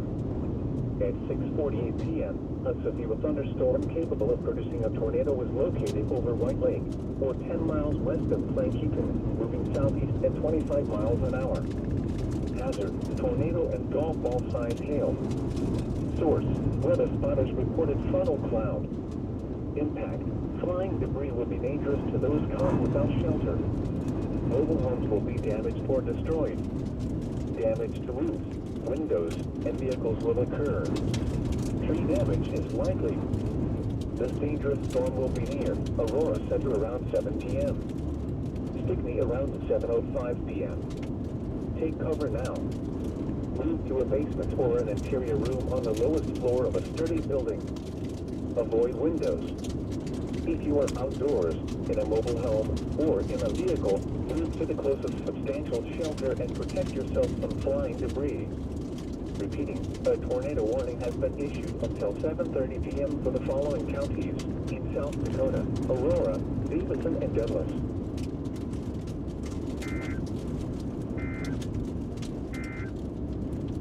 A tornado warning remains in effect until 7 p.m. for Central. So that tornado warning is for the storm off to the north of this one.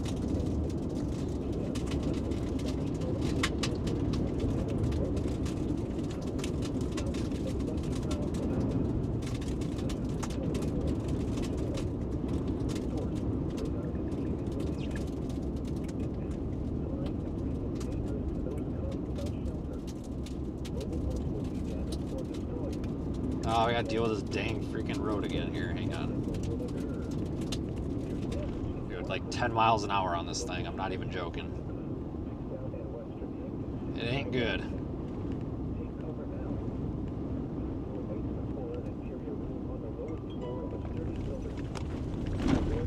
All right, once we get off our like 10 mile an hour road here, we'll be doing all right.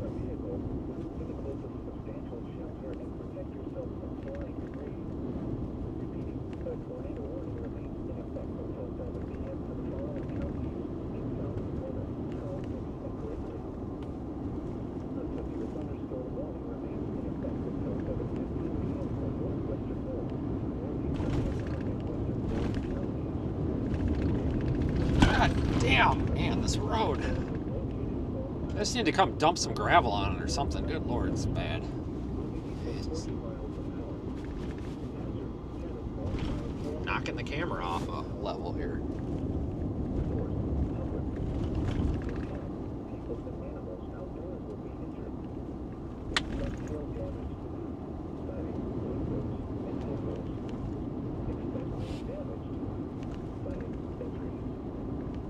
I think it smooths out a little bit up here, thankfully.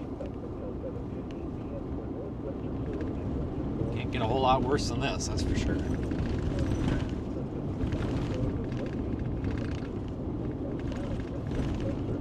There's absolutely no weight in the bed of this truck right now, so it is just not a good ride. I'm gonna stop adjusting the camera until we're off of this because it's just pointless. I need some weight in the back of this thing because this thing's just jumping all over the damn place. Back end is. I mean, there's going to be weight in it. I've got, you know, I don't have my chainsaw with. I don't have my recovery stuff with. I've got about probably 300 pounds of stuff to go in the bed of this. I'm waiting on my organizer. It'll be here tomorrow. Get it put in tomorrow or Wednesday. And believe it or not, that 300 pounds will really smooth this out.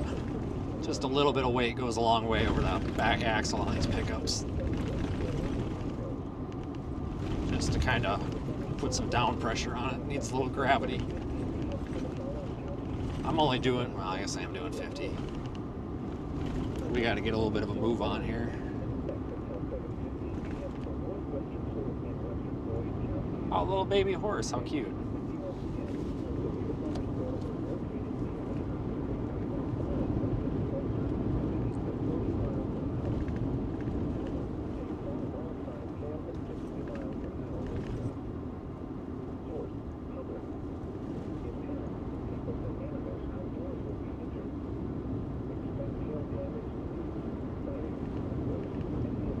So we're repositioning a little bit here.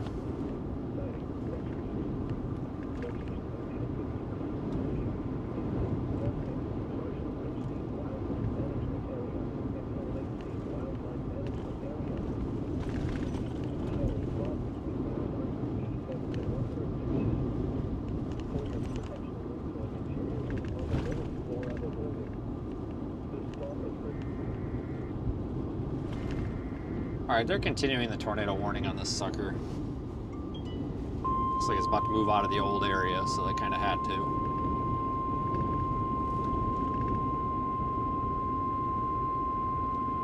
The National Weather Service in Sioux Falls has issued a tornado warning for southeastern Charles Mix County in south-central South Dakota, southeastern Gregory County in south-central South Dakota until 7:45 p.m. At 6:54 p.m., a severe thunderstorm capable of producing a tornado was located over Pickstown, moving east at 25 miles an hour. Hazard, tornado and golf ball size hail. Source, radar indicated rotation. Finally, a smooth road. Impact, flying debris will be dangerous to those caught without shelter. Mobile homes will be damaged or destroyed. You can just hear that wind, oh my god. Damage to roofs, windows, and vehicles will occur. Tree damage is likely. This dangerous storm will be near Lake Andes, Pickstown, Marty, and Ravinia around 7 p.m. Wagner around 7:05 p.m. Take cover now. Move to a basement or an interior room on the lowest floor of a sturdy building. Avoid windows. If you are outdoors... We're going to creep in between the two hail cores and move in behind it in case this forms again. I don't think it's going to tornado again, but I've said that like 4 times and it's tornadoed every time, so... 7:45 p.m. for the following counties in South Dakota, Charles Mix and Gregory.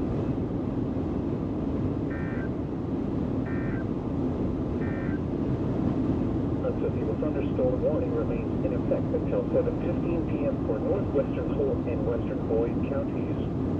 At 6:51 p.m., unsubdued thunderstorm was located near Neighbor, or 24 miles west of Spencer, moving east at 40 miles an hour. Hazard, ping-pong ball-sized hail and 60 miles an hour wind gusts. Source, public.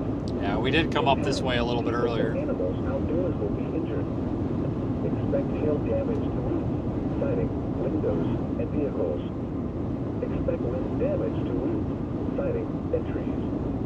Locations impacted include Butte, Vapor, Dustin, Partial Bridge State Wildlife Management Area, and Hull Lake State Wildlife Management Area. This includes Highway 12 between mile markers 87 and 116. For your protection, move to an interior room on the Look at that lowest floor of sky. the building. Wow. The storm is producing large hail. Seek shelter now inside a sturdy structure and stay away from windows. Repeating, unsubdued thunderstorm.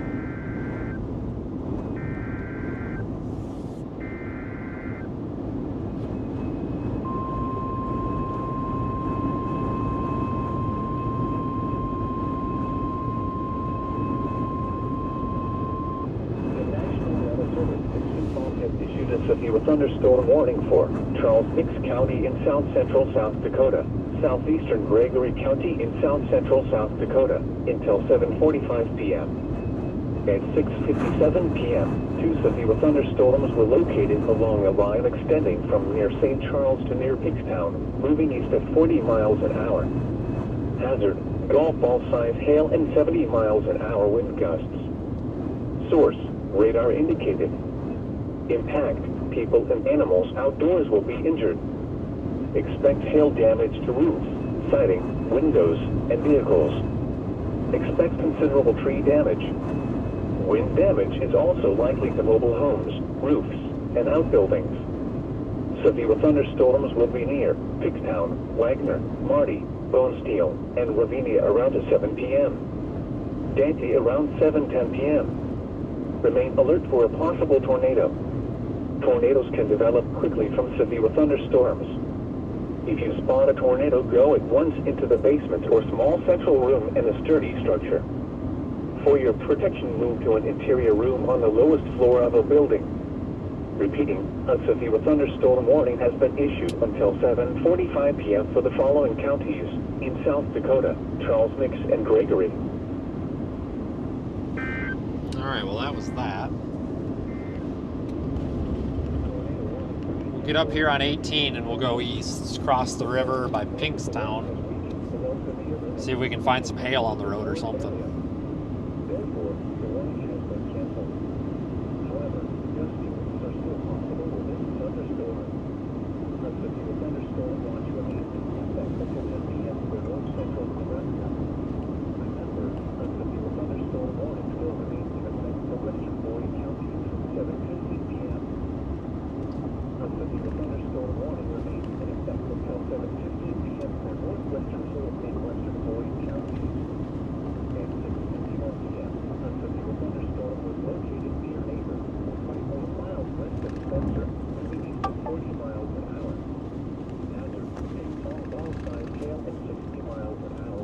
Stop sign already, holy smokes. Public. Impact, people and animals outdoors will be injured. Expect hail damage to roofs. Well, we'll take a right. Expect wind damage to roofs, siding, and trees. Locations impacted include Butte, Vapor, Dustin, Partial Bridge State Wildlife Management Area, and Hull Lake State Wildlife Management Area. This includes Highway 12 between mile markers 87 and 116. For your protection, move to an interior room on the lowest floor of a building. This storm is producing large hail. Seek shelter now inside a sturdy structure and stay away from windows. Repeating, a severe thunderstorm warning remains in effect until 7:15 p.m. for the following counties in Nebraska, Boyd, and Holt. The tornado warning for eastern Boyd County is canceled. The storm, which prompted the warning, has reached below severe limits and has exited the warned area. Therefore, the warning has been canceled. However, What do you guys think of that? I don't think we're done yet, but man, that was something.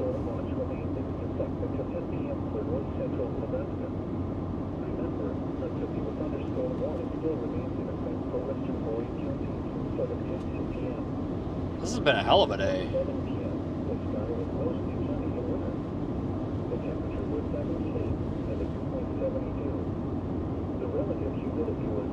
You guys want to see something cool? That was earlier.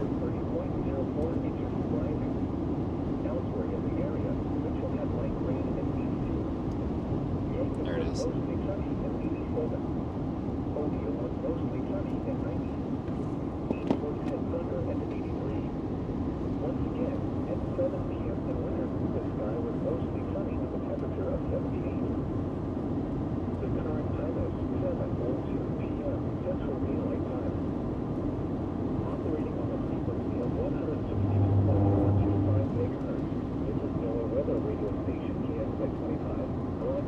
So now we're on the back side of this storm.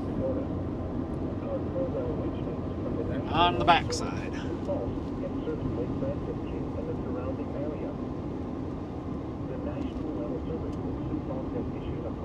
Hold on, guys. 1 second here. I gotta reset this.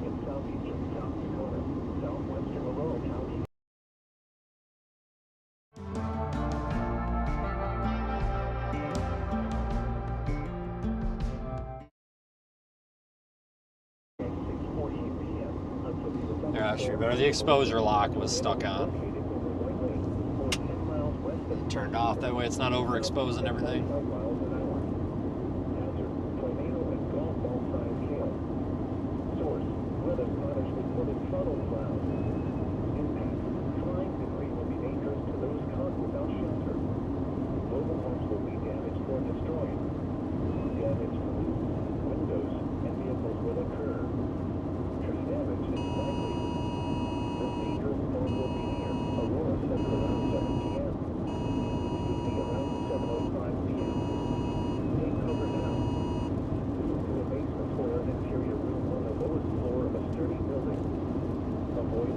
Emergency alert.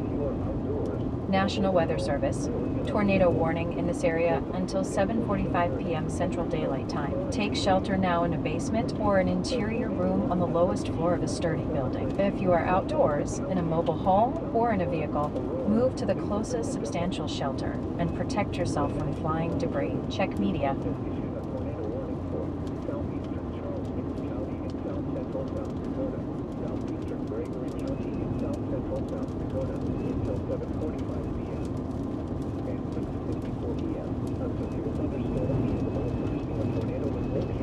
I kind of wonder if that one back off to the southwest that's coming into Butte, I wonder if that's going to be tornadic. Can't quite tell.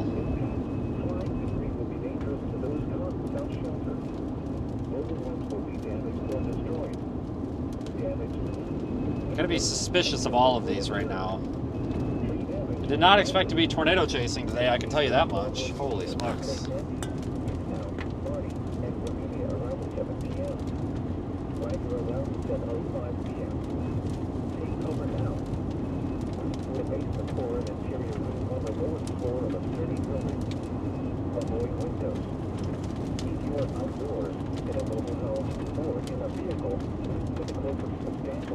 So not only do we have hail, it's and it's playing my video even though I didn't ask it to. That's nice.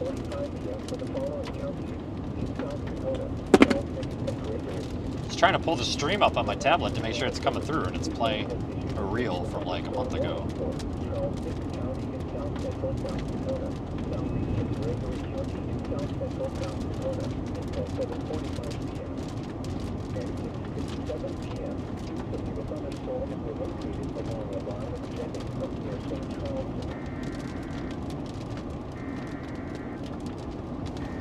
Might have to slow up here. We don't want to plow right into this hail core and blow the windshield out.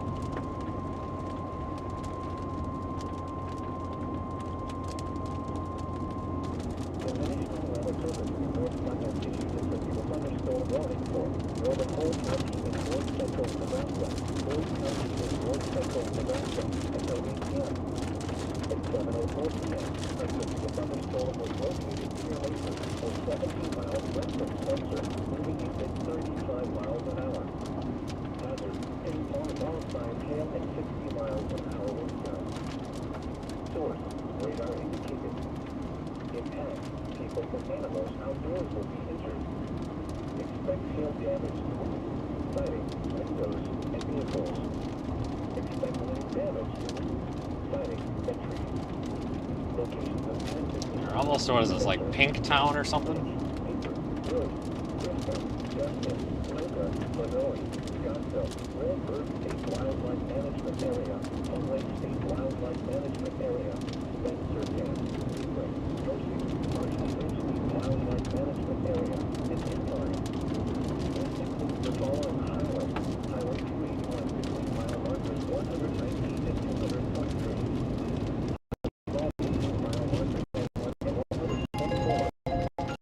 Crying out loud. A little busy right now. Thunderstorm warning has been issued until 8 p.m. for the following counties in Nebraska or the Elk. I'm just getting blown all over this dang road.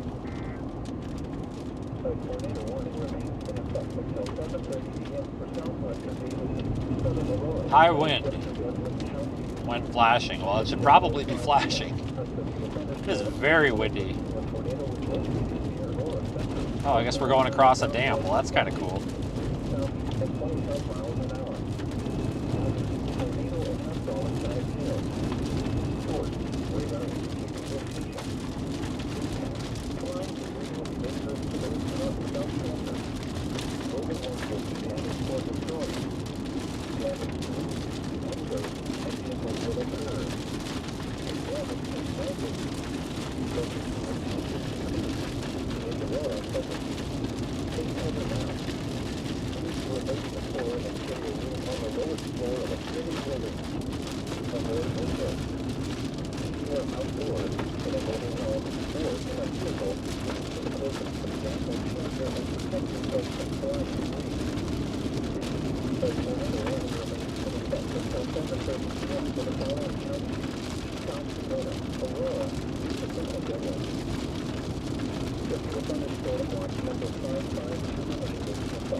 Almost across the river here.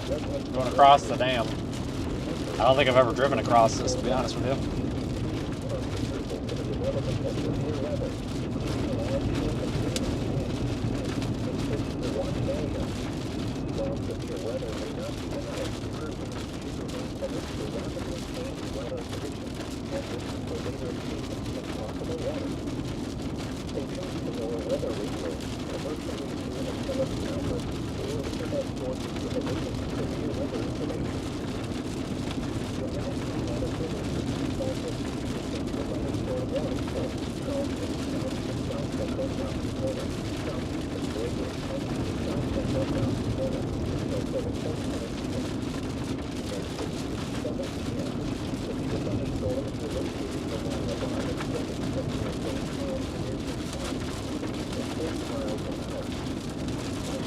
Must be a hydroelectric dam or something. There's like a big substation down there. I don't know if it is or not. I'm just guessing. I didn't even know this was a thing here.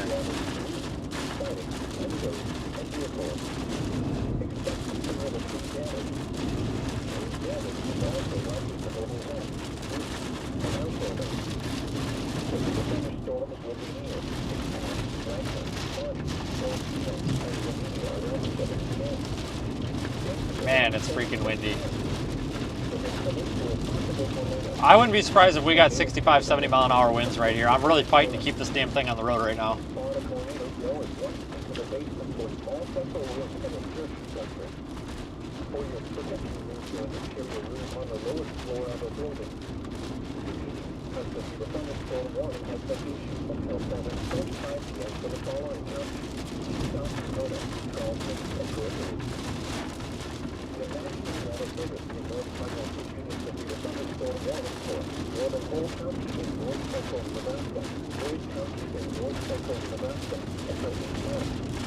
At 7:04 p.m., the thunderstorm was located at 17 miles west of Chester, at 35 miles an hour. Hazard, ping-pong ball sign tail at 60 miles an hour wind gusts. Source, radar. All right, we're just gonna keep right on the heels of this thing in case it does something. I think it's transitioning more into just a really strong wind event now. I think.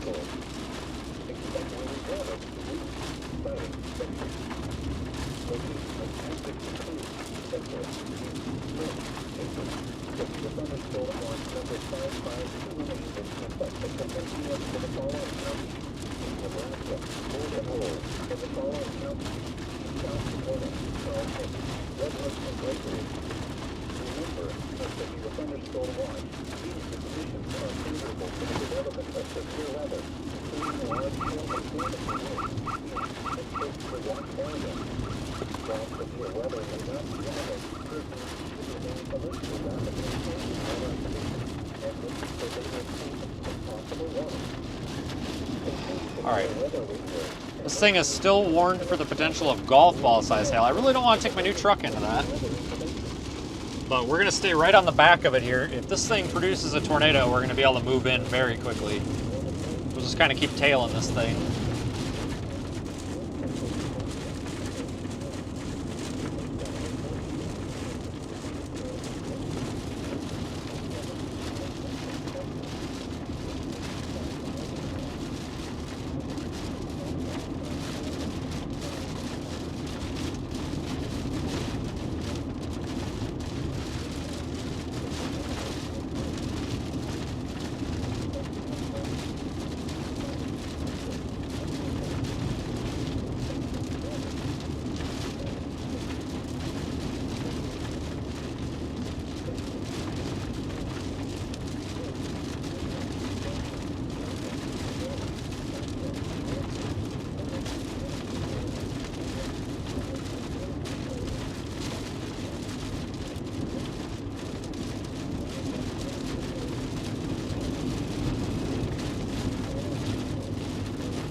So, where's the Derecho? I don't know. We don't have one.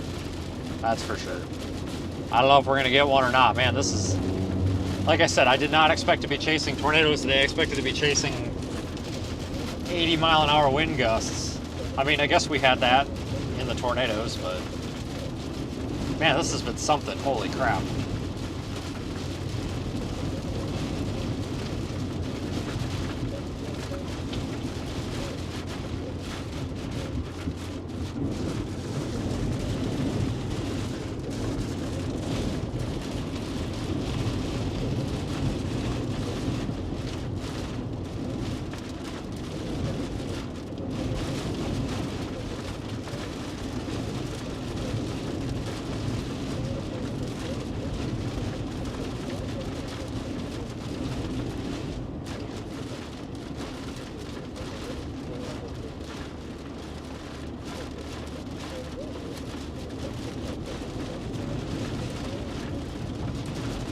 Random gas station, but we're doing all right on gas.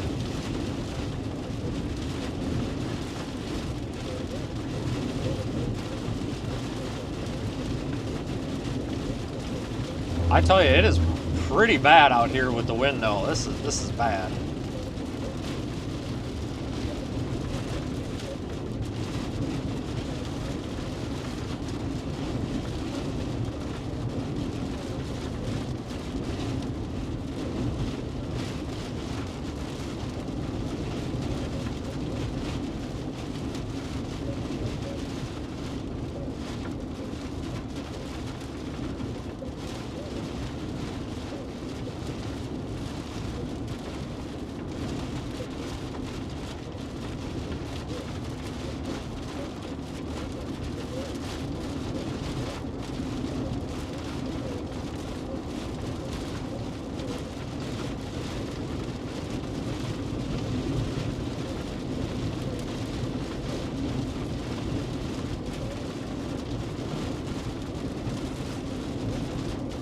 Trying not to get blown off the dang road here. This might even be the beginning of our squall line. I mean, this could be the Derecho thing trying to form.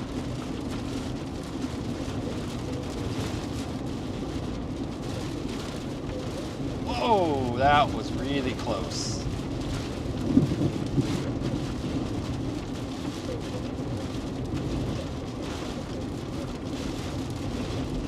Hope you guys saw that one.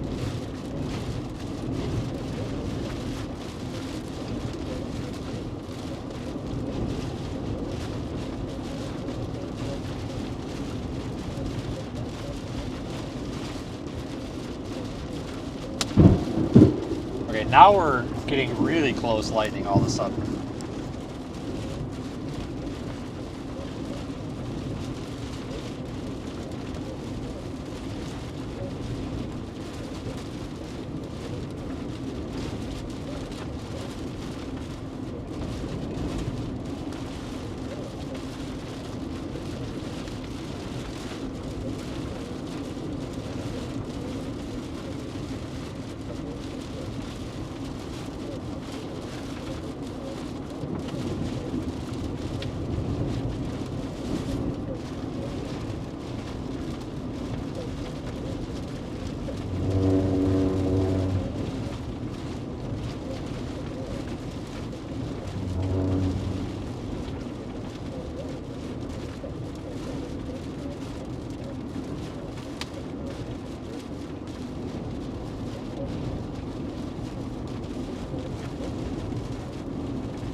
We are getting a ton of very close lightning strikes.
I haven't seen any hail on the road. I was kind of wondering if maybe we would be able to find some hail accumulation or something, but I'm not seeing any. We're right behind this hail core.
Keep going because I'm not really seeing evidence of hail.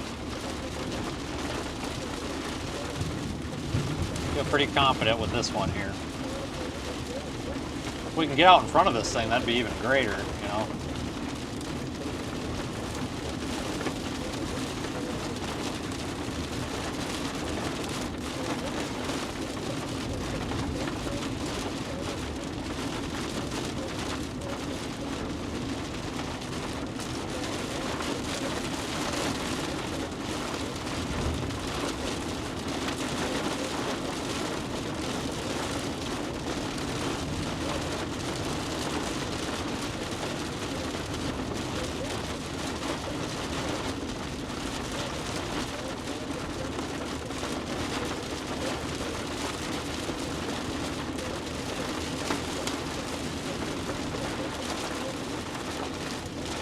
Good thing is about approaching the storm like this, if we do start getting into hail, we just have to stop and pull over and the hail's going to go right by us and won't be a problem.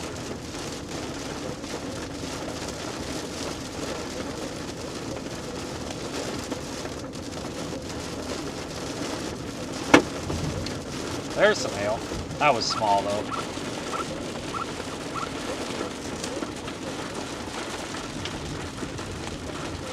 I ain't too worried right now. That was maybe like a dime-sized piece of hail.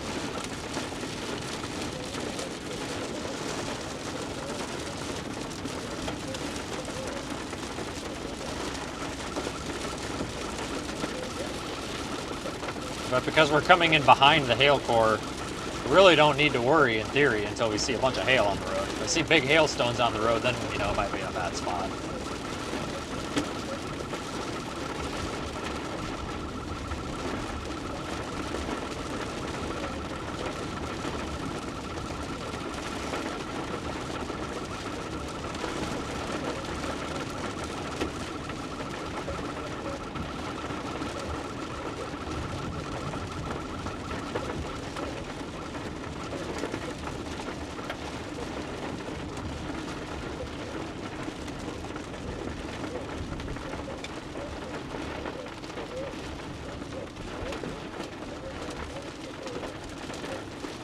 Looks like we're going to be getting a new radar scan here any second on Radar Omega there. It's loading right now. Yep, there it is. All right, I think we actually went through the core, so if my calculations are correct, and they probably are, I think we're past any sort of hail risk. I think.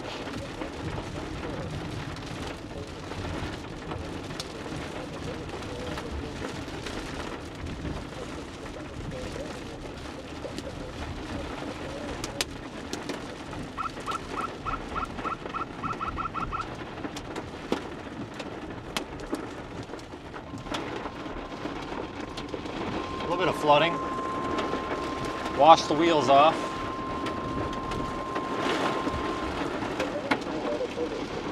A thunderstorm warning for southeastern County and south central South Dakota, Baldwin County and southeastern South Dakota, southeastern Douglas County and south central South Dakota, western Hutchinson County and southeastern South Dakota until 8:15 p.m.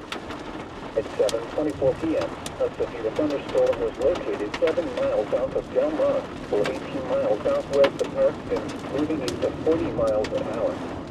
Hazard, 70 miles an hour wind gusts sensing all-size hail. Source, radar indicated. Impact, people and animals outdoors will be injured. Expect hail damage to roofs, siding, windows, and vehicles. Expect considerable tree damage. Wind damage is also likely to mobile homes, roofs, and outbuildings. Yeah, this road's starting to flood in the left lane. Will be near. Troop around 7:30 p.m. Taylor around 7:35 p.m. Other locations in the path of this severe thunderstorm include Stratton. For your protection, move to an interior room on the lowest floor of a building. Repeating, a severe thunderstorm warning has been issued until 8:15 p.m. for the following counties. South Dakota, Douglas, Hutchinson, there is some like pea-sized hail in here, but I haven't encountered anything that's got me concerned. I see lots of gas stations we could go park under if we had to, so I feel pretty good about this. For northern whole central 8 counties. At 7:18 p.m., a severe thunderstorm was located 7 miles southwest of Butte, or 13 miles west of Spencer, moving east at 30 miles an hour. hazard, heading southbound by tail and 60 miles an hour wind gusts. Source, radar indicated. Impact, people and animals outdoors will be injured. Expect hail damage to roofs, siding, windows, and vehicles. Expect wind damage to roofs, siding, and trees. Locations of hazards include sensor, leaf, branch, paper, growth, vista, justice, radio, program, software, airport, wildlife management area, and wildlife management area,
Just getting sloshed in here. My God.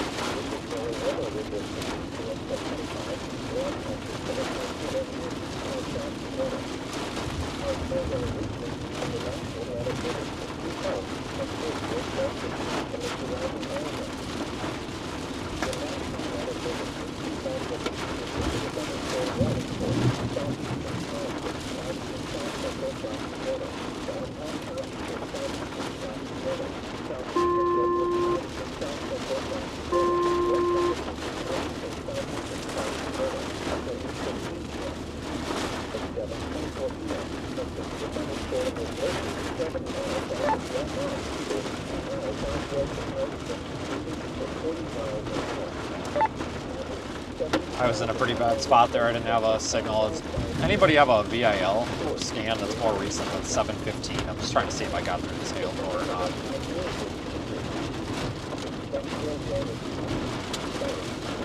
I do not. My latest scan is 15. I'll let you know if that changes though. Alright, I think I'm through it. I was just making sure, but yeah, it's, for some reason it hasn't put out a new scan yet.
We're actually almost to the leading edge of this, finally. It's been a drive.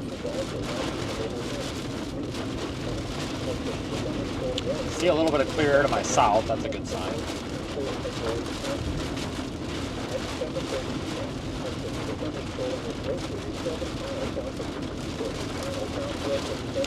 Should start to lighten up here pretty soon. At least a little bit.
be happy to get out of this car wash.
Might have to pass this guy here.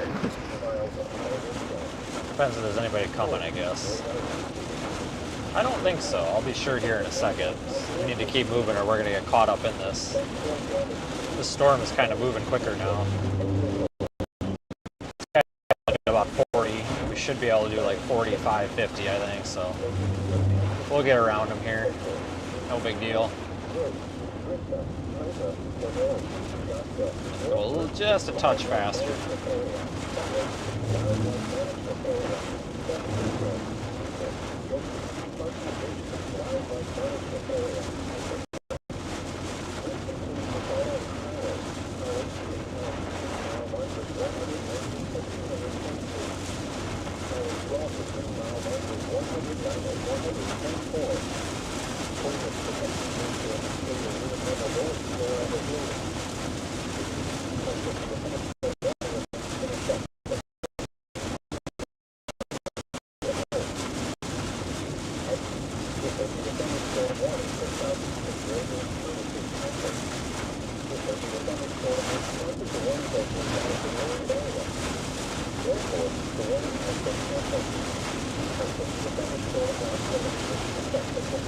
There's a lot of water here in these fields. I wonder if this road's going to flood under if we get any more rain.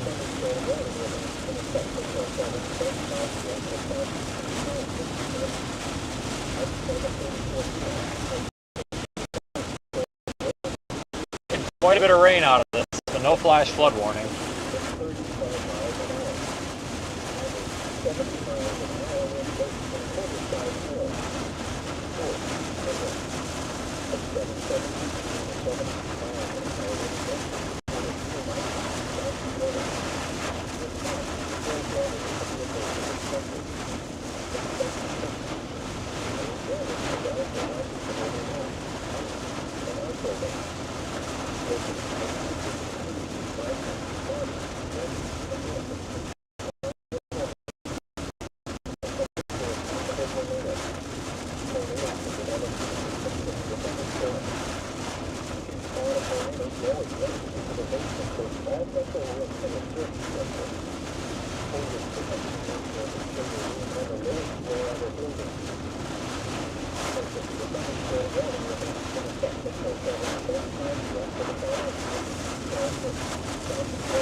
Lightning's picking up again.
Now we're really getting hosed in here. Where the hell did this come from?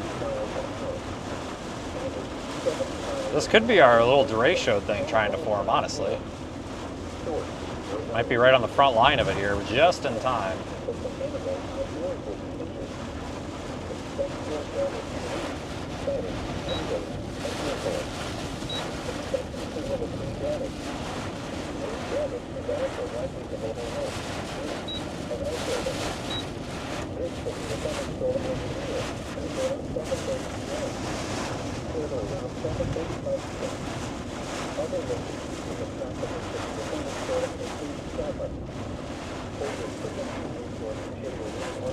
But we are really just getting blasted in here. I'm surprised how strong this wind is with this rain. This is nasty.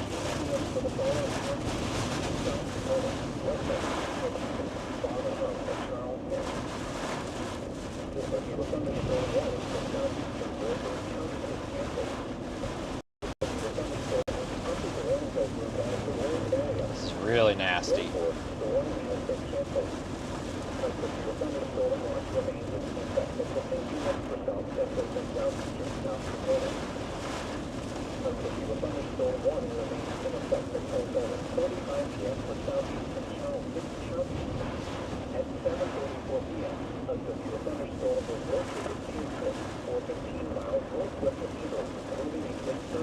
So we got a random stop sign up here.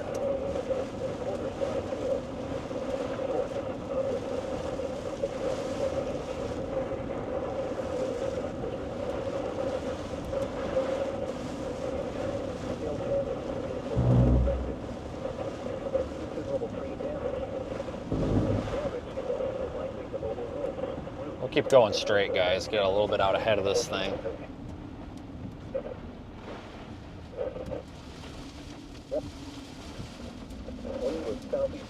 Man, you can hear that wind howl in the power lines. Jeez. Yeah, it is not nice out, that is for sure.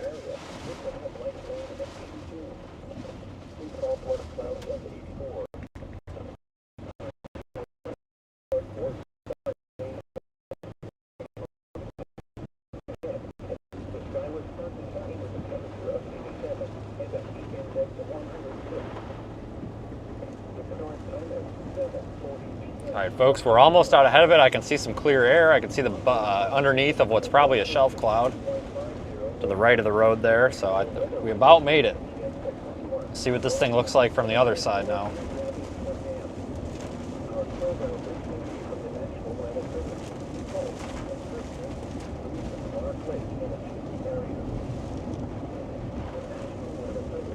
It's a good sign. Can't see nothing in here, so I gotta get a little out ahead of it.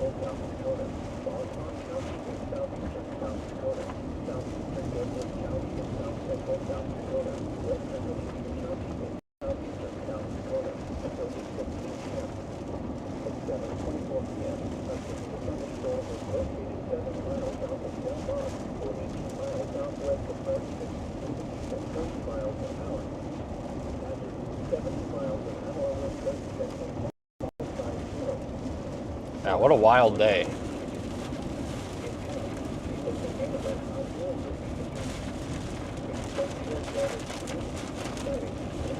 We're damn near in Nebraska, for crying out loud.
All right, I want to see if this thing's got a shelf cloud on it. We should know here in just a couple minutes.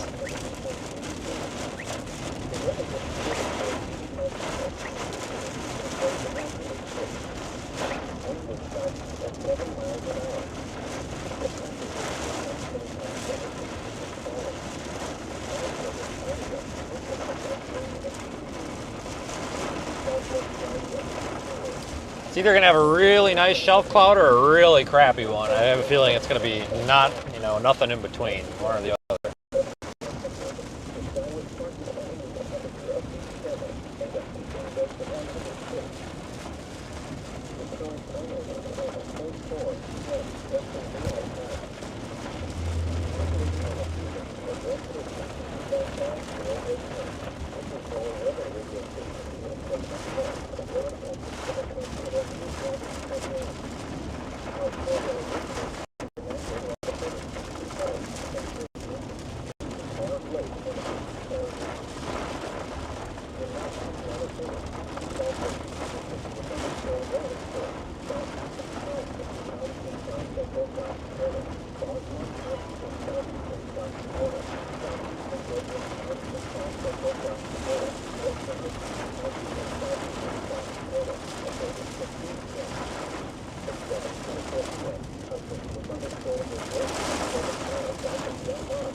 Just about there.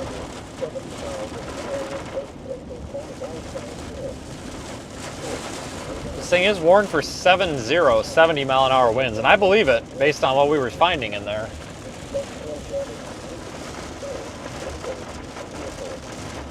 I think the name of the game now is going to be Get East.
Well, I don't know, what do you guys think? This has been something. New warning coming out. It's for the one to the north. I think we're about to get our big squall line or potential derecho event to form pretty soon. I don't know if it's going to be a derecho, but I think it's going to try.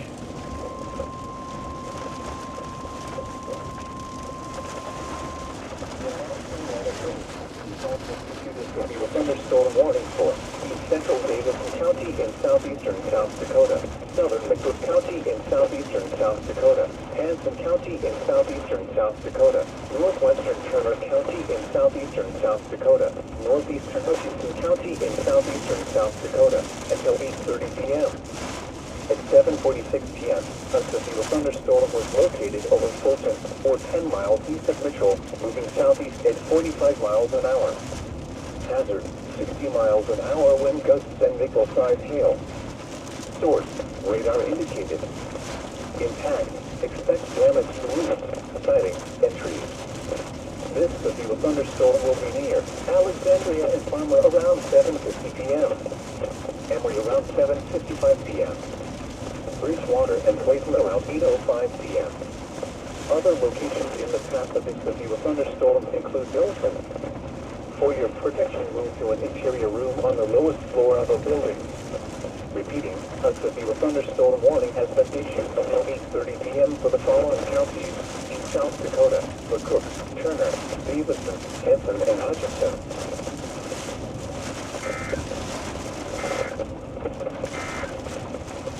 At 7 p.m., the sky was partly sunny.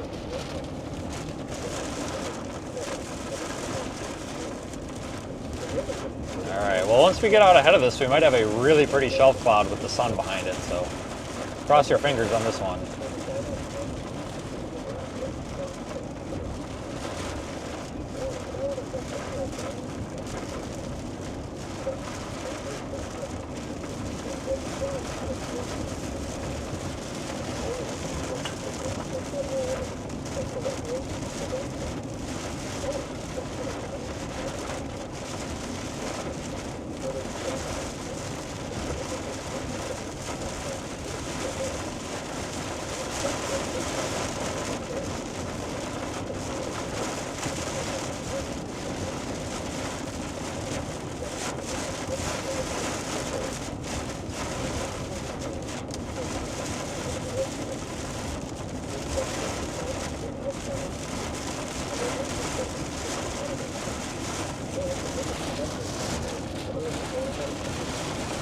That's the bottom of our shelf cloud, I think.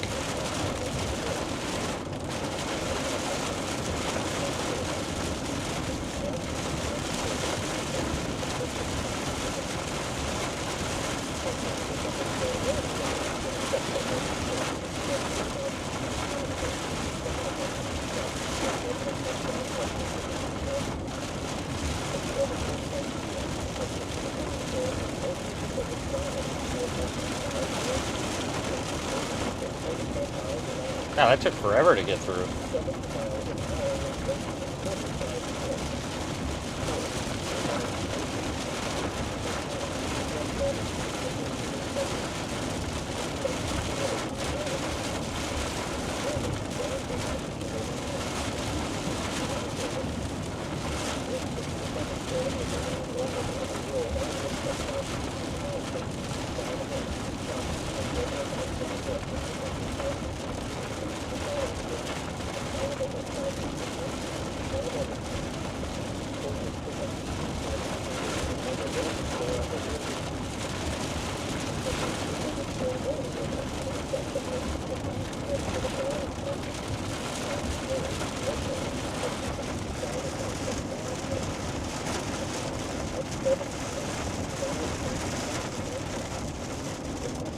Alright, maybe like 2 miles we should have a shot of this. We're damn near out ahead of it. Sometimes these shelf clouds are really pretty, sometimes they're ugly.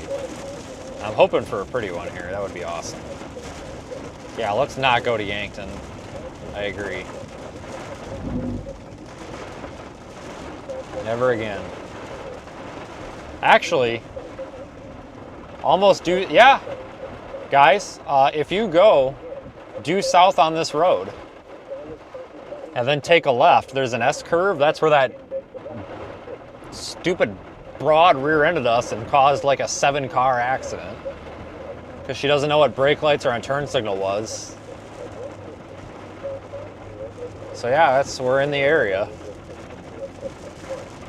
God, I'm still pissed at that lady. Joke's on her though, her insurance paid out. She wasn't hurt, so it's okay to say that. But no, here's the deal. It's one thing to text and drive or be distracted and drive, but it was a flat road just like this. There was me with all of my extra brake lights parked in the road with my left blinker on with all my brake lights lit up. Behind me, a bright red fucking SUV with all of its brake lights on. And behind that, another car with brake lights on. Like, you couldn't possibly not know that there weren't cars stopped and turning left. And the lady didn't even slow down and still hit everybody at 70 miles an hour. Like, not only was she distracted driving, I honest to God think she was either spaced out or had her eyes closed. Because when I looked up, every time I stop to turn left in a highway like this, I'm very paranoid of getting hit, so I always check my rearview mirror to make sure there's not somebody on my ass. I did not even see this person. And all of a sudden, maybe actually like 10 seconds later, she's hitting a bunch of cars and causing like a 7-car accident. She had to have been effing flying because it was a flat road. I should have seen her. So, yeah, she's not on my good side. I'm not very happy about her.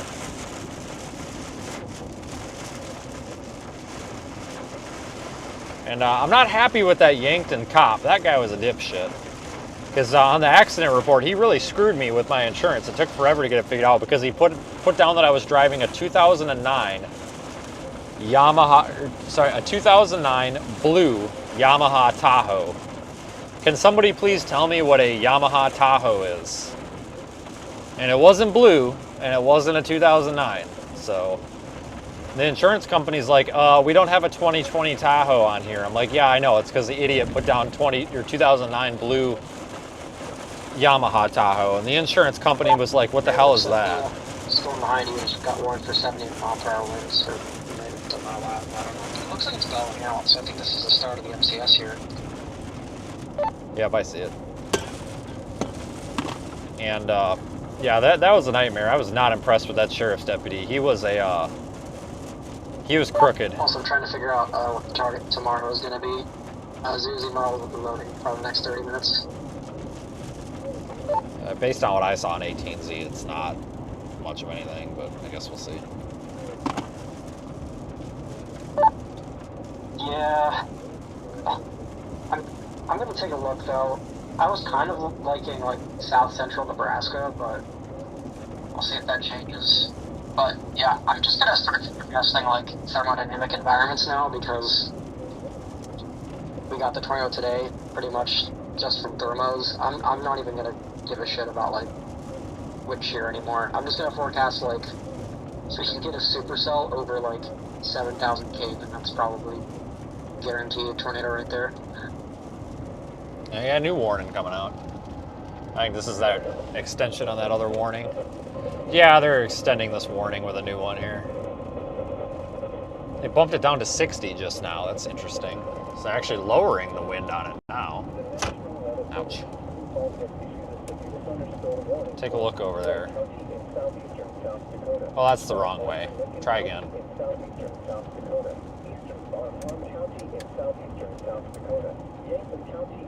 Starting to see a little bit of a shelf cloud.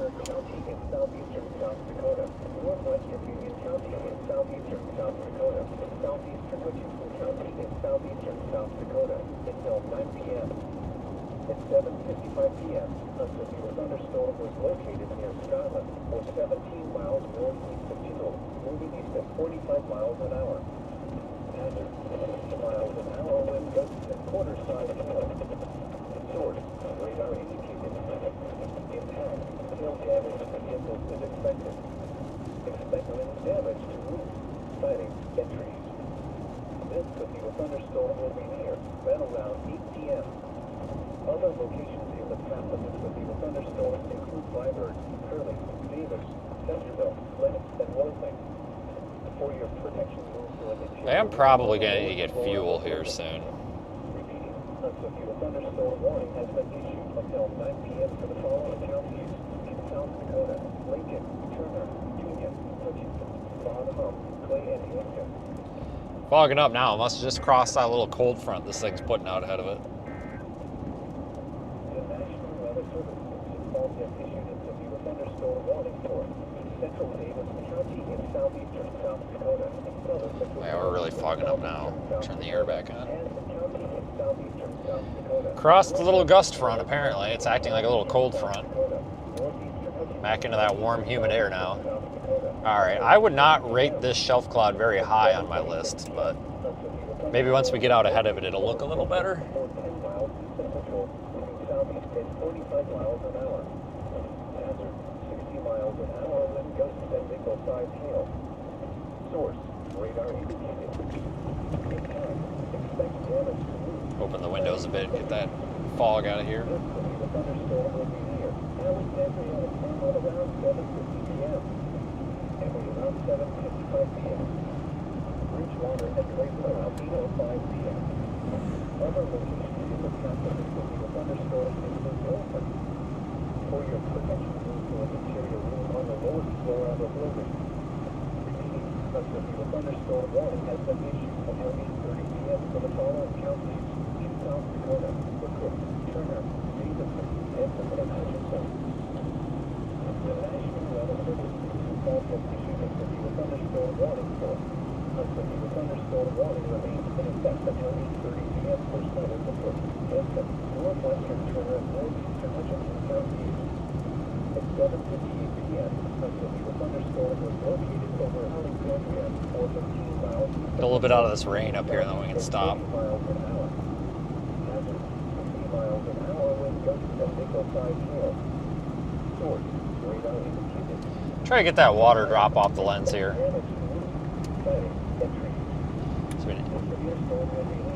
There we go.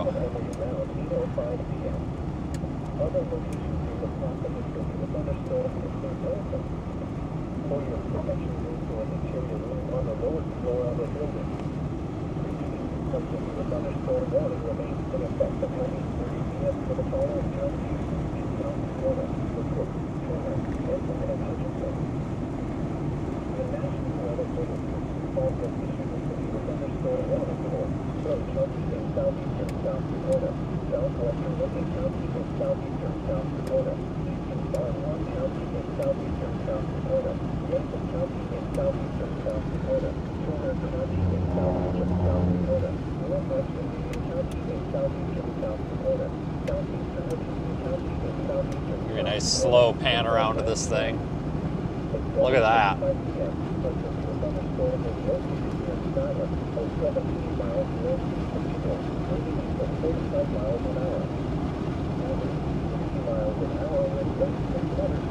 I guess it's not bad.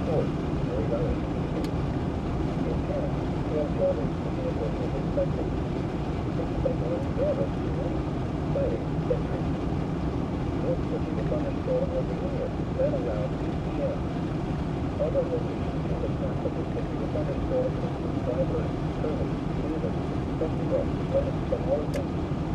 For your protection, move to an interior room on the lowest floor of the building. The thunderstorm warning has been issued until 9 p.m. for the following counties. I guess it's not too darn bad, is it? I can settle for that.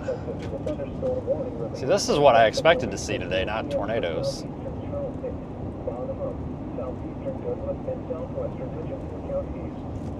At 7:49 p.m., a severe thunderstorm was located over Scotland, or 14 miles northeast of Tyrrell.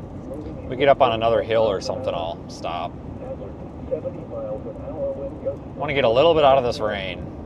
Source, radar indicated. Impact, hail damage to vehicles is expected. Expect considerable tree damage. Wind damage is also likely to mobile homes, roofs, and outbuildings. This severe thunderstorm will remain over mainly rural areas of southeastern Charles Mix, Donovan, southeastern Dublin, and southwestern Hutchinson counties, including the following locations, all of them in southeastern Yankton Sioux Tribal Nation. For your protection, a severe thunderstorm warning remains in effect until 8:15 p.m. for Donovan and southwestern Hutchinson counties. 8 p.m.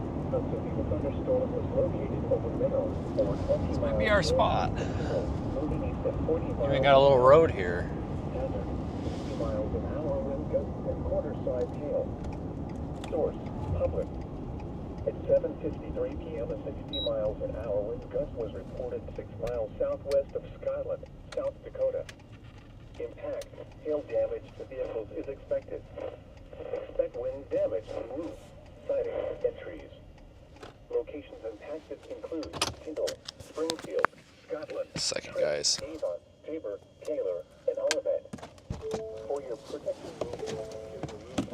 Oh, that is a nice shelf cloud, actually. It smells like fresh cut. Oh, shit. That's a steep ditch. That almost hurt. There we go, guys. Big shelf cloud coming in. Probably some strong winds behind that.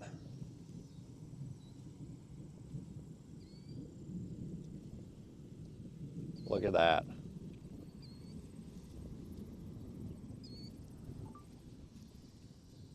Take a good photo of that.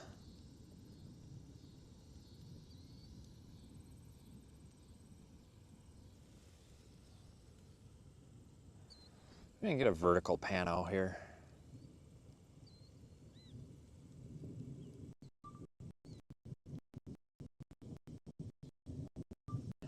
Hold on, guys. I get a panorama here. A panorama before these car headlights come.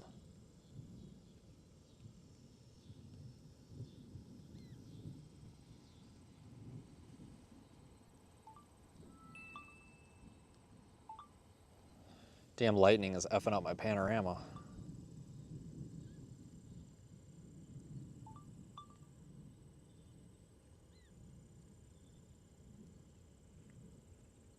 It's moving in real fast.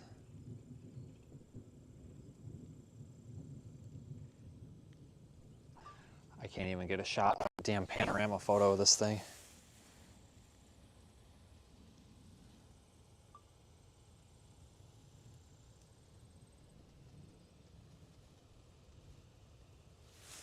All right, we better get moving here. I think we're about to get dumped on with rain. This thing's moving super fast. Super fast. Oh, stream died. That's nice. Impact, hail damage to vehicles is expected. All right, I didn't know that the stream went down. I'm sorry, guys. Entries. Locations and tactics include Tyndall, I think I might have accidentally hit a button while I was remote there. Sorry. I had no idea. For your protection, move to an interior room on the lowest floor of a building.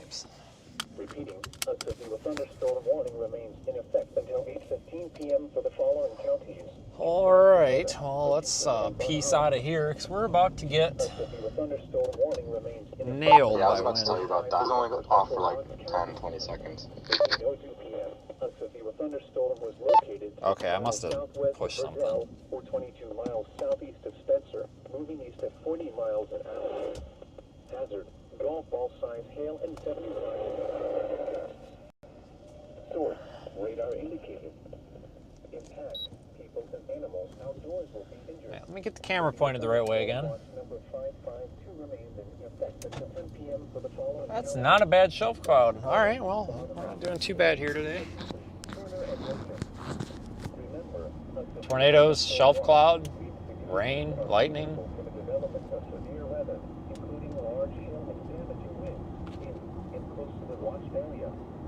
While severe weather may not be imminent, persons should remain alert to rapidly changing weather conditions and listen for later statements and possible warnings. Stay tuned to NOAA Weather Radio, commercial radio and television outlets, or internet sources for the latest severe weather information. A severe thunderstorm warning remains in effect until 8:45 p.m. for central Knox County. At 8:02 p.m., a severe thunderstorm was located 6 miles southwest of Burdell and 22 miles southeast of Spencer, moving east at 40 miles an hour. Hazard, golf ball size hail and 70 miles an hour wind gusts. Source, radar indicated. Impact, people and animals outdoors will be injured. Expect hail damage to siding, windows, and vehicles. Expect tower tree damage. Wind damage is also likely to hold homes and outbuildings. Locations and tactics include Bloomfield, Burnaby, El Barrera, Tempe, Center, Burdell, Libby, Tempe Reservation, and El Barrera State Park. For your protection, That is a really cool shot.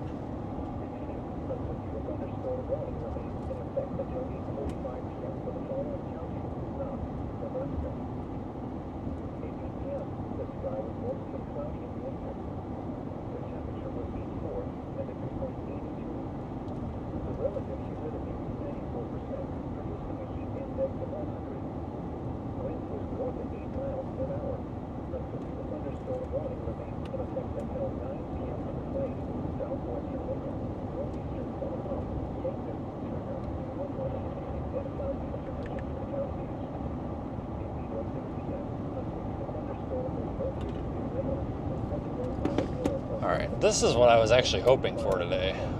I like shelf clouds. I think they're cool. I haven't seen a whole lot of them this year. I mean, we've seen them, but like we haven't seen any real good ones, because sometimes you get some real good noteworthy ones. And just haven't had a whole lot of them this year.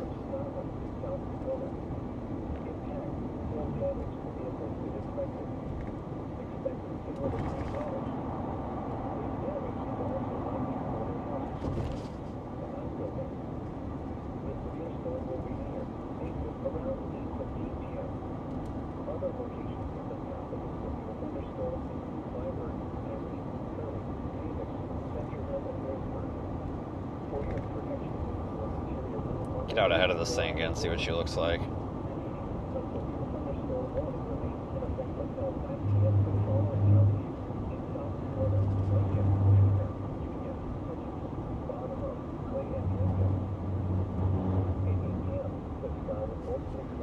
This thing's moving, guys. This thing's gotta be moving 45, 50 miles an hour. What's the warning say? 40. Yeah. I think it's moving a little faster than 40, but hard to tell. We're just getting back into the moderate risk. We've been out of the moderate risk here for most of the day. I had no intentions of chasing tornadoes today. I can't believe that happened like that. That's just nuts. That's something else, guys. Wow.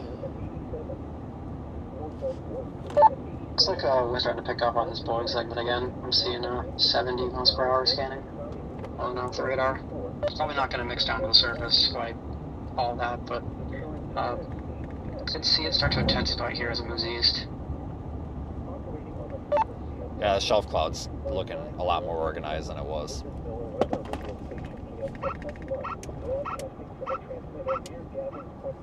And they just upgraded to 70 mile per hour winds, so I guess they saw it too. It's got a cute little hook echo here to the north. Yeah, I'm wondering if that's kind of like a, what's it called? Not really embedded supercell, but like a, what is it? I forgot the term, but yeah, there's a bit of like broad rotation there. I'm watching that. It's probably a waste of my time is what it is, because I'm going to go north. There's a road like 2 miles east of here, or north of here, that goes east. I just want to get up there just in case. A little area of rotation up to our north. We better go check it out. Yeah, and I think this thing's going to continue going more east. I think eventually this is going to be like a problem for like Sioux Center, Iowa. And especially if it has more time to organize, you can see, yeah, maybe the wind speeds increase as it goes east. Yeah, I'm surprised that we're so far down here, honestly. So, yeah, I think this is it.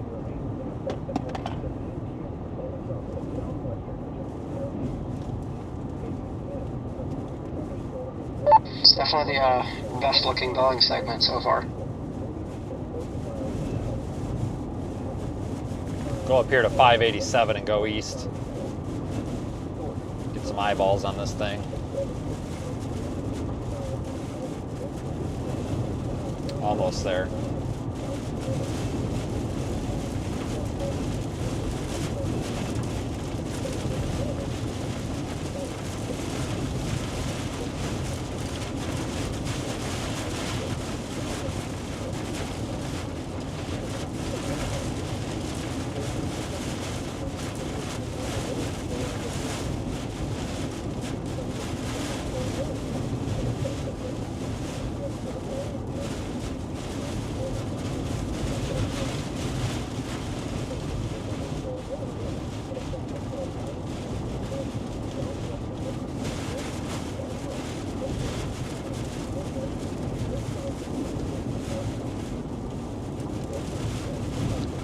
Next right.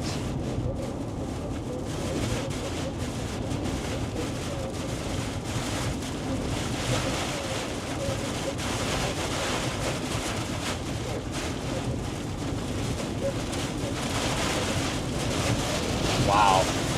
Talk about a car wash.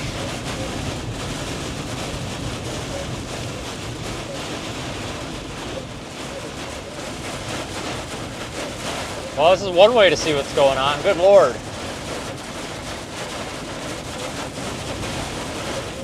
I want to outrun that intersection.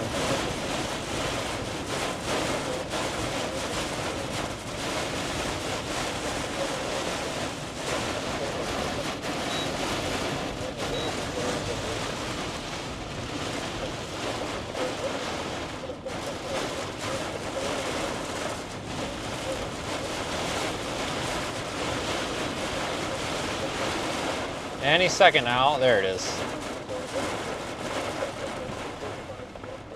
Hope it's paved. Yeah, it's paved. Nope, it's gravel. Is it gravel or dirt? Those are two very different things. It's gravel. Okay, we're good. We're good. If it was dirt, it'd be a different story.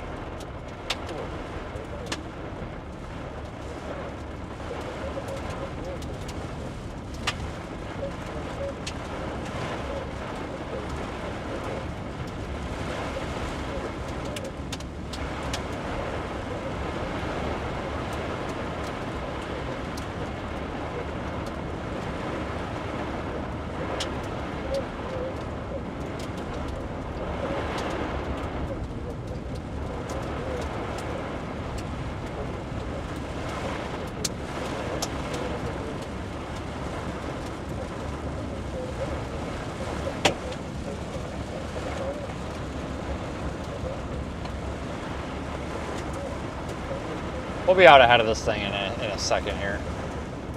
It won't take much. We're already gaining on it.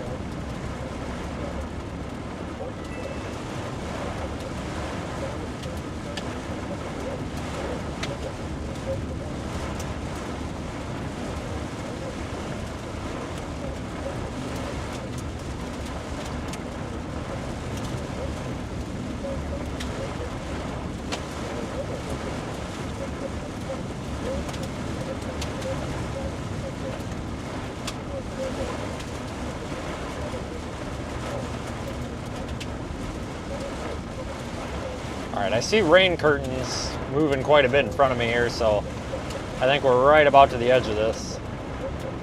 Let's speed up a little bit, get out ahead of it, check out the shelf cloud again. I do need to get fuel though. We got a ways yet, but I'm gonna have to get fuel soon. Seriously, like, soon.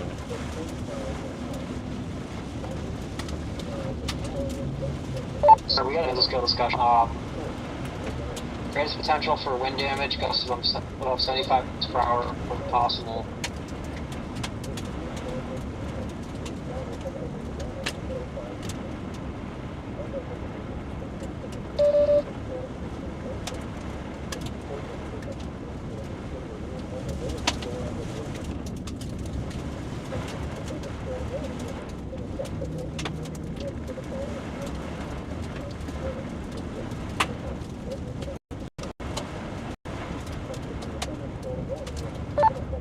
Alright, I didn't get that. I hit a bad spot there. Yeah, no problem. They put out an MD. Greatest potential for gusts 75 to 90 miles per hour. Going to be in southeast South Dakota to northwest Iowa. 1.5 miles. Alright, that works for me. Your route may be affected by severe thunderstorm warning. No kidding.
In a quarter mile, turn right onto 444th Avenue.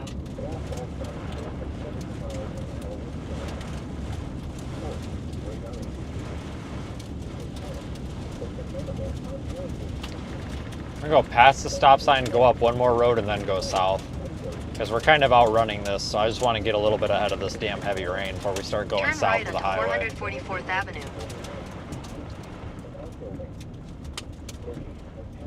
Just have a hard time seeing in that rain. Pretty bad. Continue on 444th Avenue for 3 miles. Head east on 294th Lane toward 445th Avenue. Continue on 294th Lane for 4 miles.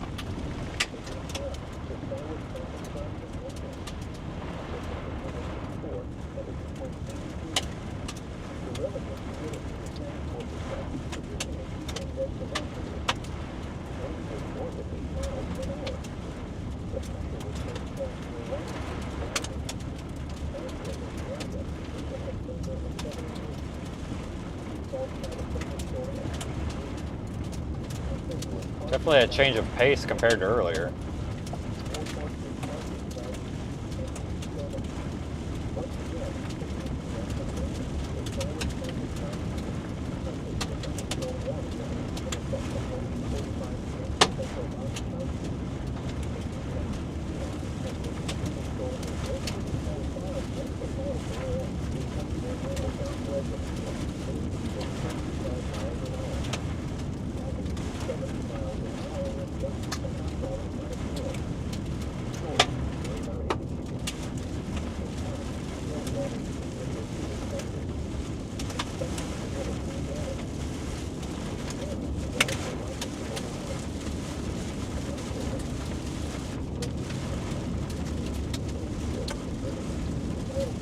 The next right, drop south back to that highway.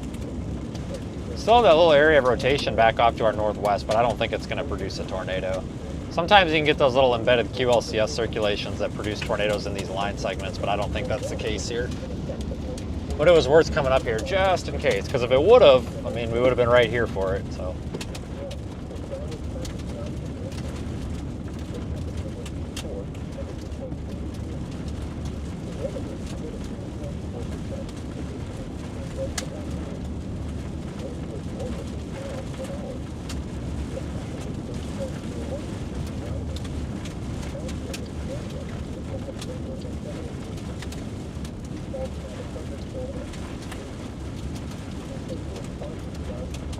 That might have been my road right there.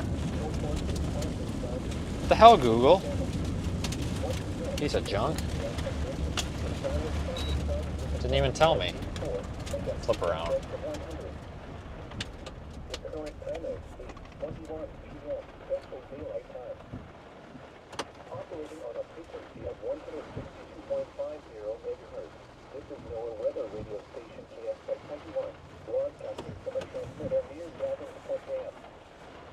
I do gotta get used to taking an extra minute to get turned around though with this thing compared to any other vehicle I drive. A lot longer wheelbase, that's for sure.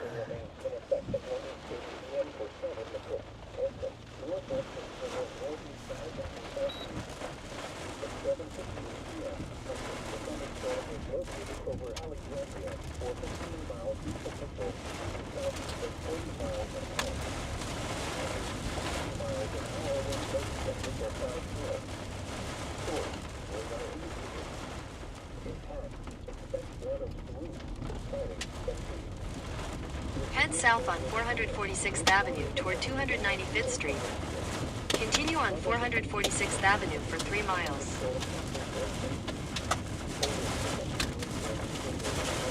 Here we go.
sliding over that side a little bit there.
Left on the South Dakota 46 East.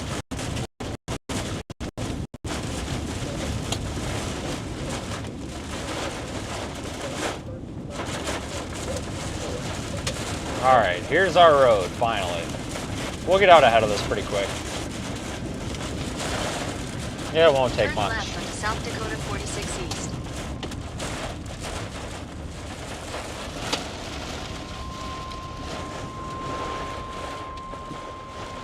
The National Weather Service in Omaha has issued a severe thunderstorm warning for northeastern Knox County. Continue on South Dakota 46 East for 6 miles. County in northeastern Nebraska until 9:15 p.m. At 8:25 p.m., a severe thunderstorm was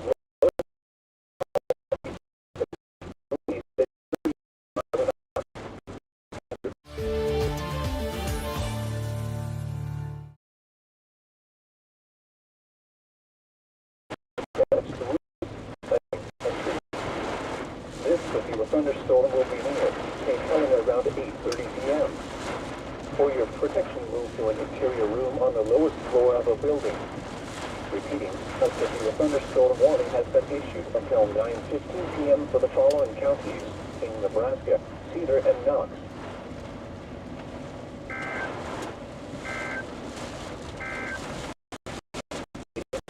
The sky was partly cloudy and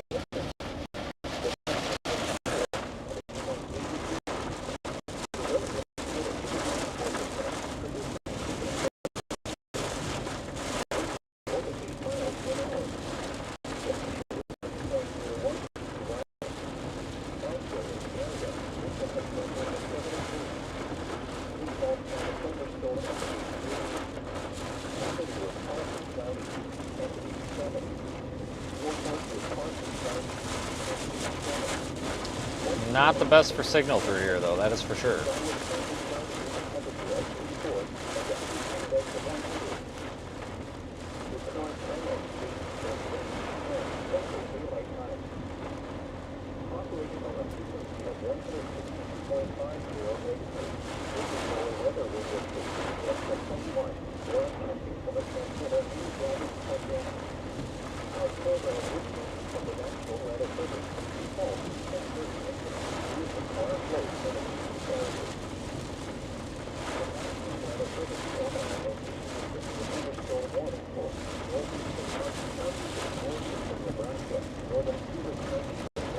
Look at that rainbow across the road. Jesus.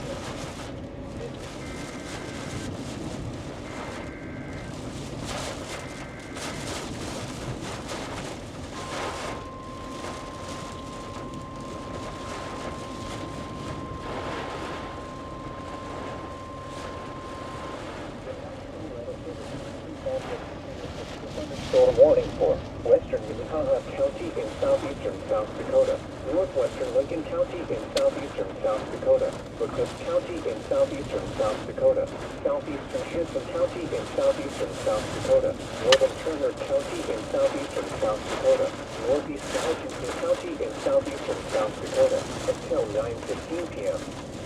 At 8:20 p.m., a severe thunderstorm was located near Salem, or 15 miles northwest of Lake Vermilion State Recreation Area, moving east at 30 miles an hour.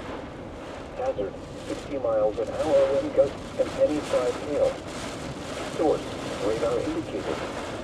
Impact. Expect damage to roof, siding, and trees. This severe thunderstorm will be near Salem and Canastota around 8:35 p.m. Mark Road around... I got fuel up here in 2 miles. Lake Vermilion That'll work. Recreation area around 8:45 p.m.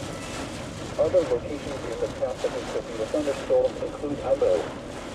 For your protection, move to an interior room on the lowest floor of a building.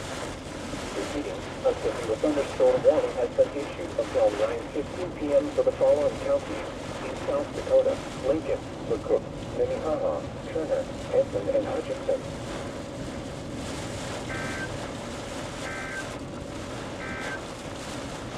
The National Weather Service, a severe thunderstorm warning remains in effect until 8:45 p.m. for central Mountain counties.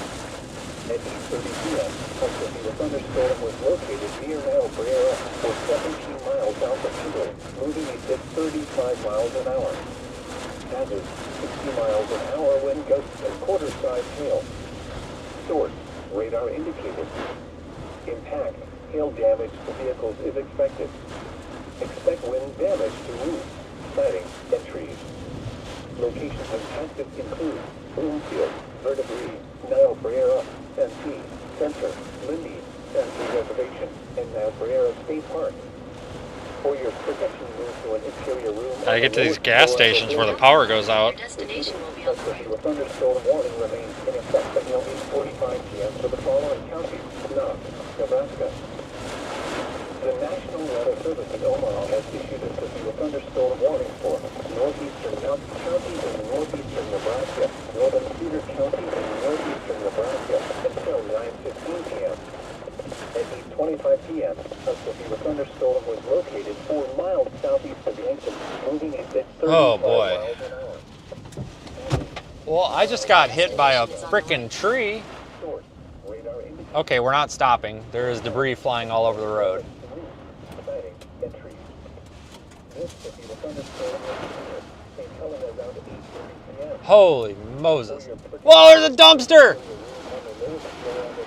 What the frick is happening? A severe thunderstorm warning has been issued until 9:15 p.m. for the following counties: in Nebraska, Cedar, and Knox.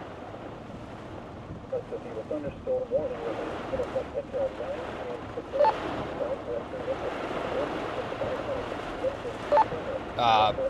I got trees coming down everywhere and dumpsters moving. What's radar showing? I'm not in like a vortice here or something, am I? 40 miles an hour. Hazard, 70 miles an hour. I don't think so. It's just showing like 50 miles per hour winds. Yeah, I got a bunch of trees down in this town and a dumpster went flying, so I'll get gas somewhere else. Yeah, you got Beresford out there to the east. That might be an option. Yeah, I got hit by like a tree branch, not like a damaging one, just a small one, and then all of a sudden a dumpster went flying across the road. And a tree came down to my right, and there's a bunch of trees down everywhere. So I'm not. The hell with that town. All right, we are not welcome in that town. Yeah, we're probably just not seeing like. I'm sure it was higher wind than just like 50 we're seeing radar, but like, yeah, I believe it. Yeah, we're not welcome in that town. Moving on. What is happening right now? Freaking dumpster going across the road, trees coming down. It was a dumpster, not just a Cybertruck. Oh no, this was like a wheeled dumpster just sailing across the road. I mean, it was moving.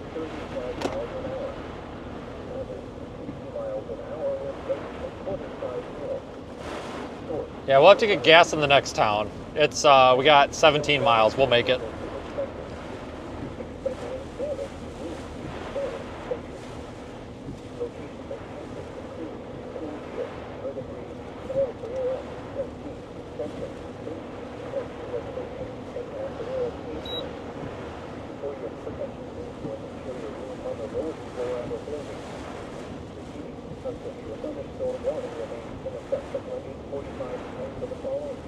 God dang, that was something else.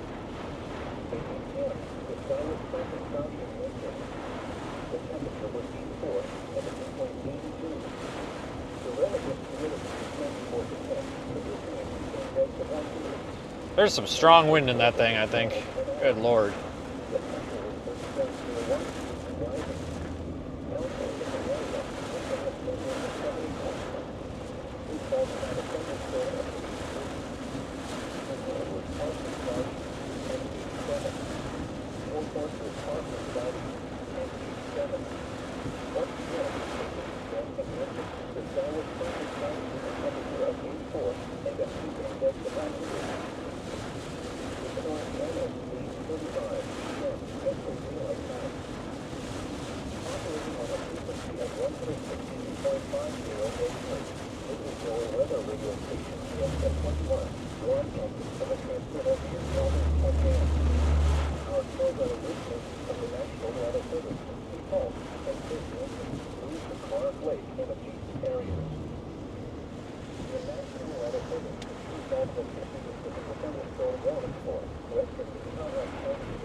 Your route may be affected by severe thunderstorm warning.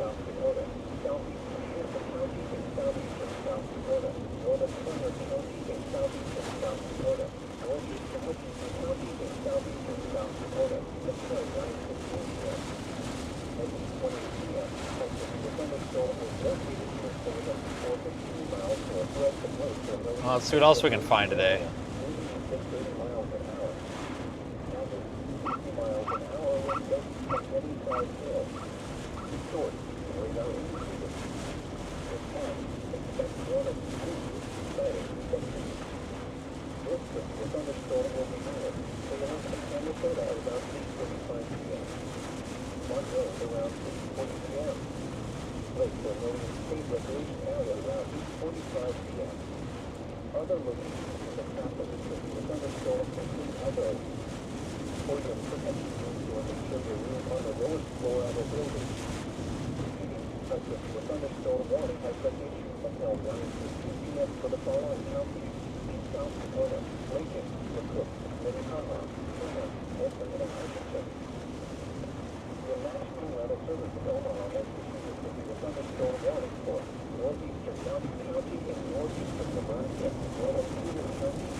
Alright, I can see the bottom of the shelf cloud. We're almost ahead of this thing.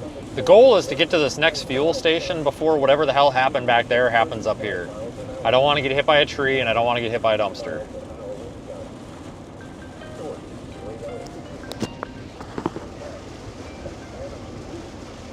Hello.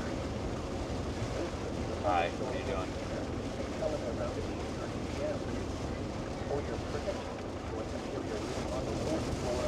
Oh yeah. Are you going to bed? No, not yet. Okay.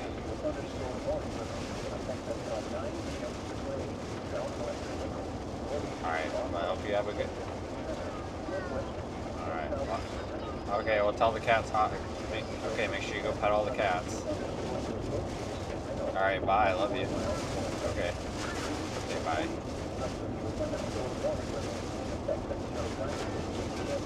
Bye.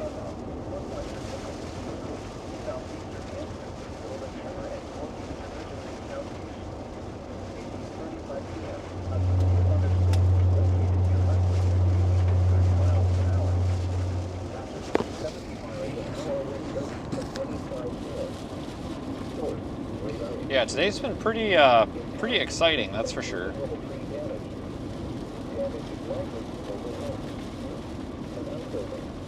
Can't say I expected any of this.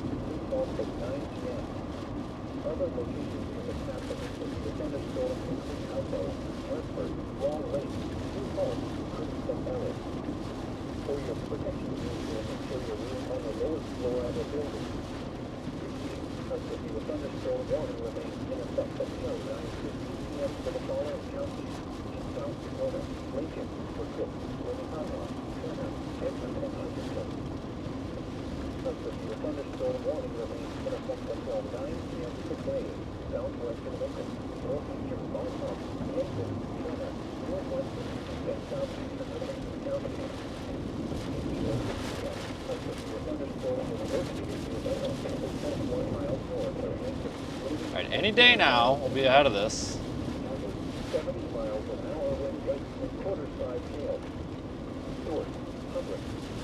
At 7:59 p.m. a 72 miles an hour gust was reported 2 miles west of Falmouth, South Dakota. In town, hail damage to vehicles is expected. Expect considerable tree damage. Wind damage is also likely to overhead. An outbuilding. The severe storm will be near, basis around 8:15 p.m. Other locations in the path of the city with thunderstorms include Freiburg, Irene, Sterling, Davis, Centerville, and Williamsburg. For your protection, move to an interior room on the lowest floor of a building. Well, good news. I think we will make it to the fuel station before the dumpsters start going.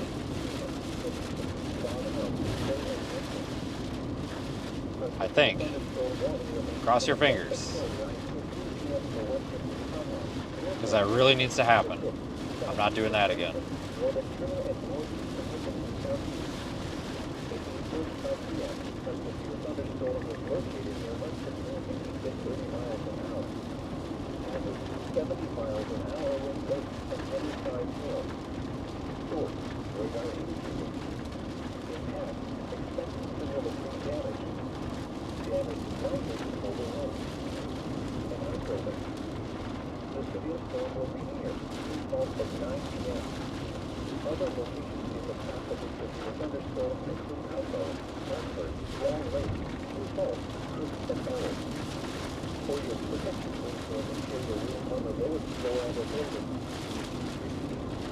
Whoa, whoa, whoa, what's this guy doing? Jesus. Swerved all the way over all of a sudden. Holy crap. Thought he was coming over.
Yeah, if it's a slow pump, we're just gonna get like a few gallons and move on. I'm not playing that game, that's for sure.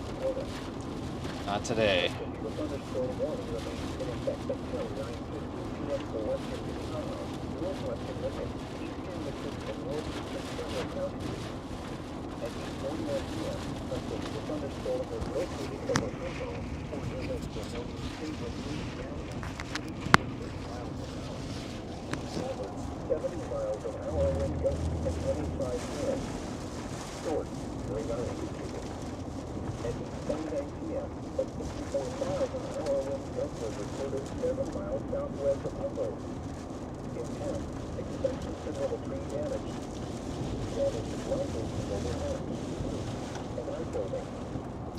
Yeah, this is probably our big damaging line of windstorms forming, honestly. There's also some up there west of Minneapolis, so maybe we'll end up with two separate areas of concern, I don't know.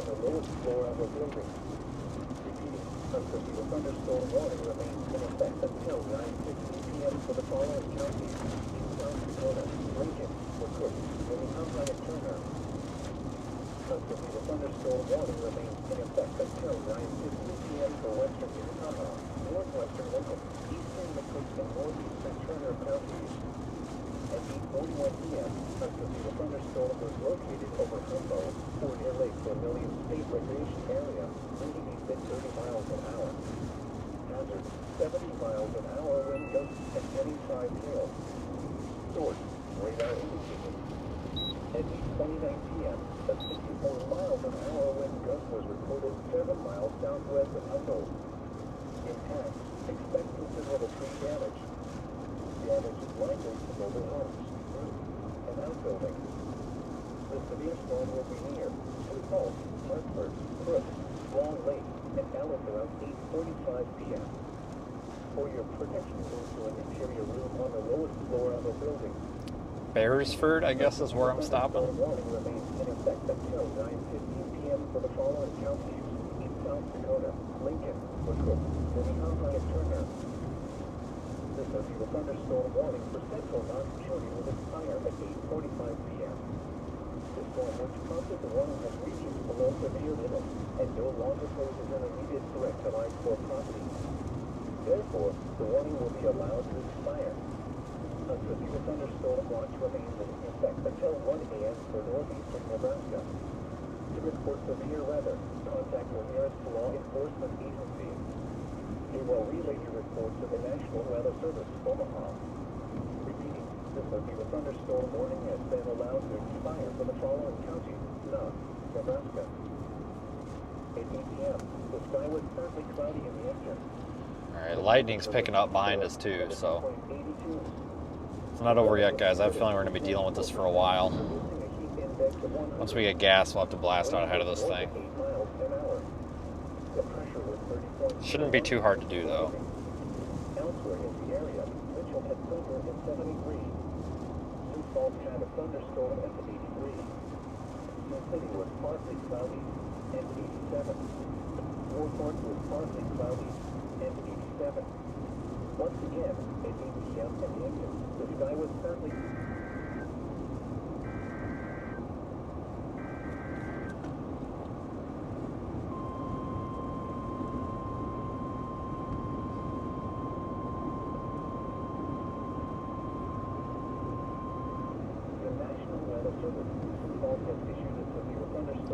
There's a severe thunderstorm warning for 70-mile-per-hour winds for the section of the storm to our north for like Sioux Falls. Southern Rock County in southwestern Minnesota, southeastern Minnehaha County in southeastern South Dakota, northern Lincoln County in southeastern South Dakota, northeastern Turner County in southeastern South Dakota, until 9:30 p.m. At 8:46 p.m., a severe thunderstorm was located over Sioux Falls, moving east at 40 miles an hour. 70 miles an hour wind gusts and heavy cloud hail. Across that little gust front again. Temperature change.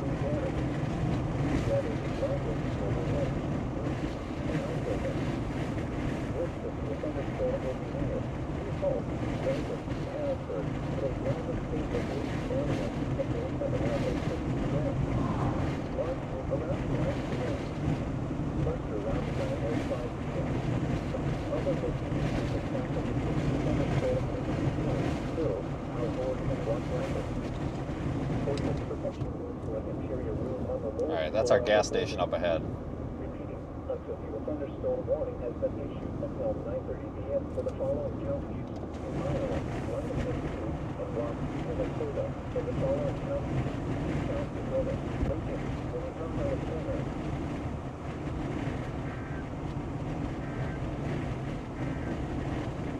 At 8 p.m., the sky was partly cloudy in the eastern. The temperature was 84 and the dew point 82. The relative humidity was 94%, producing a heat index of 100. Wind was north of 8 miles an hour. Alright, I'm getting my credit card out as we speak, so this doesn't turn into an ordeal. Be ready to go on this.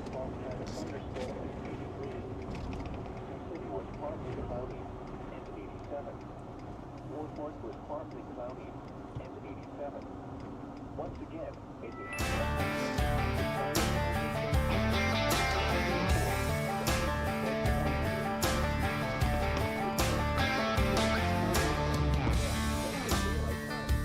Head east. In 200 feet, turn right towards South Dakota 46 East, 297th Street. It's gonna be super fast, guys.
people trying to talk over there in downpouring rain. It's like, we gotta go. It's freaking raining. All right, well, we got a quarter of a tank. I can work with that.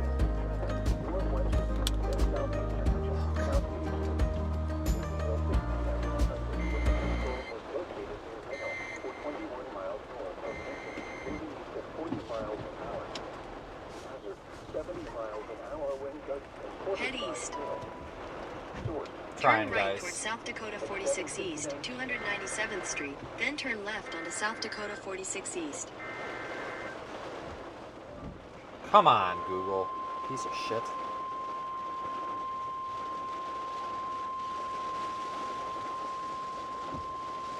Head south towards South Dakota 46 West, then turn left onto South Dakota 46 East.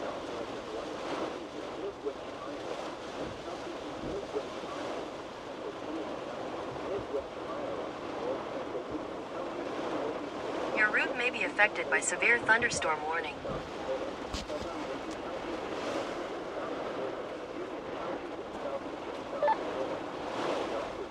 Alright, I think I'm gonna drop Turn left onto South Dakota 46 south there East. on 29 and try to get across. I don't think there's gonna be any getting out ahead of this, so I'll try to get across. Head west on South Dakota 46 West, then turn right. Sounds good. Yeah, I'm thinking somewhere from Sioux Center to like Rock Rapids, Iowa. That's probably where the In 1,000 feet, turn right onto the I-29 South ramp. Yeah, I'm gonna have to go down to Sioux City. I'm just, this spot, I'll never get anywhere with this, so I'm gonna just try to get across and figure it out from there. Turn right onto the I-29 South ramp, then merge onto I-29 South.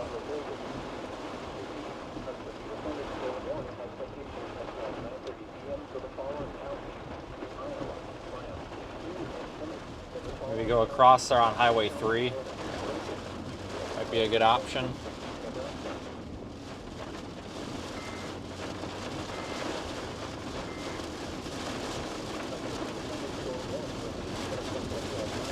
Tell you what, this storm's moving, that's for sure.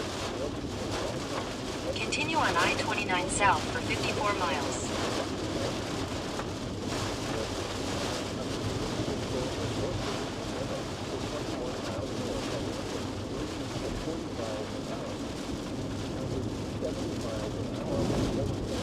There's also a crossing in Warden, but that's a bit far to the east.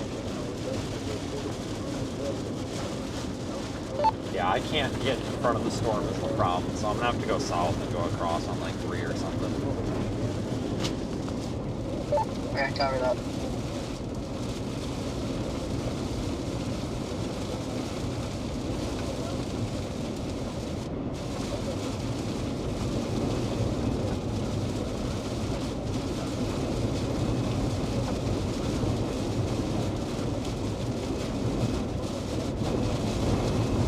Wow, we're getting blasted right now. Holy smokes.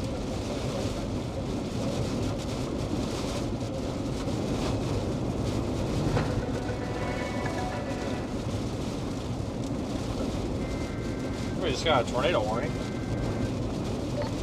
Well, I guess a tornado warning just came out.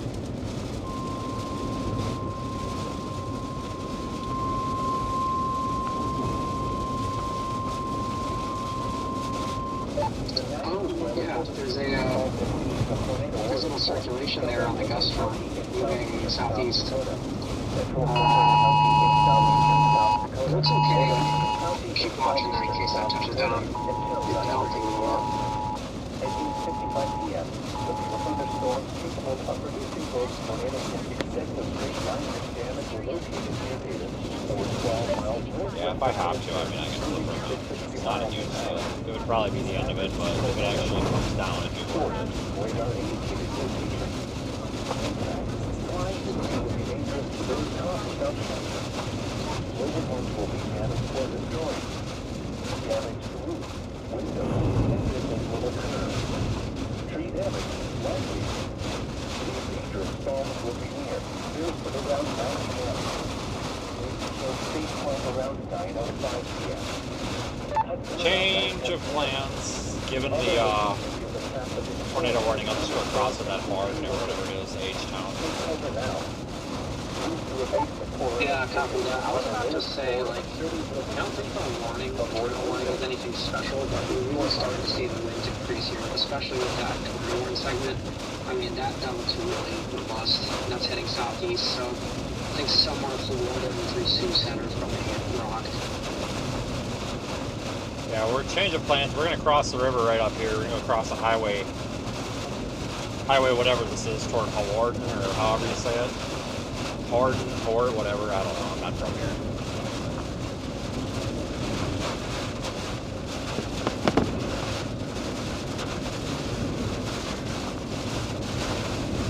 The tornado warning just behind us.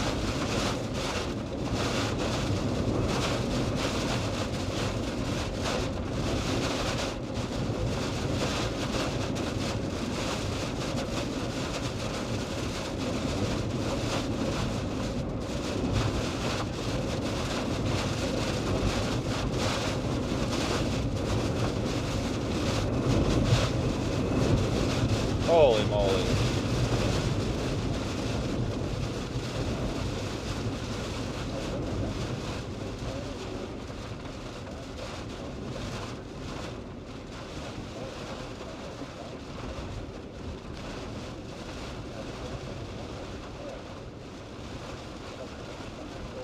Head south toward County Road 13. In a quarter mile, merge onto I-29 South.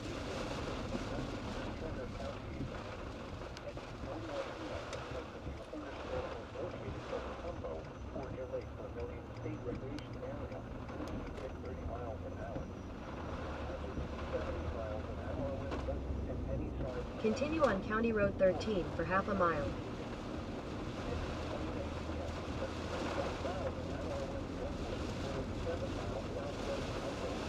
In a quarter mile, turn right onto 471st Avenue.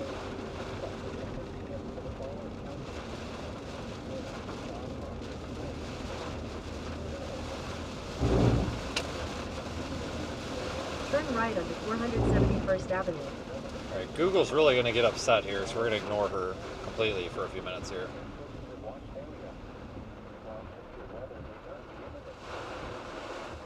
Continue on 471st Avenue for 4 miles. Head east on 302nd Street toward 472nd Avenue. Continue on 302nd Street for 1 mile.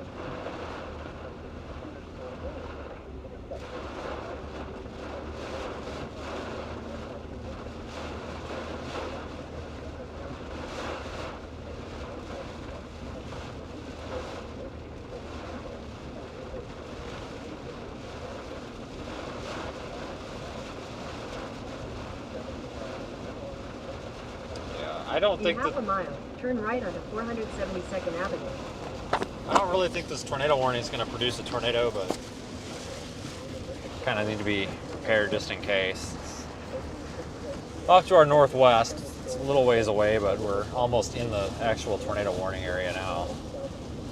Turn right onto 472nd Avenue.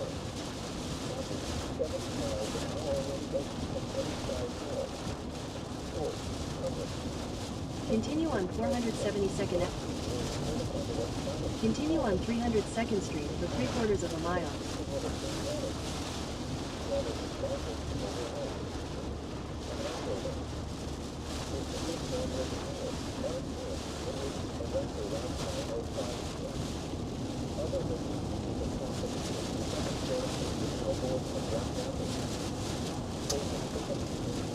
In half a mile, turn right onto 473rd Avenue.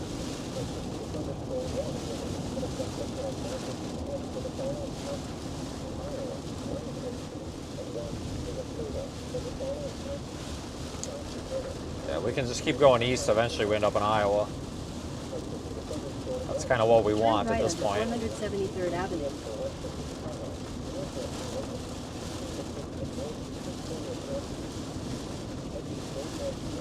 Continue on 473rd Avenue. Continue on 302nd Street for 2 miles.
In half a mile, turn right on 475th Avenue.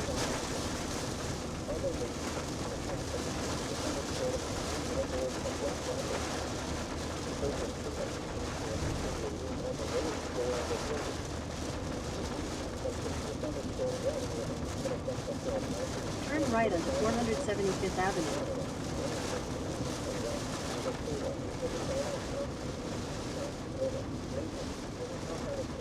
Continue on 475th Avenue. Continue on 302nd Street for 1 mile.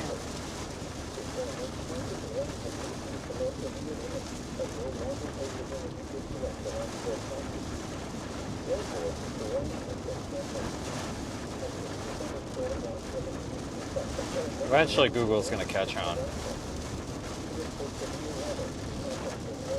Might be a while, but eventually it's going to catch on.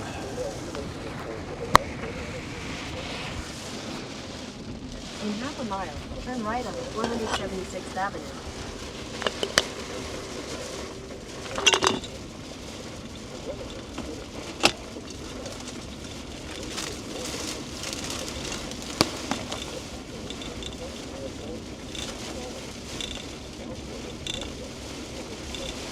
Turn right onto 476th Avenue.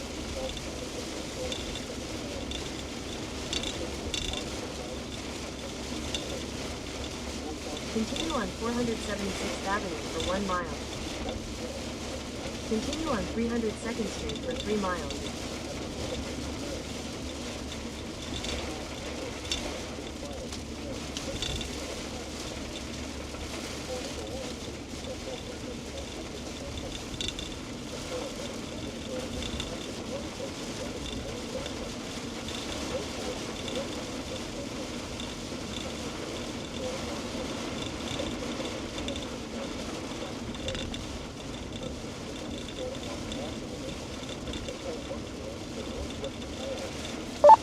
Alright, looks like right now the strongest wind is going to be up a little to your north. I think Rock Valley, Hull, Iowa, north of Sioux Center. I think that's where it's setting up.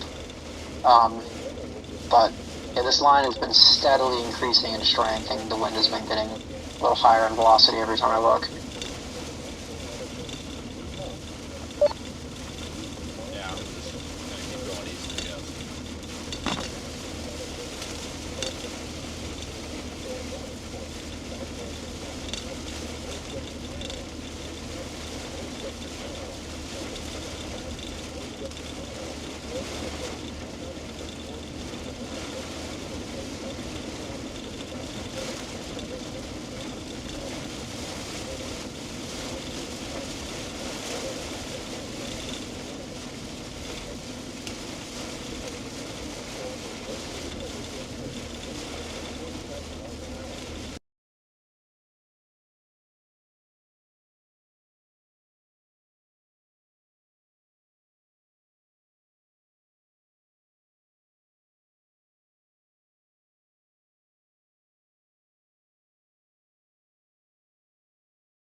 Welcome to Iowa.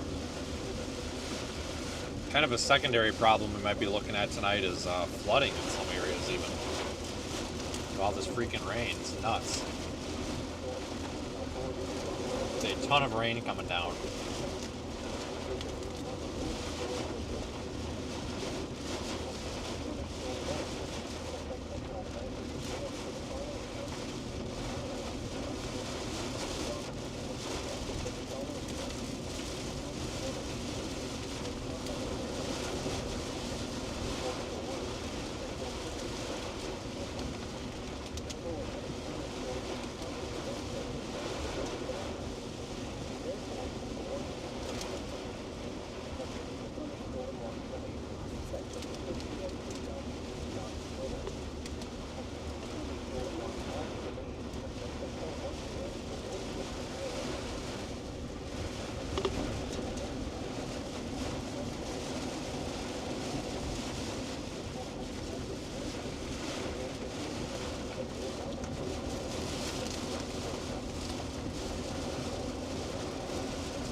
Upgraded to destructive severe thunderstorm warning, 80 mile per hour winds, tornado possible.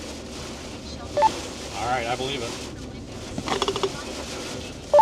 Yeah, I am seeing some velocities on this line just north of you, approaching 100 miles per hour, so it's getting real. Alright, they're saying 80 mile per hour winds ahead of this thing now.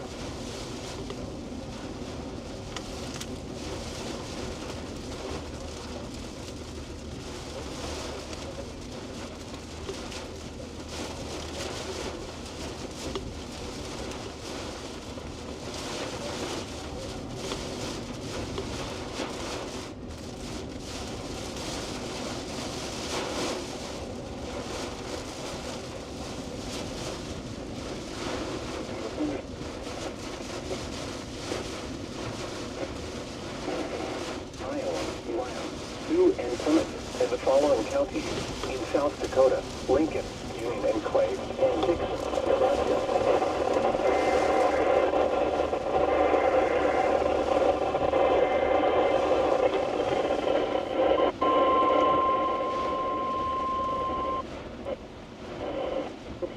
10 miles west of Newton Hill State Park, 47 miles north of Bedford, moving east at 65 miles an hour. Hazard: tornado. Source: radar indicated rotation. Impact: flying debris will be dangerous to those caught without shelter. Mobile homes will be damaged or destroyed. Damage to roofs, windows.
Hazard: 80 miles an hour wind gusts and missile-sized hail.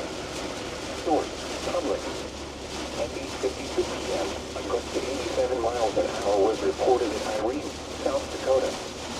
Impact. Flying debris will be dangerous to those caught without shelter. Mobile homes will be heavily damaged. Expect considerable damage to roofs, windows, and vehicles. Extensive tree damage and power outages are likely. Locations impacted include New Center, Ironton, and Morris. For your protection, room to an interior room on the lowest floor of a building. Repeating, a city with thunderstorm warning remains in effect until 9:30 p.m. for the following counties. In Isle, Lyon, Sioux, and Plymouth. A city with thunderstorm warning remains in effect until 9:30 p.m. for Western Lyon, Northwestern Sioux, Southern Rock, Southeastern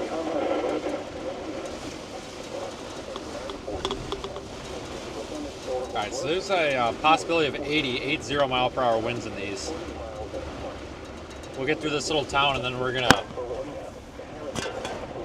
Jesus, dude. Dim your high beams, moron. Now we're gonna hit it pretty hard going to the east.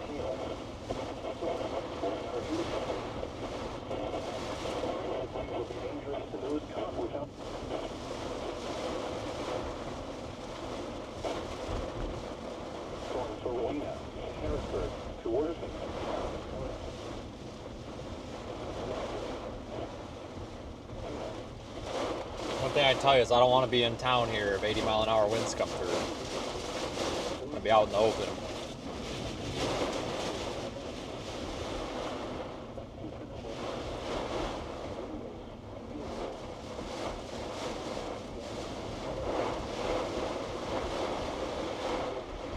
You can see how hard the wind's blowing already with the rain.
I wonder if we're going to start getting reports of power outages and stuff all over now.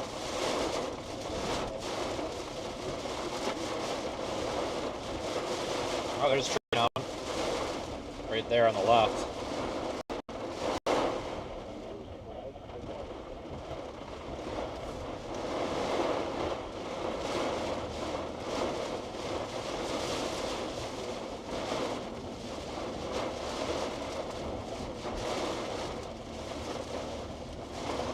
Yeah, I think this is going to be a pretty significant windstorm here. I think it's coming together. It's not exactly as it was advertised, but I think it's going to be pretty strong anyway.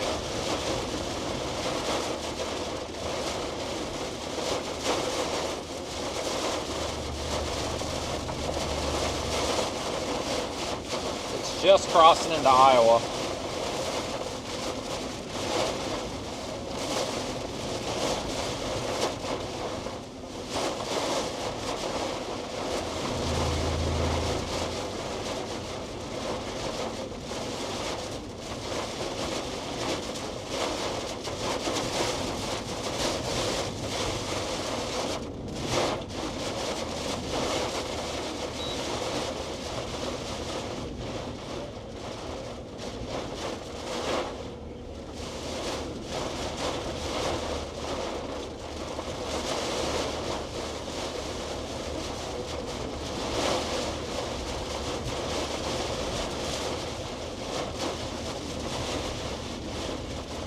tell you what though, we're just getting slammed in here. Jesus.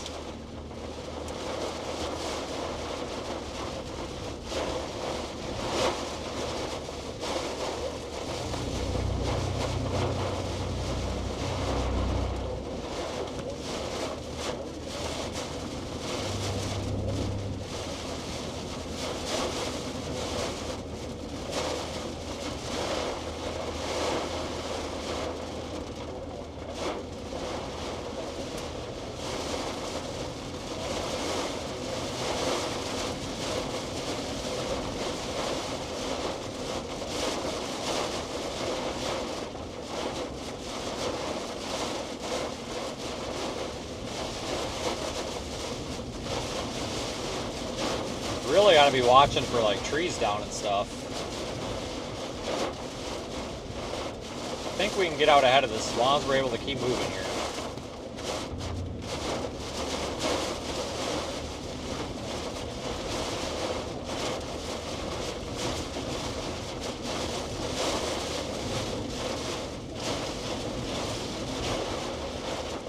Gonna be a good bet. That looks like they're gonna take a pretty decent hit here. Actually looks a little bit more intense just north of there, but I'm sure Sioux Center's gonna get hit pretty hard. You said Sioux Center? Yeah, Sioux Center and maybe up to like Hull or Sheldon eventually. Yeah, it's getting pretty bad here already. I mean, I'm doing 60, this thing's doing 50. I mean, I should be able to get on it here, but I mean, this is pretty bad already. I know this ain't the worst of it, but I'm sure there's every bit of 50 mile an hour sustained. I'm sure it's gusting higher. Yeah, for sure. Like, I'm seeing up to 100 on velocity, so I don't know how much of that's going to mix down to the surface, but it's warned for 80. I wouldn't be surprised if it gets to 90 at some point.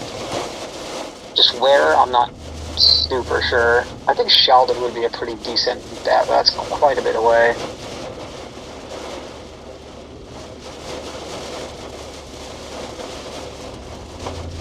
Right. Well, at least we've got a good east route here.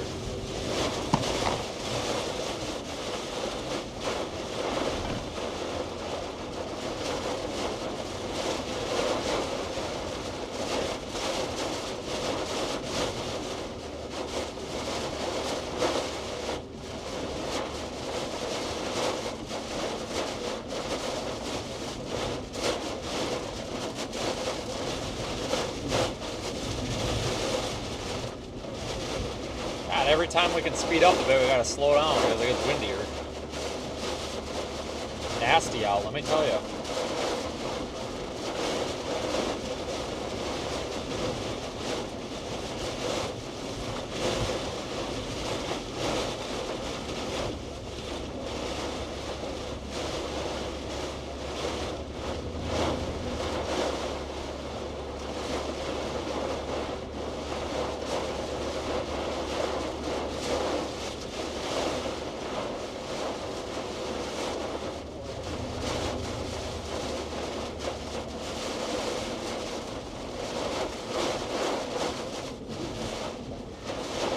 In half a mile, turn right onto County Road K22. None of that, Google.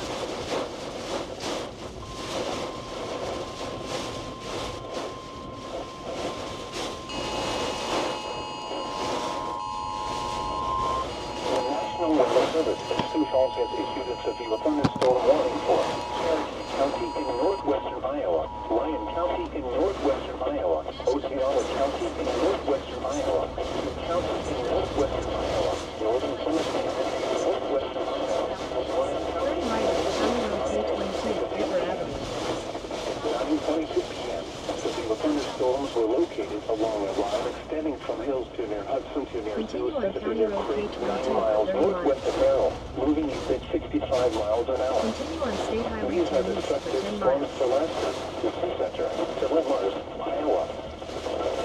80 miles an hour.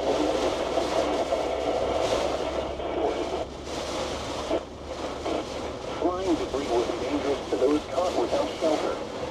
Mobile homes will be heavily damaged. Expect considerable damage to roofs, windows, and vehicles.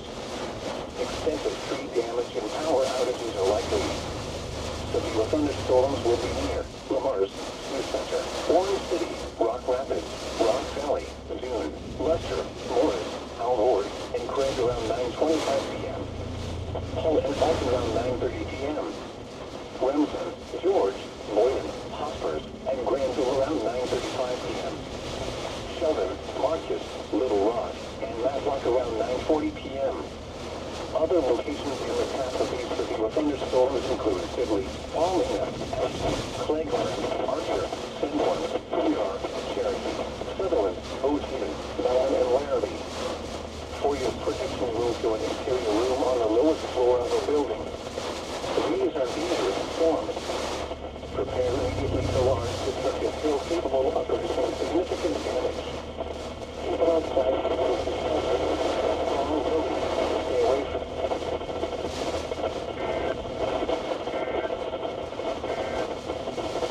the current time is 9:25. Central Plymouth.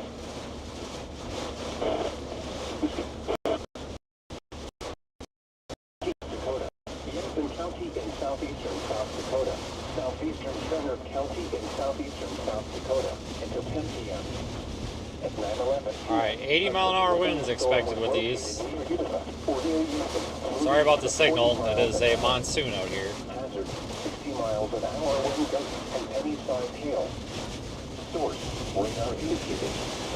Impact. Expect damage to roofs, siding, and trees. This severe thunderstorm will be near Mayfield, Mission Hill, and Ballin around 9:15 p.m. Irene and Wakanda around 9:20 p.m. Other locations in the path of this severe thunderstorm include Centerville and Vibert. For your protection, move to an interior room on the lowest floor of the building. A severe thunderstorm warning has been issued until 10 p.m. for the following counties: South Dakota, Lincoln, Turner, Clay, and Yankton. The National Weather Service in Sioux Falls has issued a severe thunderstorm warning for Cherokee County in northwestern Iowa, Lyon County in northwestern Iowa, Osceola County in northwestern Iowa, Sioux County in northwestern Iowa, Northern Plymouth County in northwestern Iowa, O'Brien County in northwestern Iowa until 10 p.m.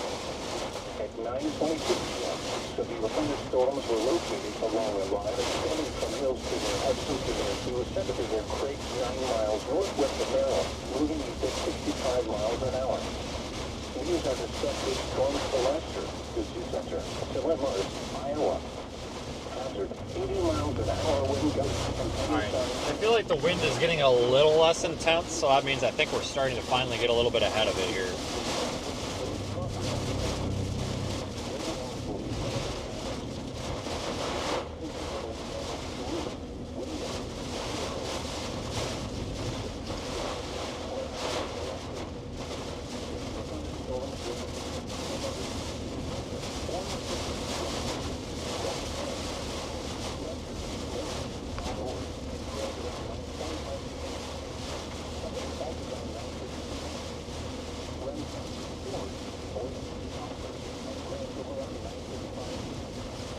We're definitely getting a little bit ahead of the wind here, so that's good. All right, we got a fighting chance of getting ahead of this now.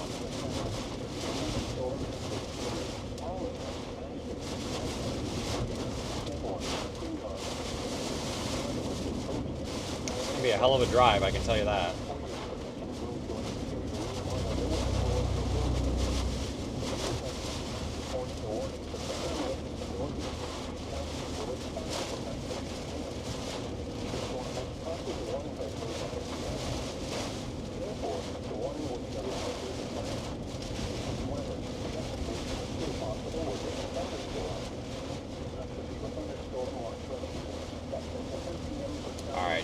Wind's lightened up significantly. Looking at velocity on radar Omega, we are kind of finally outside of that heavy wind. Alright, we got a velocity of like 120 on radar coming into Sioux Center.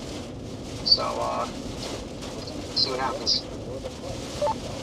Yeah, I think I finally just got out of that real nasty stuff. Like, I can actually drive again, thankfully, but I honestly think it was like sustained of 50 back there, which is pretty tough to get. Usually it's just gusts, but it had to be sustained of 50. I wouldn't be surprised if it was gusting to 70 or 75. I mean, it felt like it was a hurricane. Yeah, I 100% believe it. I mean, I don't know. There's Orange City up there that might get some strong winds. I don't know. Like, what are you thinking for like interception here? I'm just trying to get ahead of it. I don't even know. I mean, I don't even know. This is a mess.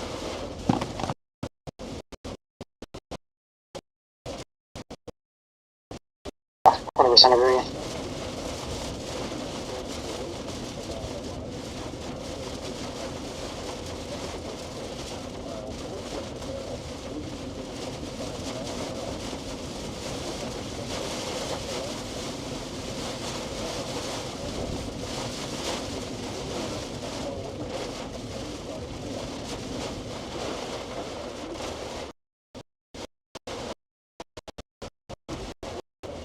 Try the roof.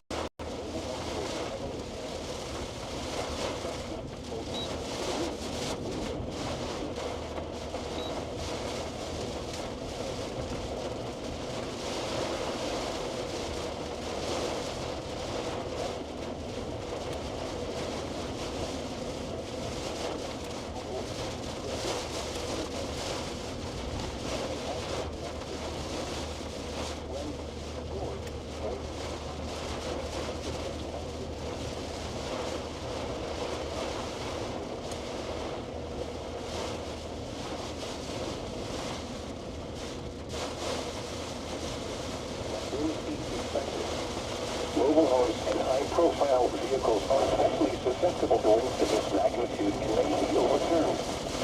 For your permission to move to an interior room on the lowest floor of a building. These storms have the potential to cause serious injury and significant property damage. A severe thunderstorm warning has been issued until 10 p.m. for the following counties in Iowa: Lamb, Sioux, Cherokee, O'Brien, Plymouth, and Osceola. The tornado warning for southern Lincoln and northeastern Union counties will expire at 9 p.m. The storm which prompted the warning has moved out of the area. Therefore, the warning will be allowed to expire. However, gusty winds are still possible with this thunderstorm. A severe thunderstorm watch remains in effect until 10 p.m. for southeastern South Dakota. A severe thunderstorm watch also remains in effect until 1 a.m. for northwestern Iowa. The tornado warning has been allowed to expire for the following counties in South Dakota, Lincoln, and Union. At 9 p.m., the city has a mostly cloudy sky. The temperature will be Yeah, this area coming into, what's the name of that town?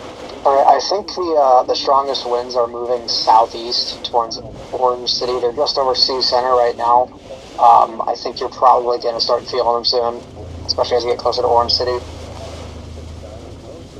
Yeah, I think we've been getting like the outflow of it this whole time. Like it's just, I think it's a little hilly or the terrain's a little bit weirder, but like every now and then you come out from the trees and stuff and you just get blasted by it. Like it's, we're definitely getting that leading edge of it.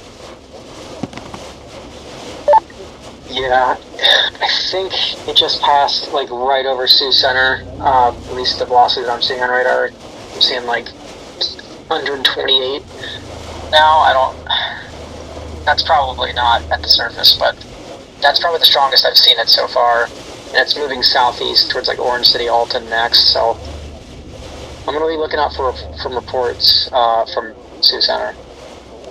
In a quarter mile, turn right onto US 75 South.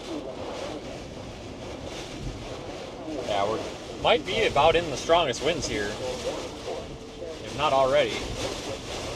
I also wouldn't doubt them upgrading to maybe 90 miles per hour winds now. It's looking pretty intense. Yeah, they probably should. Obviously, I don't have no anemometer or nothing, but just the way the wind is, like the rain is going across in front of the truck is pretty incredible. We're probably sustained at 60 or 65. I mean, if we're sustained at 60 or 65, then Continue sure on US 75 South for 2 miles. Over 80. It's a miracle there's power out here. Yeah, it just produced a tornado up by Rock Rapids. I'm surprised there's not like a big tornado warning along the whole edge. It definitely. Oh, there's the... Holy shit! Alright, well, I just saw I saw a sign, like one of those big yield signs, snap off and go flying over just off my left shoulder there. So yeah, this is like metal signpost and everything. Like the sign will just come off, like the post just like snap at the ground and start flying. It's strong. There's easily 80-mile-an-hour gusts here, I'm sure.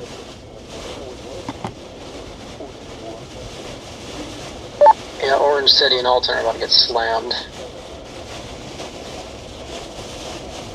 Yeah, that tornado warning's not like for me though, right? 'Cause I can't look at the damn screen right now. Oh, we're getting smacked. No, it's up north, up by the by Rock Rapid.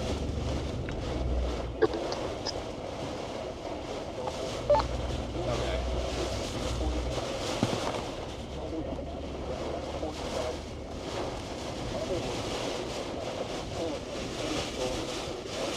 We just gotta watch for debris. You know, you gotta understand, folks. Like, I tell people this when it comes to hurricanes all the time. People are like, oh, the wind is gonna, I don't know, make your car fly away. Well, your car is also made to go 90 miles. I mean, your car can go over 100 miles an hour down the road. You know what I'm saying?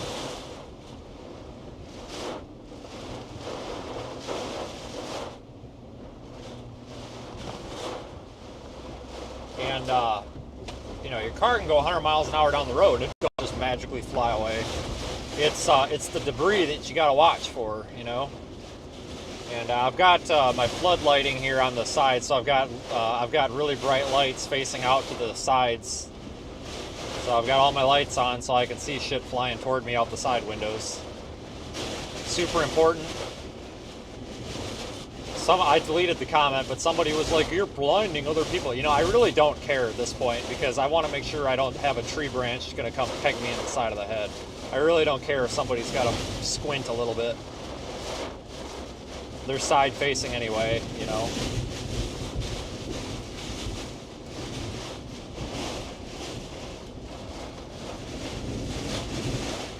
I may consider a south option just to get out of this freaking mess.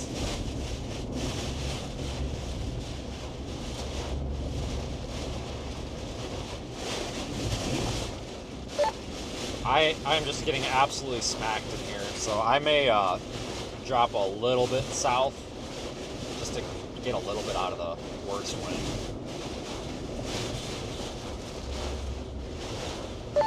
Copy that. You've few south options, but you're almost to Orange City. There might be a south option out of that town there. Yeah, I think these are all gravel out here, I think.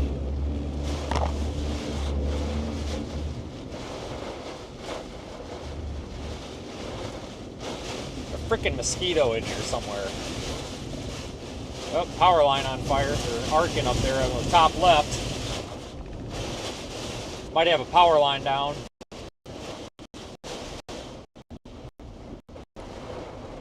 Nope, it's just a branch in the power line. It's not a big deal. Alright, I don't know if the stream cut out there, but there's a big old tree in the power line causing a hell of a show, but it's just, it's not on the road. It's off over there. Property. Yeah, we saw it on stream. Pretty cool. I'll probably just go south out of Orange City on that road, because I don't think it'll take much to get out of this. I mean, yeah, it's moving southeast, but it seems like if you just, it's, you know, if it's moving southeast and I go south, it shouldn't take too much. Plus, then it's pushing me and, you know, instead of trying to run me on the damn road here. Copy that. Wow, we are getting freaking hosed.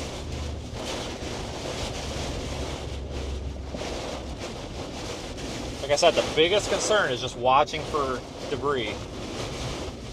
That's why you don't want to be in town when something like this comes through.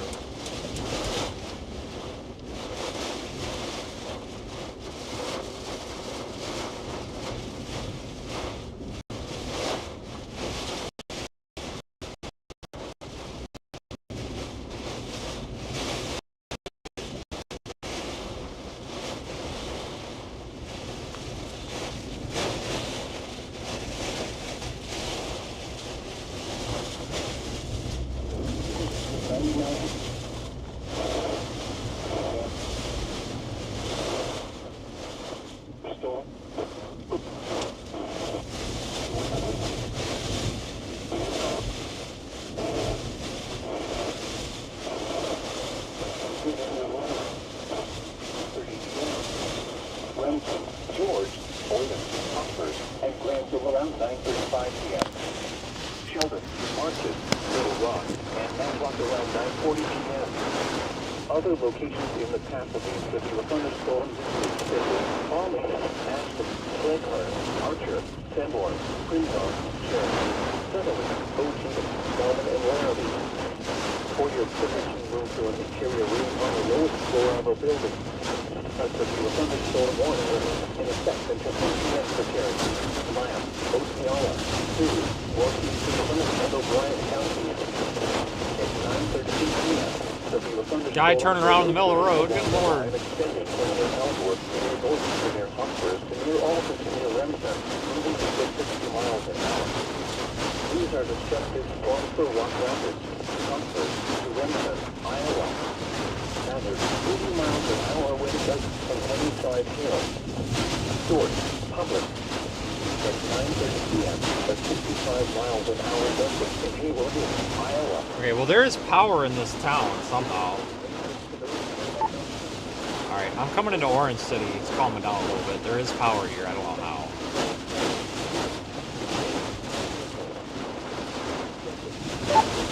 That's surprising.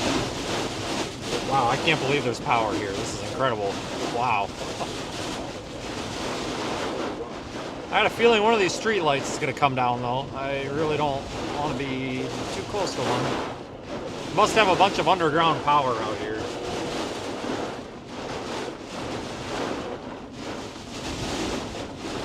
This is Orange City.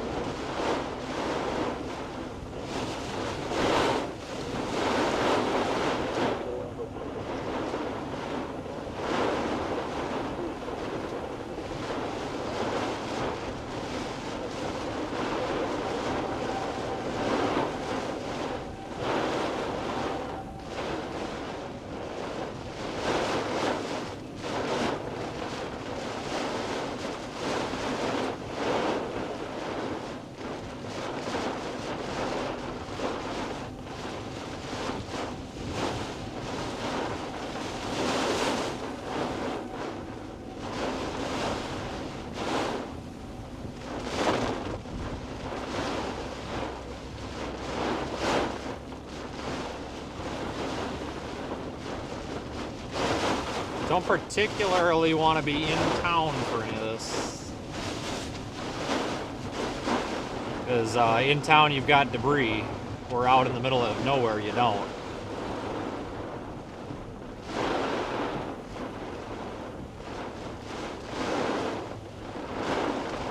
That car just ran that damn tree branch over. Oh, a tree branch right here too, son of a gun.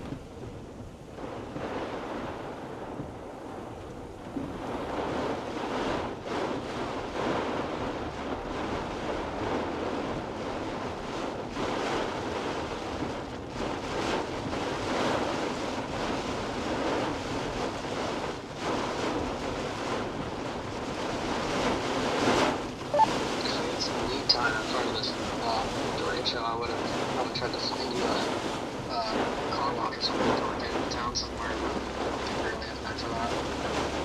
No, I just gotta get in front of it somehow. I mean, we're getting on it, it's just slow going. I am out of some of the worst of it though. It's lightened up a little bit in this part. Tree branches. Copy that. Yeah, they're gonna have to upgrade this warning. It's, I mean, this is looking like 90 plus now. Yeah, I'm actually surprised that they haven't, because I know there's been some like automated reports of like 87 and almost 90s. So I'm sure it's pushing. In a quarter mile, the roundabout, take the first exit. I mean, this is one of those situations where it's close enough. Like I would probably, I mean, they've got sirens going, but they need to warn this basically as high as they can. I mean, I'm very surprised there's power, but there's a lot of debris down in this town and trees and stuff that you're not seeing on camera. It's making a mess. Yeah, I believe it. Yeah. Yeah, and this thing's just been steadily picking up strength as it moves east, like, in like, you know, 30 minutes, it's probably going to go 100. It's full on State Yeah, Highway 10 for 2 they miles. really do need to upgrade it. Yeah, I'm gonna go to Alton or whatever this is up here, and then I can drop south from there if I have to. So I can drop south and then get east ahead of it or something. Copy that. I think power is out here because I see the street lights are off.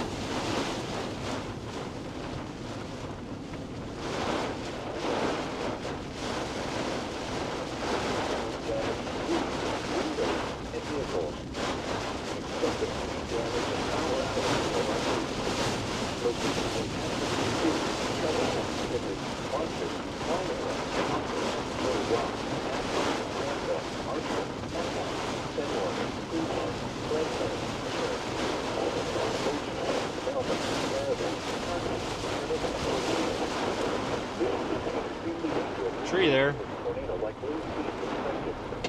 Global warming and high-profile vehicles are acceptable and may be overturned. For your different interior room on the lowest floor of the building, these buildings have the potential to cause food. I'm surprised that there aren't more trees on the road, honestly.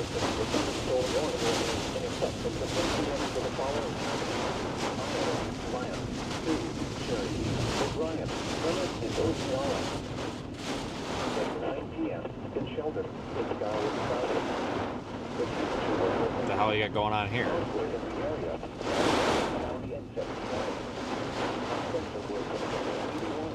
Trying to turn around here or what?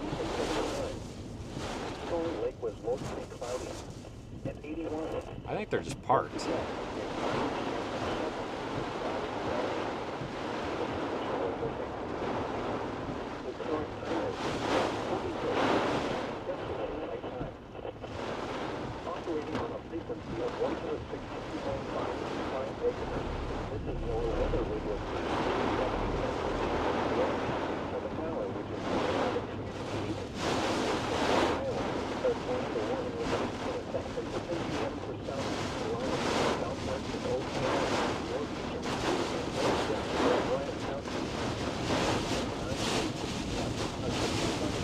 Capable of producing a tornado was located over Matlock, toward your shoulder, giving you 55 miles an hour. Hazard, tornado.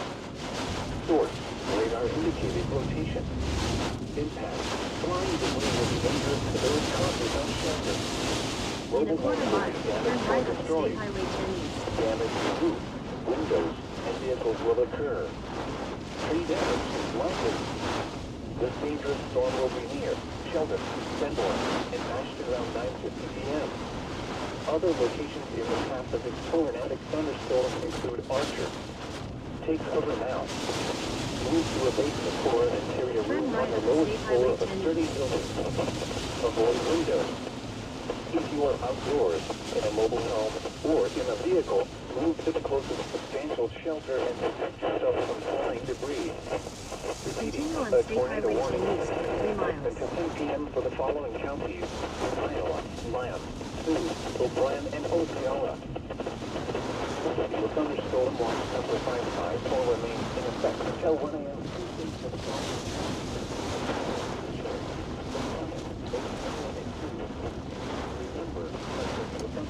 All right, so just in case, because I'm sure there's going to be a comment, I am absolutely driving left of center. Oh, is that a overturned truck? No, he's parked. I am absolutely 100% driving left of center because there are trees and power lines that look like they could reach the road if they come down. And I do not want to get hit by one if and when one comes down. If a car is coming, then we will move back over to our lane. I can see just fine. So I'm just adding that disclaimer because somebody's going to say something.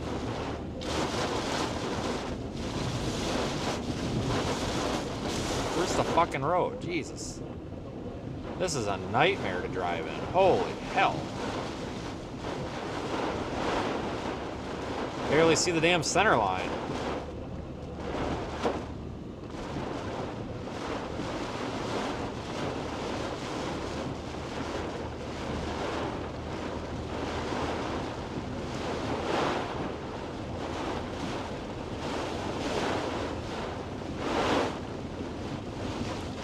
We are really getting hosed in here. Yeah, we were talking that they're probably going to have to upgrade this to... Oh, they did upgrade it to 90. I think they just upgraded it to 90 like a second ago. I think they just upgraded this to 90 mile-an-hour winds.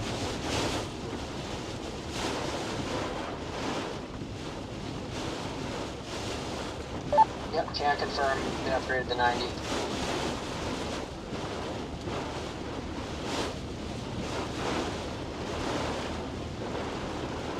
Yeah, we got hurricane force winds out here, guys. It's like being in a weak hurricane without the tropical weather. Obviously not as persistent as a hurricane, but still.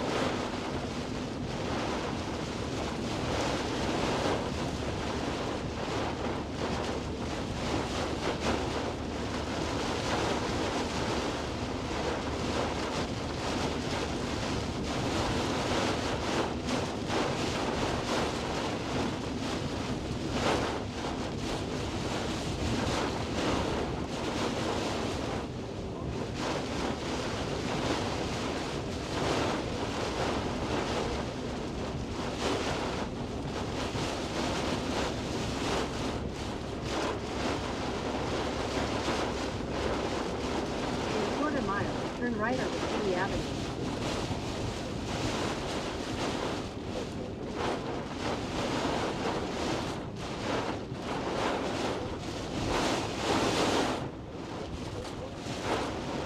We're just getting smoked in here. Oh my god. It's pretty incredible though, like in person. It really feels like I'm in a hurricane. Turn right onto Kiwi Avenue.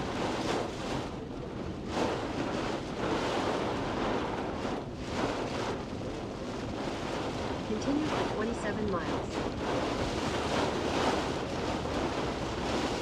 Continue on State Highway to the east for 4 miles.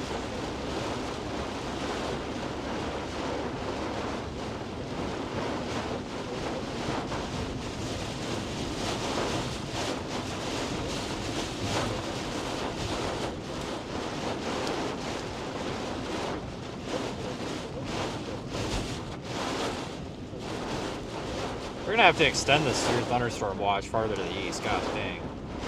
They're probably gonna run this watch all the way across the whole dang state of Iowa, all the way to Waterloo. How much you want to bet? It would be justified.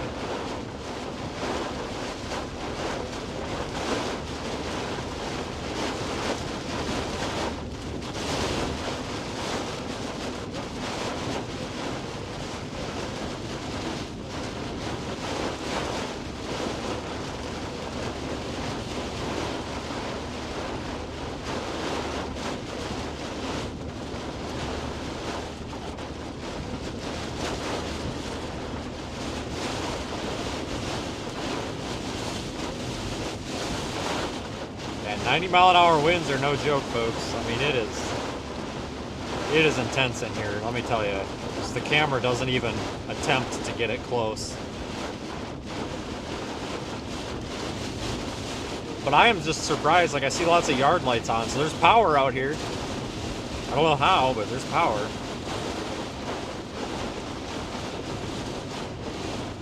Power grid's apparently pretty robust out here.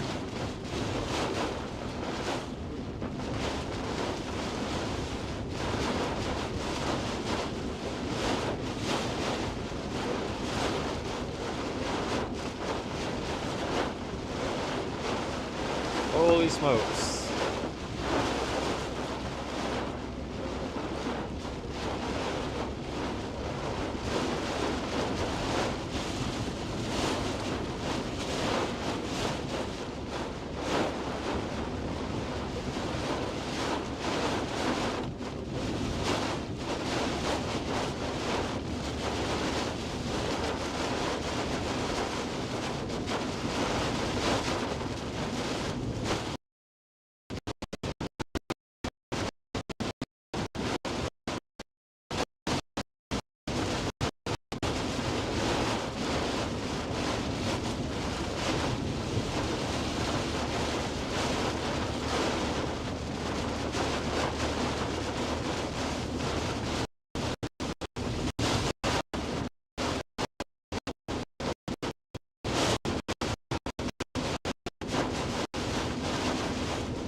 northwestern Iowa. Eastern Lyon County in northwestern Iowa. Osceola County in northwestern Iowa.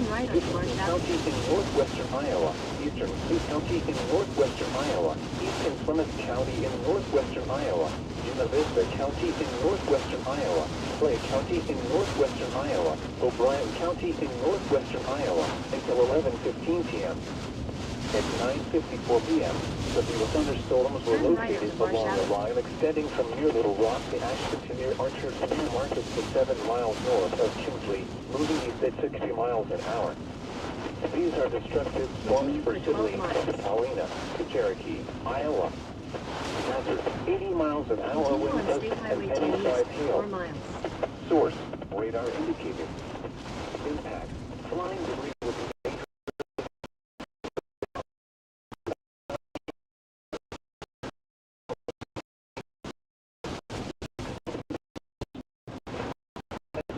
damage and power out likely. But the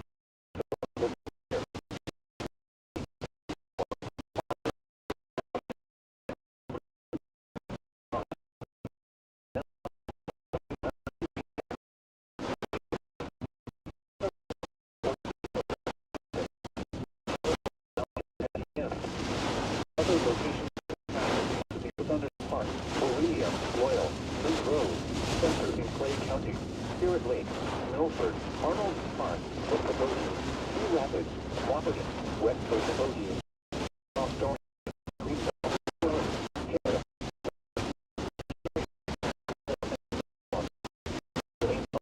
Possible tornadoes can develop.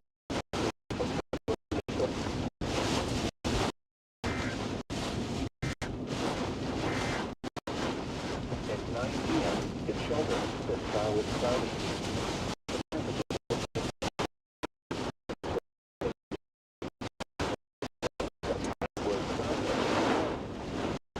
There were clouds at 79. Storm was at 9 p.m. in Shelburne, cloudy. The current time is 8 p.m. Operating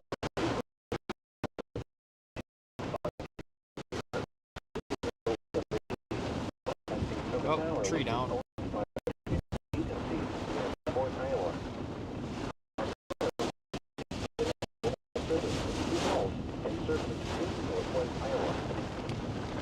The National Weather Service has issued a severe thunderstorm warning for Cherokee County in northwestern Iowa, Eastern Lyon County in northwestern Iowa, Osceola County in northwestern Iowa, Dickinson County in northwestern Iowa, Eastern Sioux County in northwestern Iowa, Eastern Plymouth County in northwestern Iowa, Chula Vista County in northwestern Iowa, Clay County in northwestern Iowa, O'Brien County in northwestern Iowa until 11:15 p.m.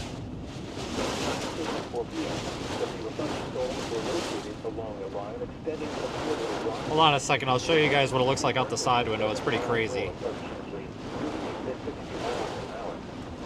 These are destructive storms for Sidley to Paulina to Cherokee, Iowa. Hazard 80 miles an hour wind gusts and penny-sized hail. Source, radar indicated. Impact, flying debris will be dangerous for those caught without shelter. Mobile homes will be heavily damaged. Expect considerable damage to roofs, windows, and vehicles. Power outages are likely. Severe thunderstorms will be near Sanborn, Marcus, Arlington, Fremont, Little Rock, Blakehurst, Melvin, and Laramie around 10 p.m. Cherokee, Berkeley, Sutherland, and Old Chief around 10:05 p.m. Beverly, Peterson, and Harrisville around 1 p.m.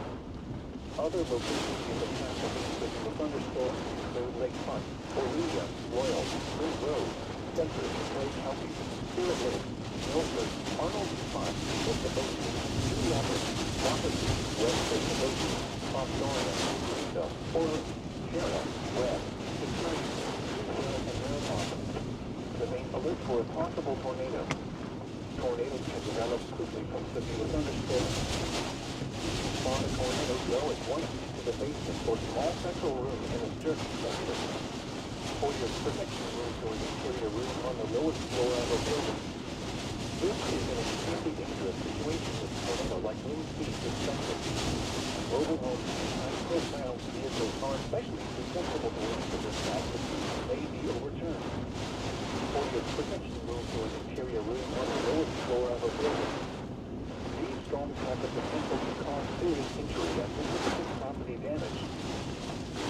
A severe thunderstorm warning has been issued until 11:15 p.m. for the In following. a quarter mile, turn right onto Iowa 143 South. I don't think I want to turn right. Yeah, we're going to keep going straight for now. Well,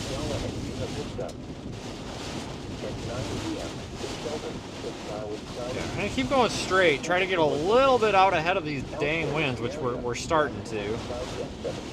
Not doing too bad here. Turn right onto Iowa 143 South. Storm Lake was mostly cloudy and 81. Once again, Continue for 29 miles. cloudy. The temperature was missing. At 10 p.m., in Sheldon, heavy rain was falling. The visibility was reduced to 3/4 of a mile. The temperature was missing. Winds were gusting 83 miles an hour. Elsewhere in the area, Jackson had a thunderstorm at 79. Spencer was cloudy at 81. Centerville was cloudy at 78. Storm Lake was mostly cloudy at 79. Once again, at 10 p.m. in Sheldon, heavy rain was falling. The visibility was reduced to 3/4 of a mile. The temperature was missing. Winds were gusting. Yeah, so we're ending up with kind of an overperforming day. So we've had strong tornadoes and we're having a very significant damaging wind event. I mean, we're pretty much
I can't even describe how chaotic it is out here. I mean, the camera just doesn't do it.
This is probably the most significant windstorm I've seen in a long time.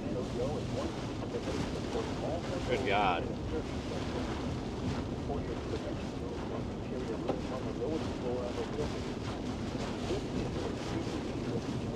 You know, we're not just getting gusts of wind, we're getting significant sustained wind.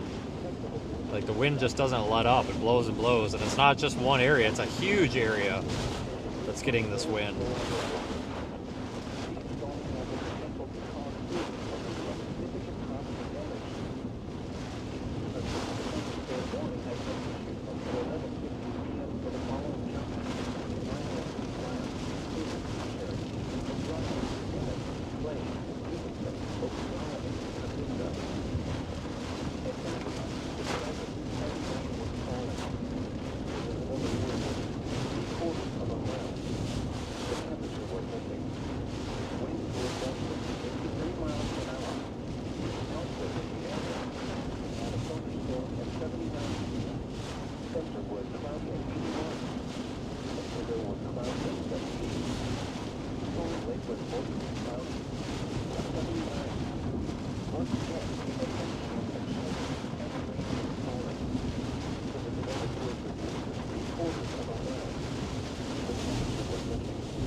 tell that's a power flash? No, that's just a reflection.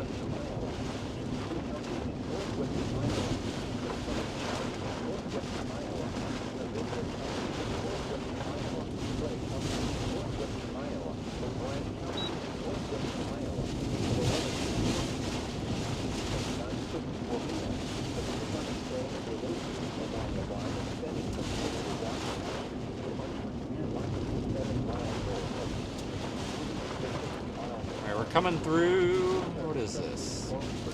Sutherland? Paulina. Yeah, sure.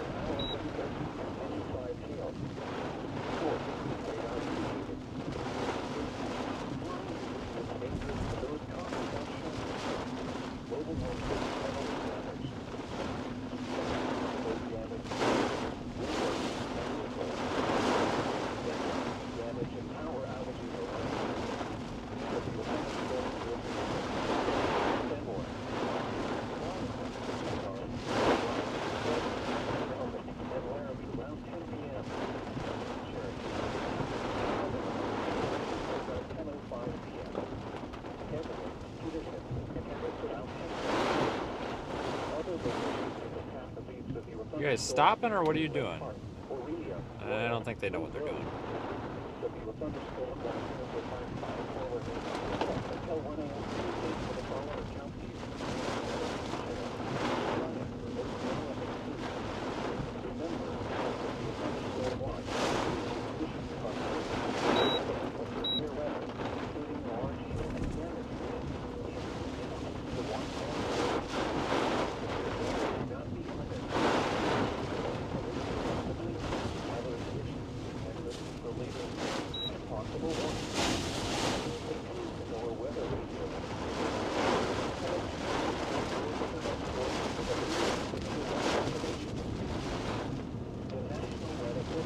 Alright, so Paulina looks like it fared decently well.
Probably need to just blast down to I-20, honestly, or Highway 20 rather, honestly.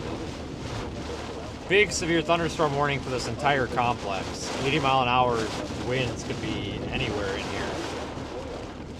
Anywhere along this line. Track that in Radar Omega, that's what we're talking about. There's also a secondary complex up by the Minneapolis-St. Paul region.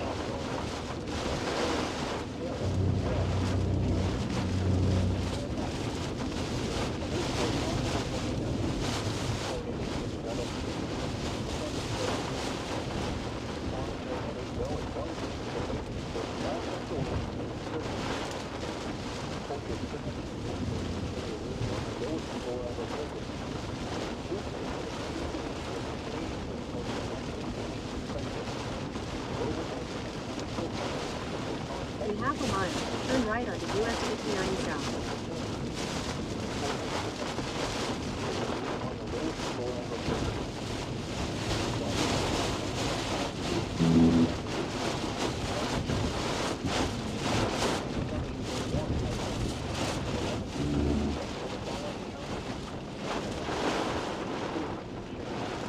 Turn right onto US 59 South.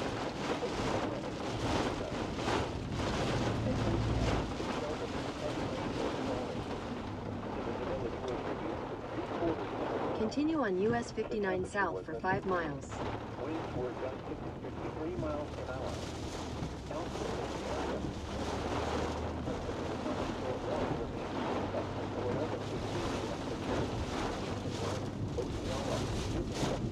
Quite the tour of Western Iowa here tonight. Jesus.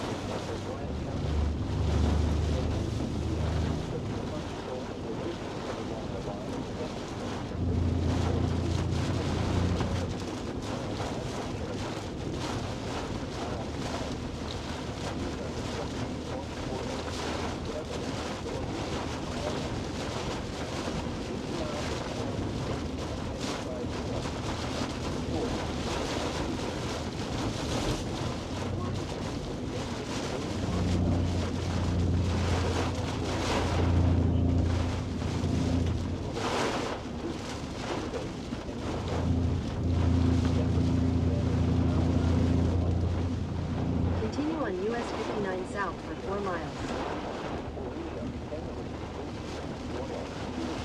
Your route may be affected by severe thunderstorm warning. No kidding. Never would have guessed.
Has lightened up a little bit here. Not much though, that's for sure.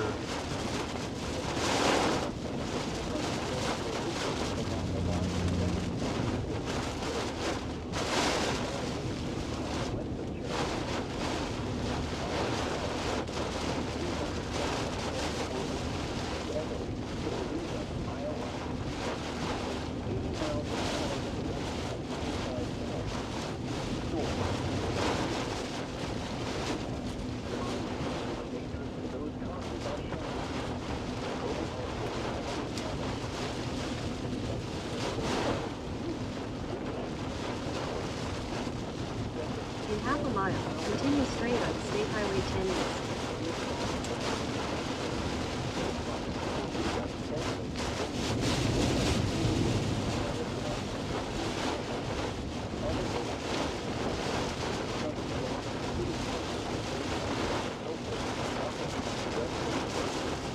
Continue straight on State Highway 10 East.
State Highway 10 East for 10 miles.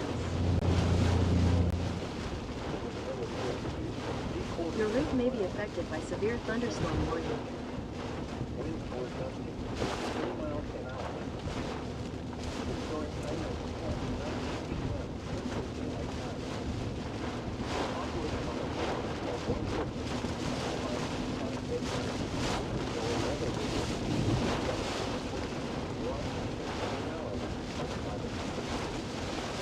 Well, it is still storming quite hard, but it's not as bad. I mean, it's way more manageable now.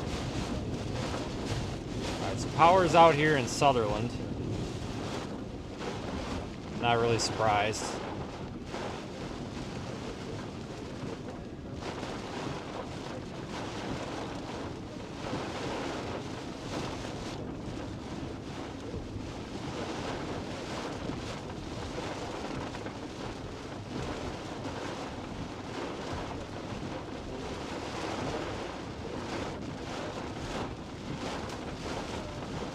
Definitely not surprised.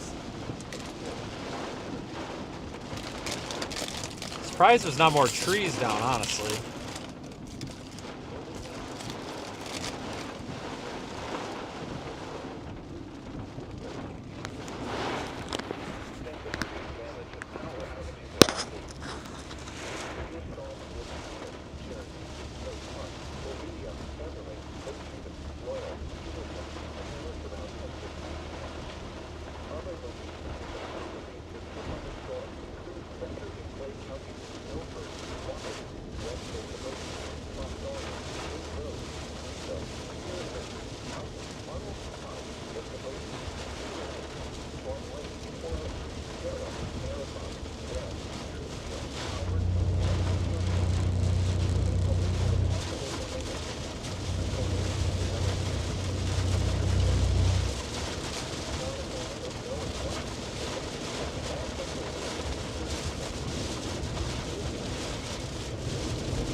Alright, for tomorrow, I was thinking, you know, Grand Island through Des Moines or something like that. I'm not really too sure.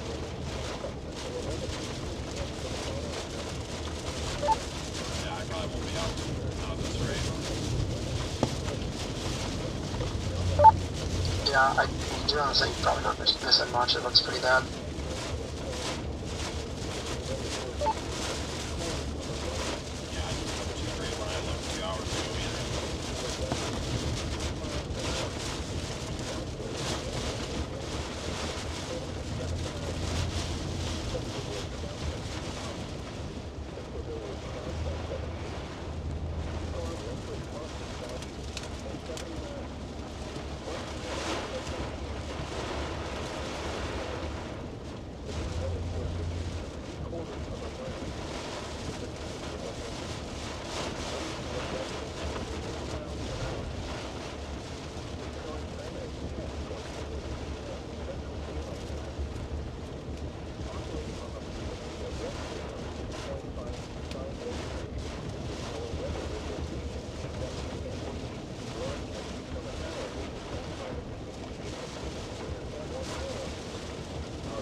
This is starting to get a little more manageable here, finally. My God, I've been driving in that crap for the past, what, 2 hours now?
In half a mile, turn right onto 110th Avenue.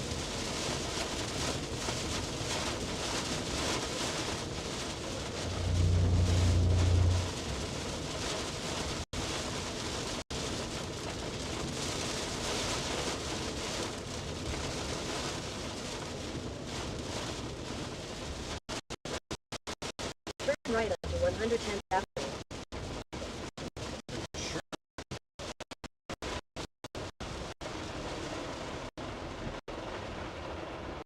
Continue for 31 miles. Hold on, I went past 110th Avenue.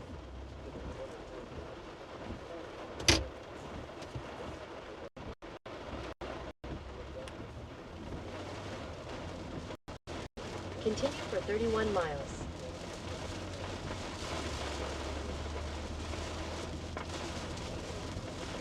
Continue for 31 miles.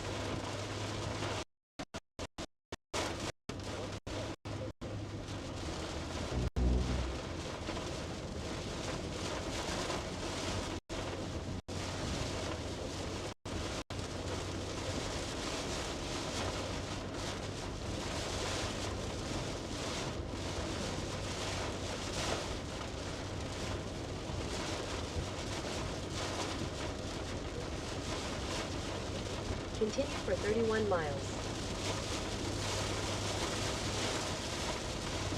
Your route may be affected by severe thunderstorm warning. They don't say.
Something here.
Continue for 28 miles. Now we're kind of getting into that. May be affected by severe thunderstorm warning. Now we're kind of getting into that phase of the MCS or the squall line here where the sun has gone down. We've lost a lot of our instability. There's still plenty of it there for this thing to use, but I think we're done with that extreme wind, you know, that 90 mile an hour wind. I think we're past that stage. I think we're just in the 70 to 80 mile an hour wind category now. This will probably persist for a couple hours, I'm sure. That new thunderstorm watch goes all the it goes all the way to Dev. Oh, holy cow, it goes all the way to the Mississippi River. So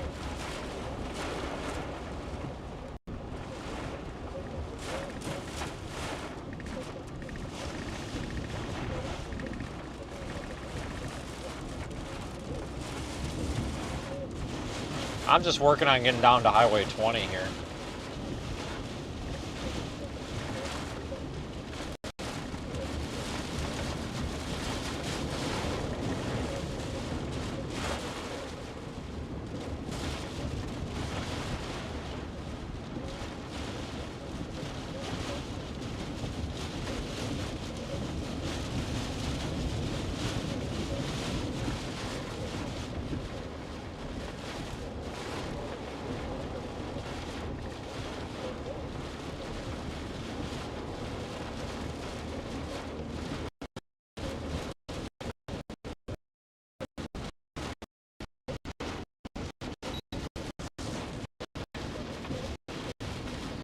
It'll be interesting.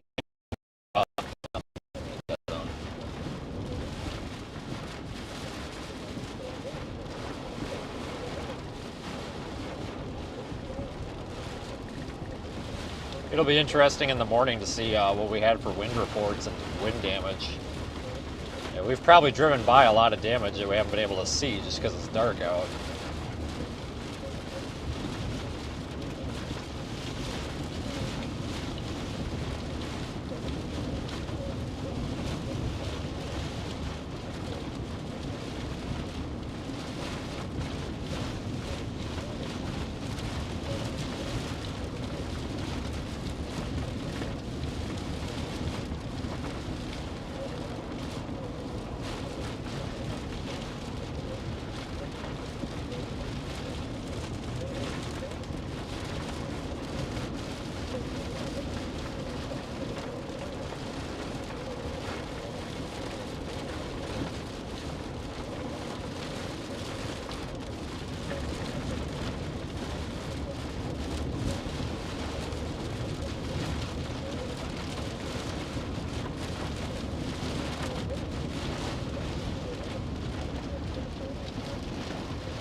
I'll tell you though, I am sick of driving in this. Like they just issued one ginormous severe, another ginormous severe thunderstorm warning. They backed it down to 70 mile per hour winds though for the area. So, like I said, it's definitely not dying out. It's just a lot of what was there that was causing that extreme wind up to 90 miles an hour. We're kind of outrunning that, but I mean, still 70 mile an hour winds is nothing to joke about.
Alright, I'm starting to feel like we're more in just kind of a regular severe thunderstorm than anything too special now, finally. Well, I'll tell you what though, that got pretty crazy there for a while. That was by far the most intense windstorm I've had in months. If not since last year. I can't even remember the last one like that. That was crazy.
Signal's not doing too well out here, but I was basically just saying I feel like we're in kind of a regular severe thunderstorm warning now. I think we're kind of done with that crazy stuff, but I am just tired of driving in this.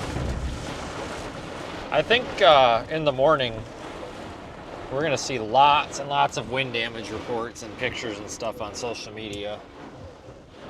I haven't looked at a power outage map lately. You can actually look at power outages in Radar Omega, but I can't driving down the road. But I wonder what the power outage map looks like. I'm sure it's a mess.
we're about 15 miles north of 20 right now.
Alright, well things have really slowed down substantially. We're kind of behind that initial line of wind though too.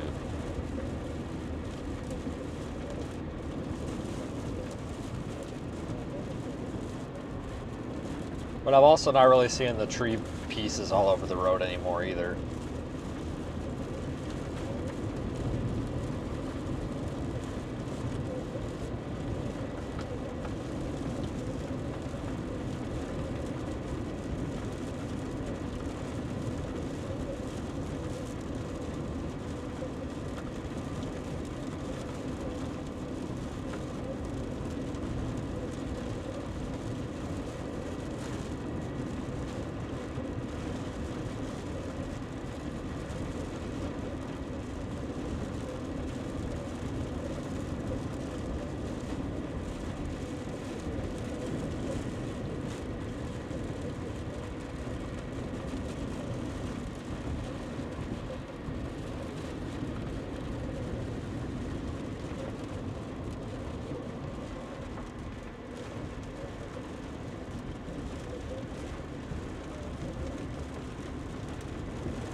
think I just keep going south here until we get to 20, I think.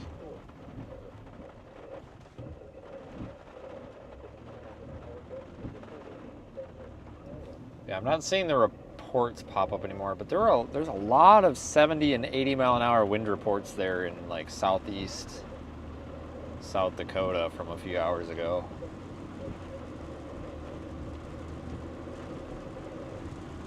I do see a 90 mile an hour report there by Sioux Center, Iowa.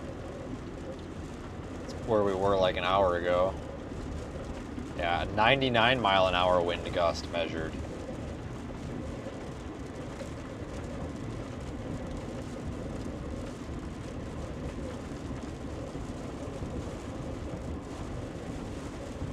That is impressive.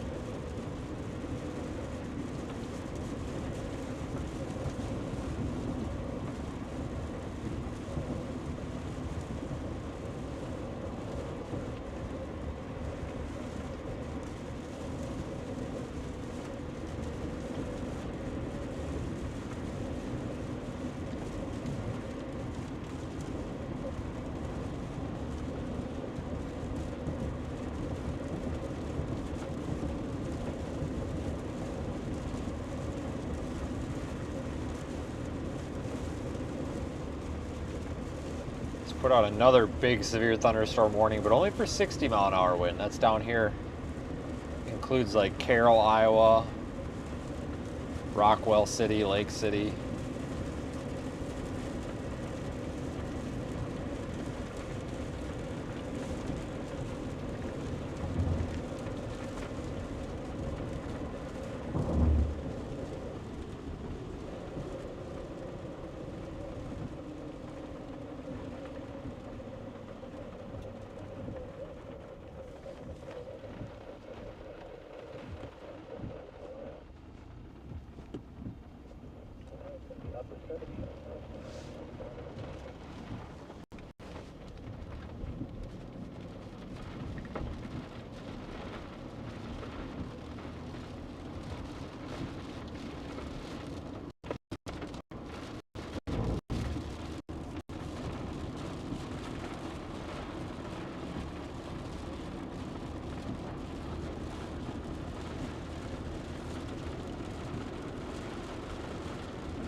Alright, well, I think we'll probably start calling it quits here because the strongest part of this line is well to our north. But I think we're going to really see this wind down into just kind of like a more average severe thunderstorm complex. You know, like I said, I think we're done with that crazy 90 mile an hour wind stuff. 80 mile an hour even, you know.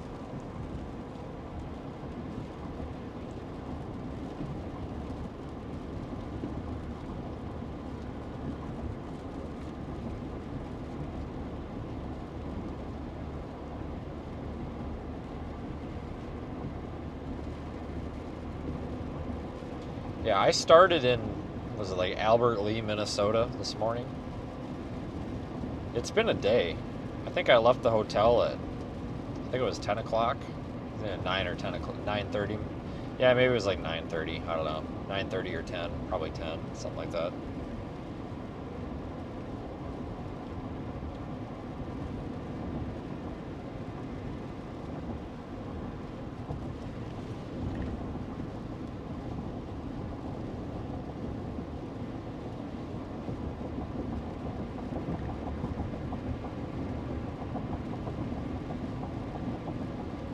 Yeah, I'm probably going to call it quits here. I'm going to have to go to Des Moines to get a hotel. It's either Des Moines or Omaha, and I really don't think going to Omaha makes much sense because that's the wrong direction.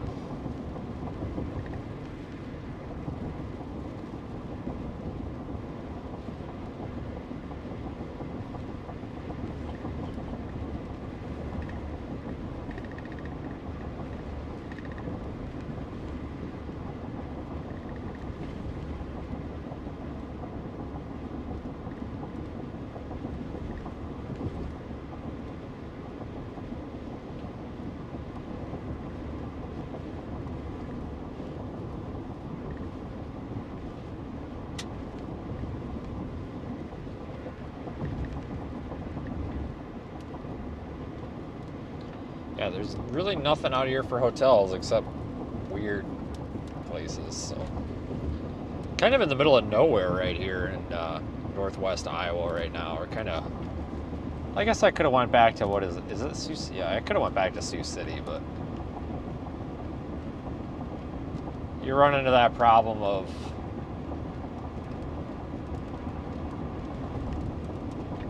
it's kind of the wrong direction.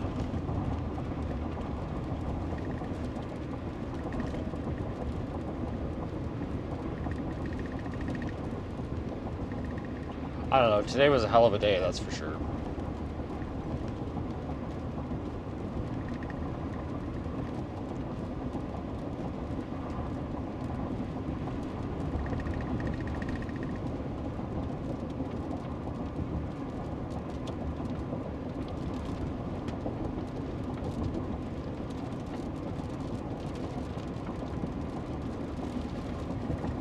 All right, everybody, that's gonna be about it for me. Thanks everyone for being around. This is probably the craziest day we've had all month, honestly.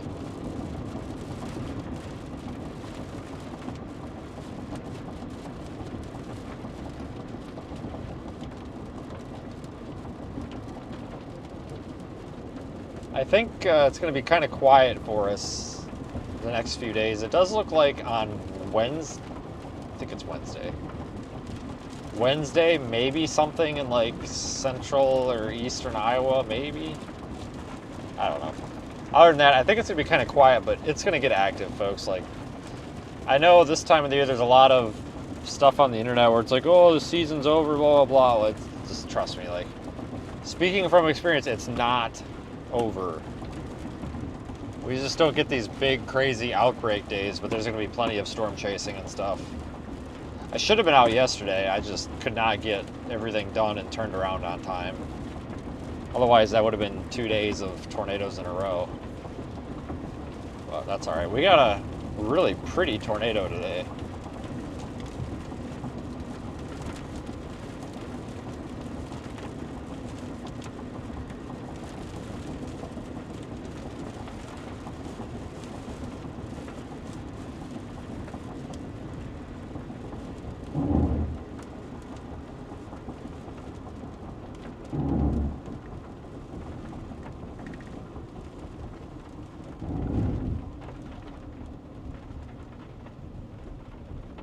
Yeah, I'm almost down here to Highway 20.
In half a mile, turn left onto US 20 East. Oh, Willie says that's 2 stops. Oh, sorry, 3 stop signs I didn't stop for. Okay, well, go ahead and point them out to me because you just sound like you're.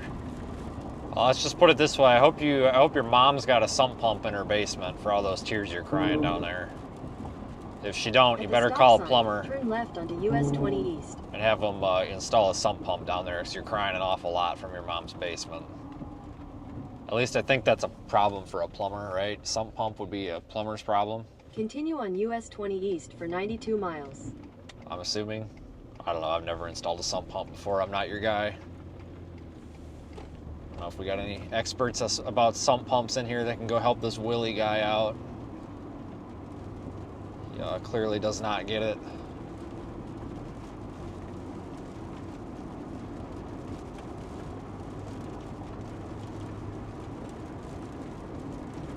Yeah, it takes a very special kind of personality to sit behind a computer and critique everything somebody does and flat out use blatant lies. Oh, you've now failed to stop at 3 stop signs. Oh, shut the F up. Like, I got nothing else to say other than shut the F up. It's a blatant effing lie. Like, Jesus Christ, get a life. God dang. It's a special kind of personality, I swear. It's called, I don't even know what you call it on the internet these days. It's pretty bad.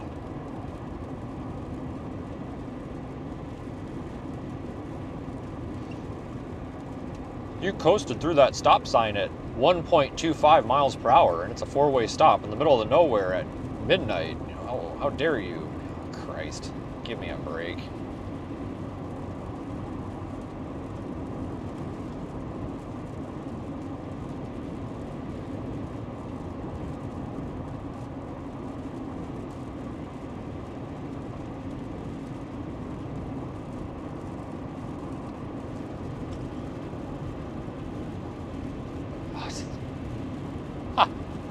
Joe.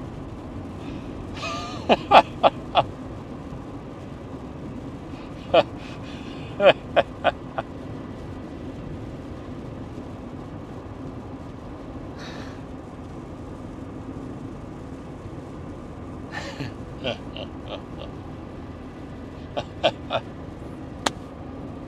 don't know if anybody saw that comment before it got nuked, but that was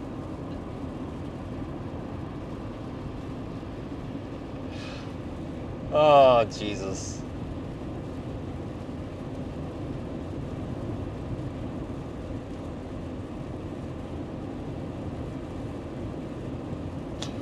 That was funny.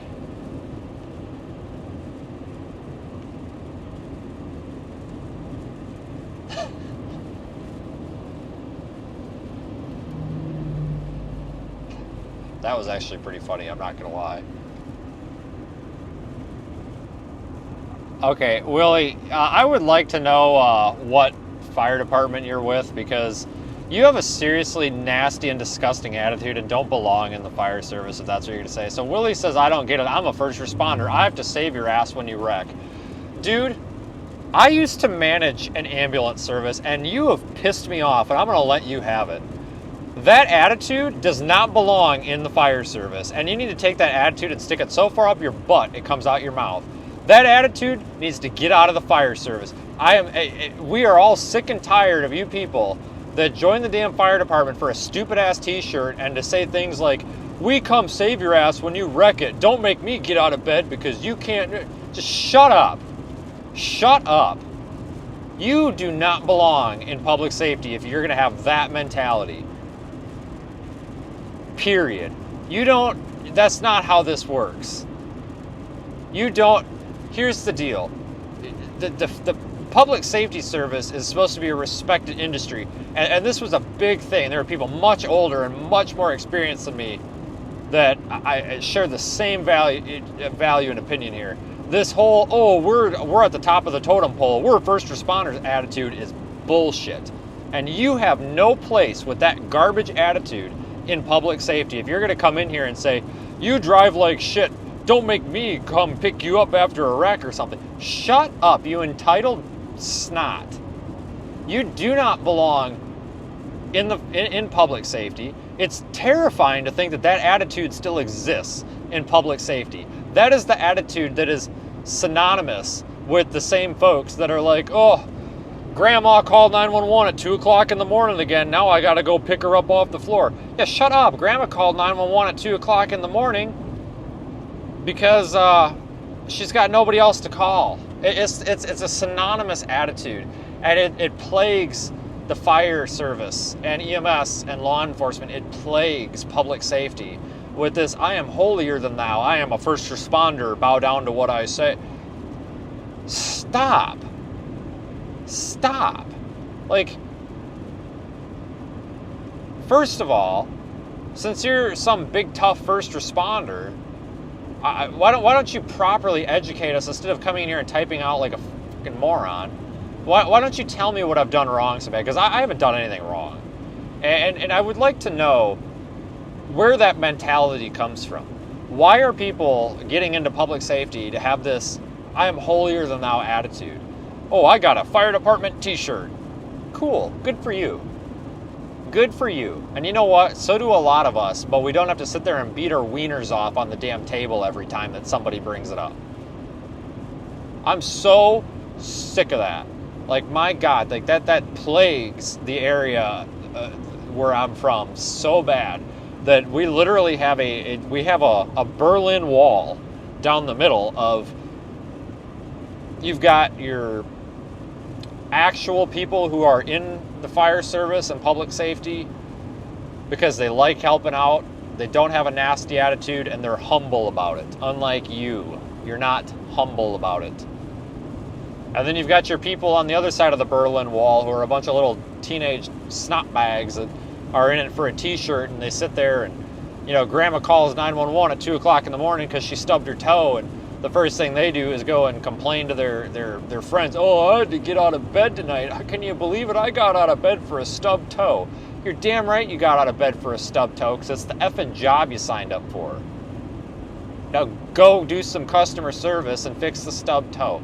Like, there's such a divide in this stuff, and it's from what I hear, it's plagued law enforcement too, where it's, you know, we're getting this in all facets of public safety and healthcare, where it's this, oh, I'm holier than thou, and don't make me come scrape you off the road when you wreck. And it's like, oh, shut up. Like, God forbid you have to respond to a call that you do. Like, here's the deal. If somebody gets in a wreck right now, and it doesn't involve anyone but themselves, I cannot stand, and a lot of people can't stand this mentality of, don't do that because then I have to deal with it, or I have to see it. Yeah, you're damn right. It's your job. That's what we all signed up for. That's what I signed up for 11 years ago. That's what you signed up for God knows how many years ago. 2 weeks ago or 2 years, I don't give a shit. Yeah, it's the job, dude. I'm sure you figured that out.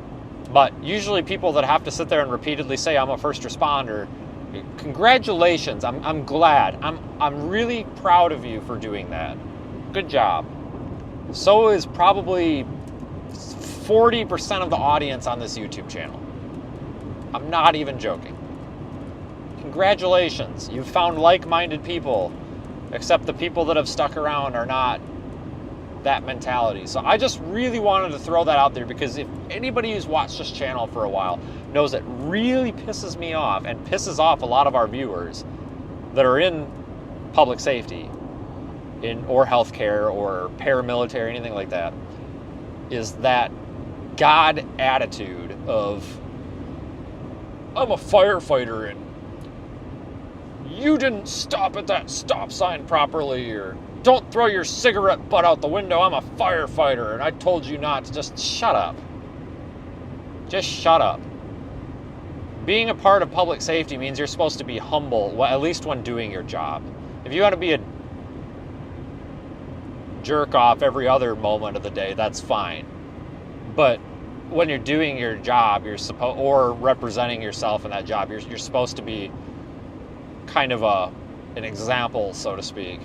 I'll tell you a little story about the Kyoto tornado. Brandon Kopic was in front of me or behind me or something at one point, and this lunatic volunteer firefighter who got fired, thankfully, stops dead in the road in front of him, gets out, and starts screaming at him, I'm a volunteer firefighter. You don't drive around here like this. You don't have your effing cameras in my town, blah, blah, blah, after a tornado just hit a bunch of houses. Not joking. Well, he went and made a big deal about it, and it turns out that this volunteer firefighter got canned from that fire department like the next week over the incident. That's the mentality that I can't stand. Well, I'm a volunteer firefighter. This is my town. You get out of it. Blah, blah, blah. Like, shut up. Just shut up. Like, there's no other response than shut up. Jesus, criminy. Thanks for coming to my TED Talk. God bless.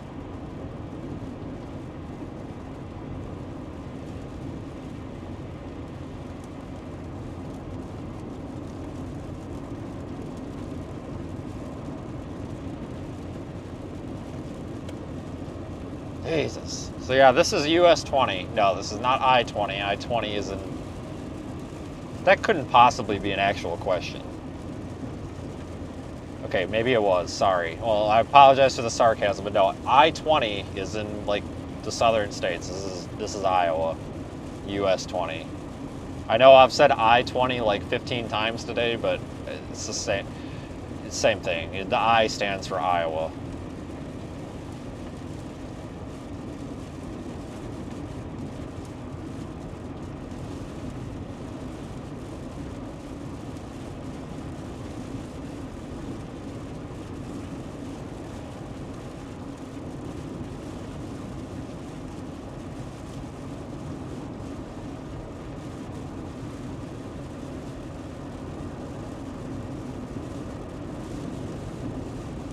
Yeah, I'm speeding right now. We're doing 72 and a 65. Better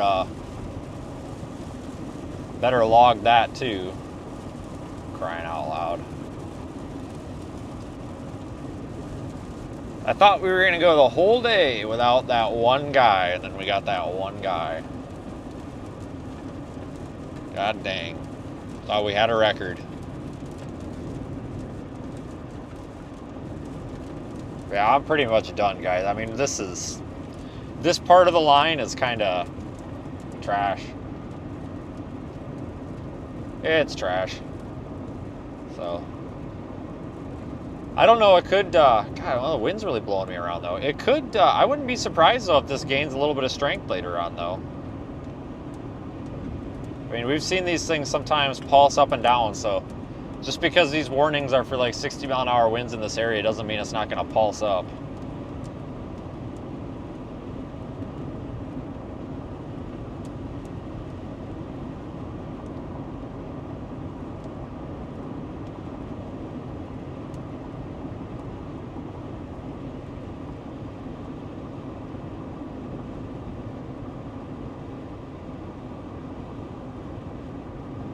Oh, I take that back. We had that one guy earlier in the stream that I caught before any moderators caught it, but this one guy apparently caught a glimpse of my truck from another live stream and came all over Facebook and was like, you don't have a license plate on that vehicle. I'm calling the Iowa State Patrol, blah, blah, blah.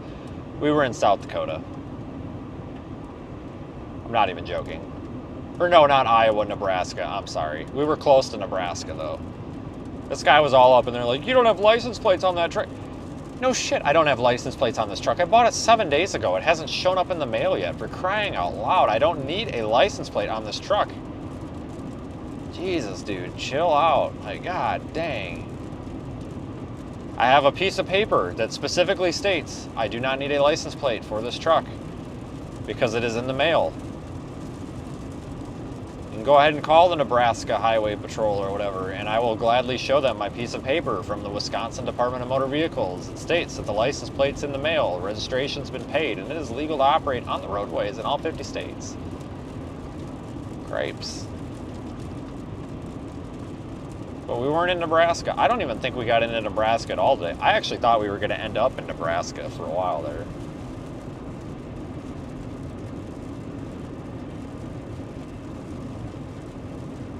I need to grow up and realize I'm not better than anybody else.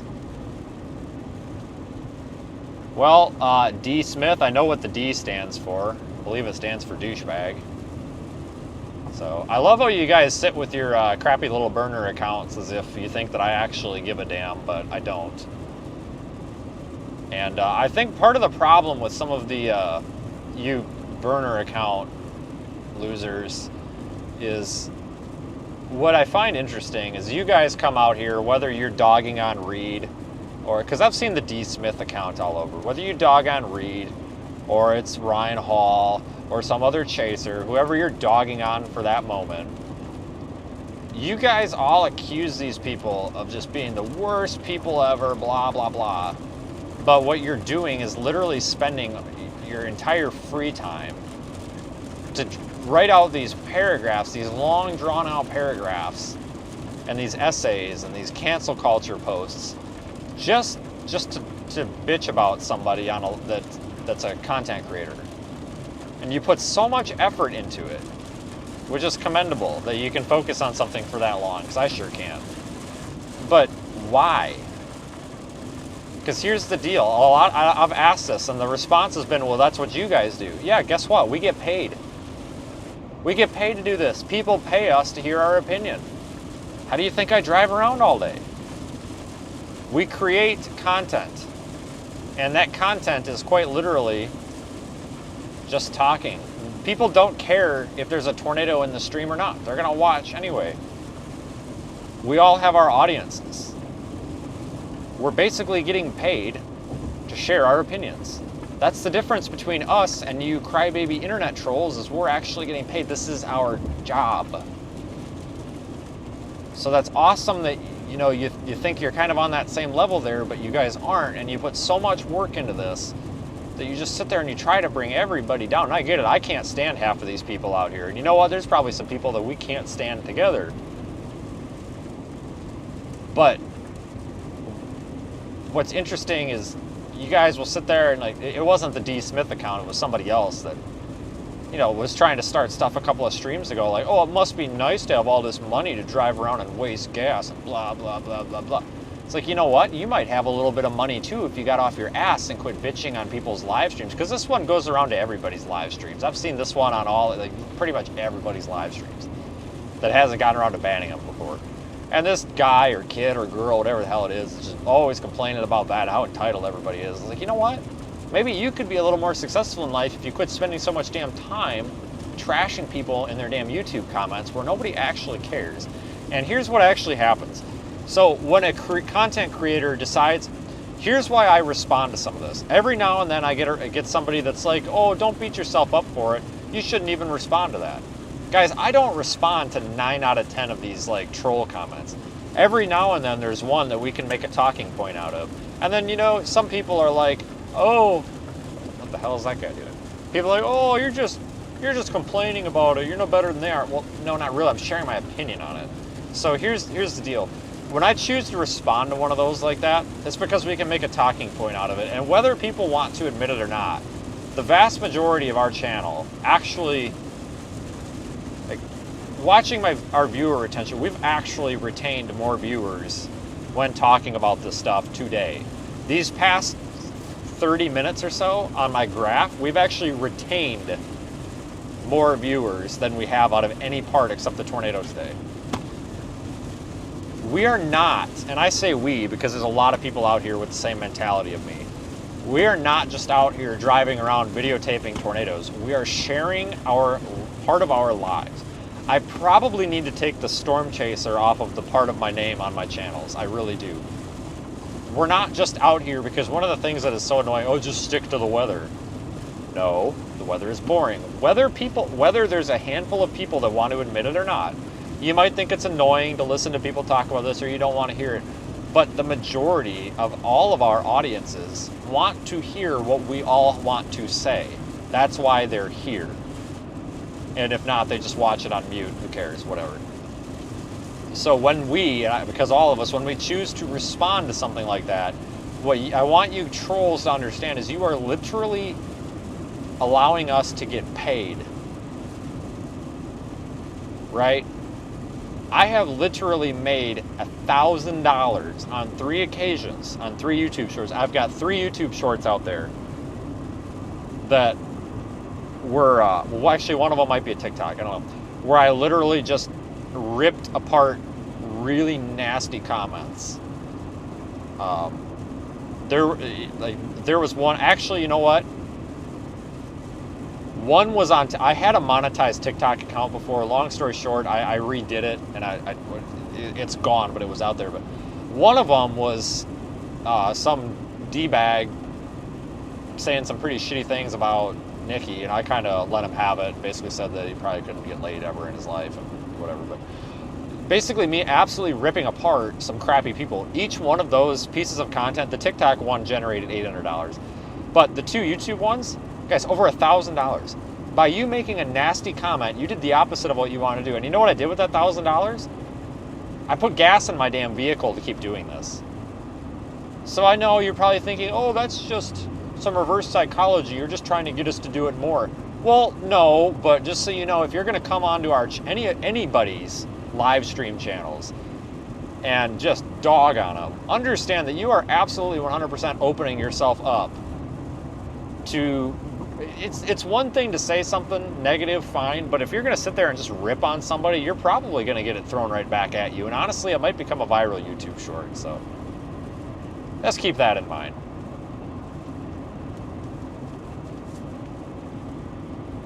Just keep that in mind.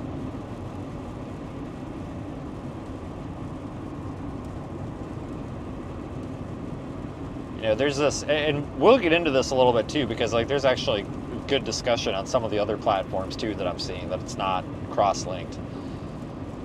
Doing a social experiment right now. We're live actually on a third platform that I don't think anybody here even knows we're live on. I'm just doing a social experiment to see if anybody can connect the dots here. But, are you kidding me? Did I just end the stream? No. No, I didn't. It's just YouTube's acting stupid here. But no, so we don't, like listen, a lot of folks have interest in how all of this works. And I'm not going to go into how all this works to like, I put this disclaimer out there because whenever I go into how this works, people seem to, like, I shouldn't say people, there's a pretty good handful of people that like to make a big deal on the internet saying that, oh, he's being entitled. No. I know what I'm worth and I know what I'm doing. Here's how this works. I don't want anything, so I don't make any money from video sales. I get asked a lot of like, oh, how much do I sell this video for? You know, that's how I get paid. No, it is not. You do not do what I am doing, and a lot of content creators are doing out here. I mean, there's some that, fine, but if you want to do what I'm doing, you don't do it by selling video to the news or whatever. You don't. I haven't sold a piece of video for like 5 years, 5-6 years. I gave away a bunch of video a couple of months ago for a documentary that was being done by a bunch of college kids, nonprofit, whatever, like a PBS thing. I just gave it to them. I'm like, I don't give a crap. It's too much paperwork, right? So people want to watch something. The majority of my audience does not care. The analytics prove they do not care if there is a tornado on the ground or not. We oftentimes have more viewers when we're just talking about something that people like to talk about versus a tornado. The analytics say that the majority of my audience on all platforms don't really care about the storms. They do, but they don't. They would just want to watch somebody talk about something. It's background noise. It's something to put on the TV while they eat dinner. I'm the same way. I watch a lot of creators and live streamers that do stuff that I have no interest in and I don't care about, but I like the commentary, or it's just background noise. That's all it is. And I always put them on when they're live.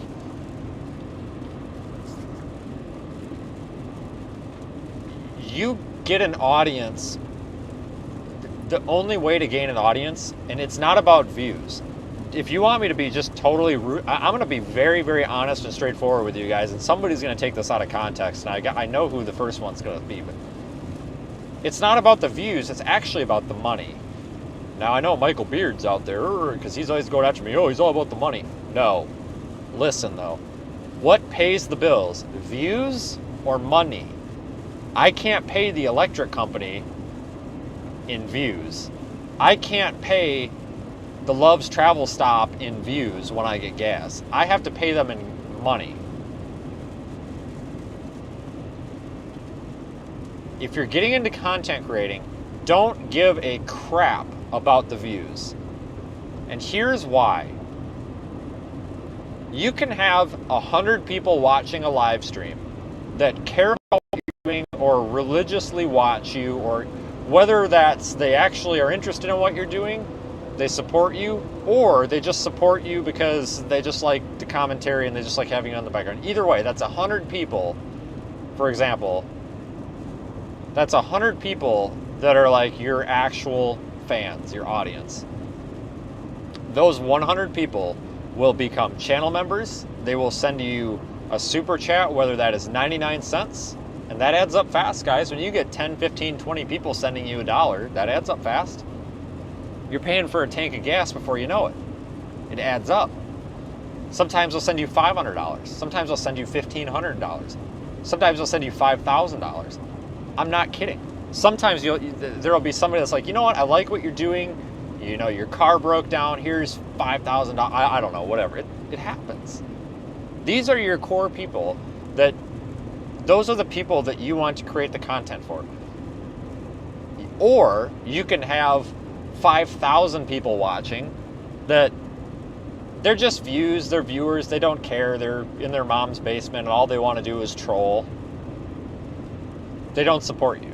They don't care. They're only on your channel either to complain, cry, test out their mom's sump pump in the basement. Some of you get the reference. Or they don't care. That's awesome. Somebody could get, hundreds of thousands of views on a live stream, and somebody else might get 10,000 views. But at the end of the day, the person with the more dedicated audience is actually going to come out on top. I'm not saying take advantage of your audience and profit off of your audience. What I'm saying is it's not about views. It's about finding an audience that wants to support you, whether it's by channel members, which is like paying for extra content, buying merchandise, or just religiously shares your content, watches it, the ad revenue thing, stuff like that. Don't care about the views. I get this comment so much in the chat. So and so gets so many more viewers than you. You are and I'm not thinking of anybody in specific. I'm just saying it's an example because they always name somebody different. Awesome. And you know what? And the last person that they named, guess what? Guess what? They live with their parents, which is fine. There's nothing wrong with that. They live with their parents. Their dad bought them their car, and they don't have a family. They literally live at home with their parents, and all of their expenses are paid for. Cool. Do you think I care? No. Why do you think they're getting handouts? Why do you think they can't move out from home? Why do you think they have to have everything given to them? It's because they're not able to do this. Yeah, that's awesome that people are out here trying. That's great. I'm not naming anybody in particular. I'm just saying this was an example, and this person was real nasty, so I don't even care. And there's nothing wrong with taking help from your family and stuff. But my point is, there's a lot of content creators out here who are doing this 100% off the support of their audience. And they're getting 150 viewers concurrently. There's people with dead zone.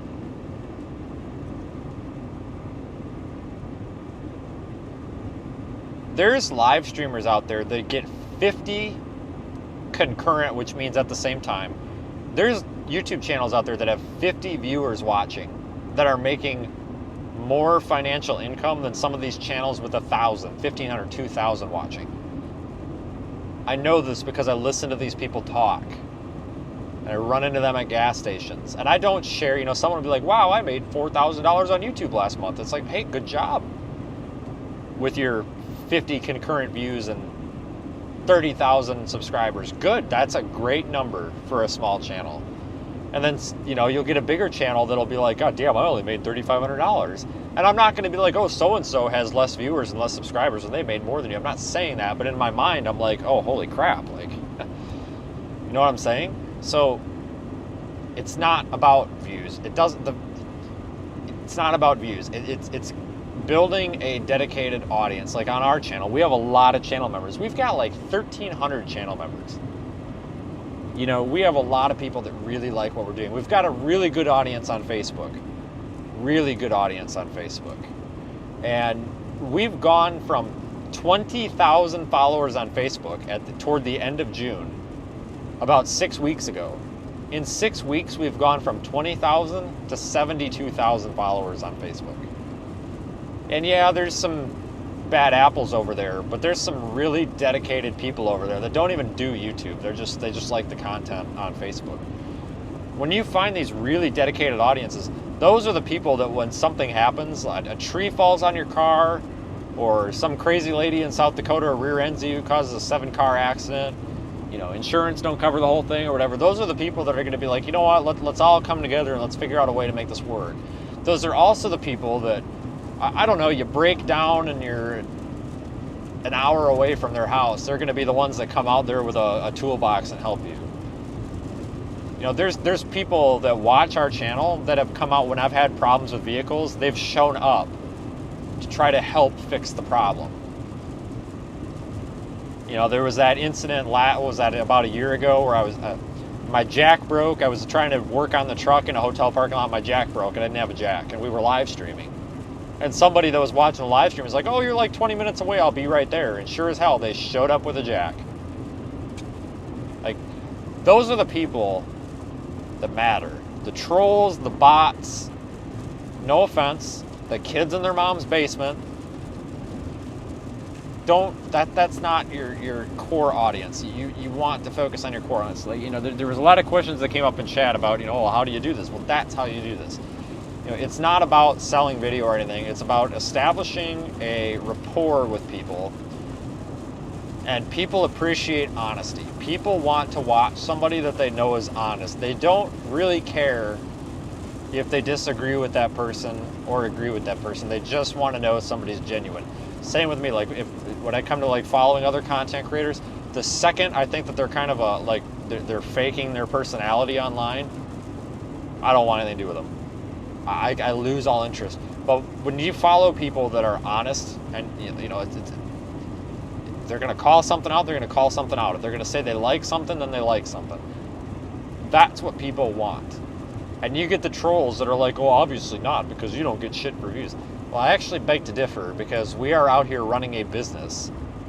We have put a $30,000 investment into Project Weather Eye altogether, between all sponsors, our business, all assets, everything, to bring the most incredible live streaming experiences to tropical cities. But like, we have focused, this business is focused so much on the back half of this year, and I'm talking about like August 15th through the end of the year, to really build up what we're doing to focus on the user experience. We don't really care so much about the social media views and that stuff anymore. We don't necessarily, I mean, obviously we would love more followers and subscribers and viewers. Don't get me wrong, that'd be great. But that's not our main focus. Our and my main focus now is to expand the scope of what we do for the people that are already our audience, because we have a very stable and dedicated audience, if that makes sense. We don't lose subscribers or channel members. We retain a lot of our people. So that tells me that the people that subscribe and invest in this channel, whether it's with time or with money, those people are genuinely interested in what we're doing. So we need to take what we're doing and expand it. Instead of expanding vertically, we need to expand it horizontally. That means we need to have more Project Weather Eye devices. You know, Project Weather Eye has been a little quiet this month. That's because we are doing the unthinkable with the amount of hardware that we are building.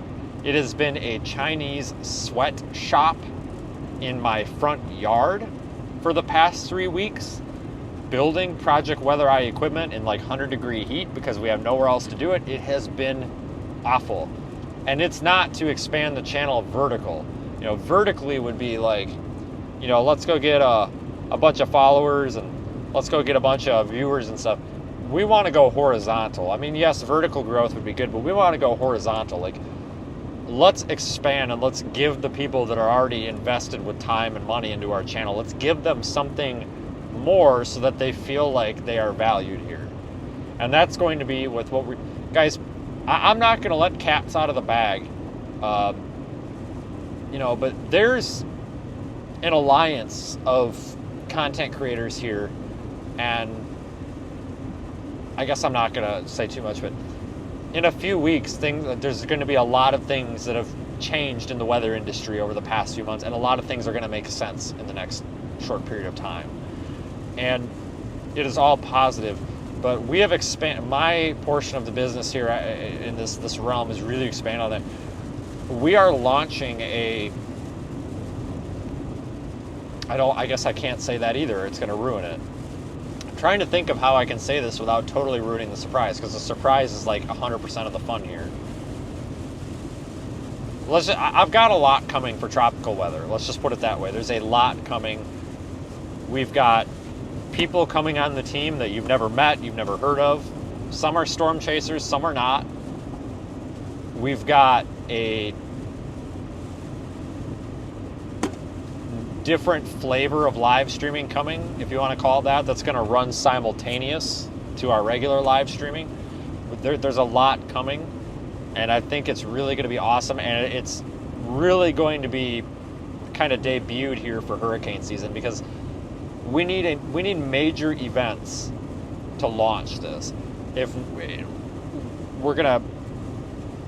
we're polishing it up now,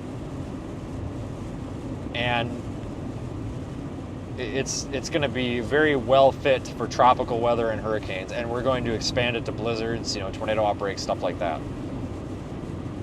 But I wanted to get into the field here, or the realm of, right now we've got all these AI channels, and I'm sorry, I think AI weather channels, I think they're stupid. I don't want my weather from a stupid robot. I want my weather from a person. You know, from somebody with a pulse. So it's like, well, how do we build something that's automated but has a personal touch? Like, how do you build something that has a human behind it, but instead of the human being the assistant to the computer is an augmenter, basically an assistant to the human, where the computer is not really delivering the forecast, the computer is not delivering, or the AI, or whatever we want to call it, the avatar, or whatever, is not delivering the news, it's not delivering the weather, it's not delivering the forecast. It's assisting in feeding the information through the chain so that there's still somebody with a living, breathing soul that's determining what goes out and what doesn't. Number one, it's a liability to have a robot delivering that kind of stuff. I'm not doing that. So we have built a system where we can have a human aspect to an automated broadcast that augments and complements what we are doing right now. If this were a hurricane, I'm not going to say that, because I have a competitor now, and it sucks, because I never used to have. Actually, guys, I have to cut the Facebook stream because we're actually almost over the time limit on that. Sorry, I gotta cut the Facebook stream. I apologize. We're gonna continue on YouTube though. Thank you, Facebookers. It's been fun. Alright, that's cut. So, I found out that I have a competitor now, which is really stupid. Really stupid. But I was made aware that apparently I am being accused of copying another group's design and all that. Okay, long story short, folks, last thing I knew, Project Weather Eye has been in the development actually since 2023. But apparently I copied somebody's design. There was a group that put out like 3 cameras in a hurricane last year, and they're claiming that I copied their design. Yeah, okay.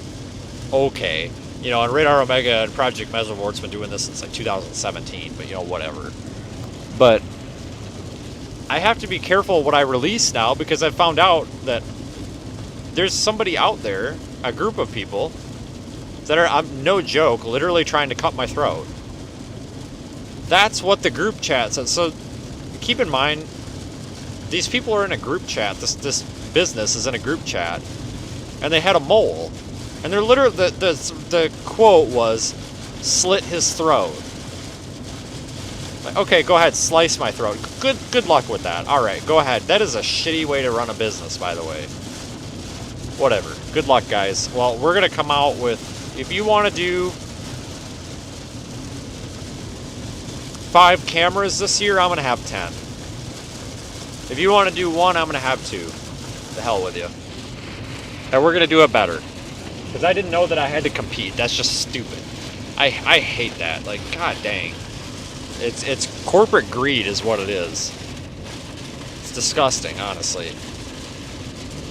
But I am really happy with where I've gotten this. Guys, I've spent weeks on this, and there's been a lot that's gone into it. It's been coding, and you know, I know this sounds ridiculous, but I had everything built. I had a very nice server set up in the cloud. I had everything built.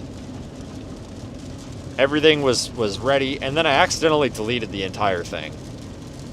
And I was pissed. And I was on the phone with customer service with AWS. I was like, hey, I deleted an instance and I need it back. And the guy was like, do you have a backup? And I'm like, no, I totally destroyed the entire EC2 instance and I need it back. And he was like, well, you can't have it back because you destroyed the instance. And I'm like, okay, well, that's a problem because that had like my life's accomplishment on it. And he's like, well, sorry, should have backed it up. Yep, you're right, that was my fault. So that was 3 weeks of work down the pisser. That was terrible. So always back up everything, not just your files, but have a backup of your server. And the reason I didn't have a backup is because honestly, I didn't think the system was gonna work, so I didn't even care to protect it. I was more of a sandbox than anything. But it's okay, I fixed it, we got it back. It was a pain, not cool.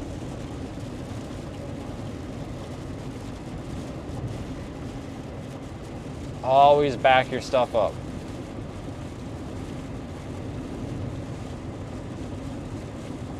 Yeah, I am actually really excited with what we have, guys. This is gonna be cool. Like,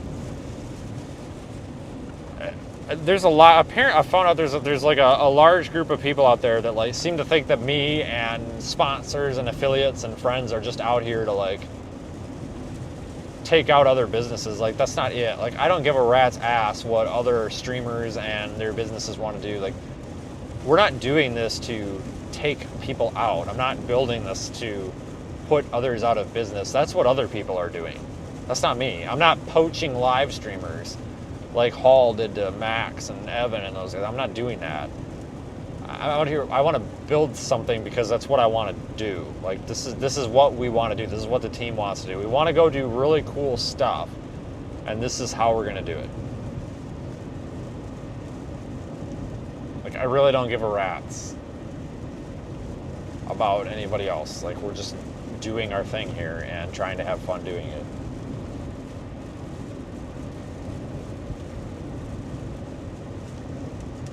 So there's lots coming. I don't know when.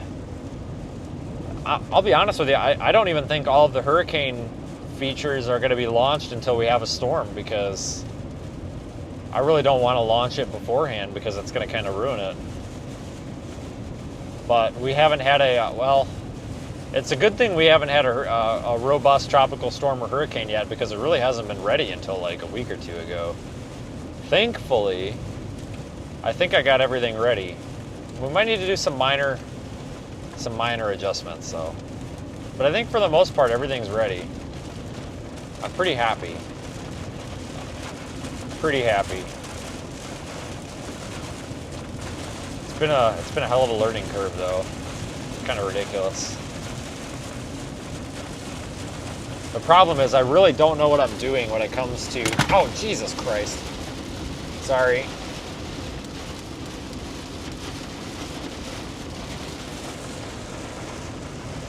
I don't really know what I'm doing when it comes to, like, complex coding and Linux and stuff like that. So I have to learn it as I go. So, like, doing something very simple is not simple for me because I have to look it up and figure it out. A lot of people are building applications and software and functions with AI. I won't do that. I will use like ChatGPT. Like if I'm trying to make something work and I can't get it to work, I'll like put the code into ChatGPT and be like, why is it broken? I'd tell it what it's supposed to do and see if it'll figure it out for me. But I don't let it build the entire thing because number one, I'm afraid that like I'm somehow training the AI. I don't want to like train the AI. I don't even know that's a thing. But like I don't want it like this. I don't want this stuff on someone else's server. Like I don't want that. Like I don't want the AI to know how my stuff works. But I'm also afraid that if I build something entirely with AI, like some people are doing, what happens when AI algorithms change or something and now somebody else gives it the same prompts like, oh, build me a streaming solution that does X, Y, and Z, and it spits out the same thing. And now you have two of the same things out there. Like, I don't want that. That would be bad. You don't, that's basically dead internet theory. Look it up, just Google dead internet theory. That's basically it. And we don't want that. Like, we have to have creativity, and the human vision still needs to exist in things that we do. Yeah, AI is helpful, but we don't just want to turn ourselves into AI programmers. Because all that's going to do is just create carbon copies of many things, and it's like, why bother at that point?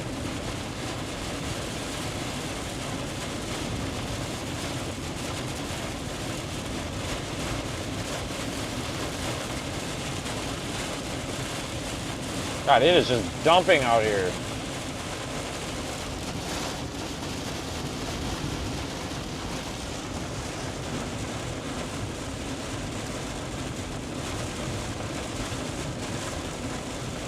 See the rain access worn off the windshield.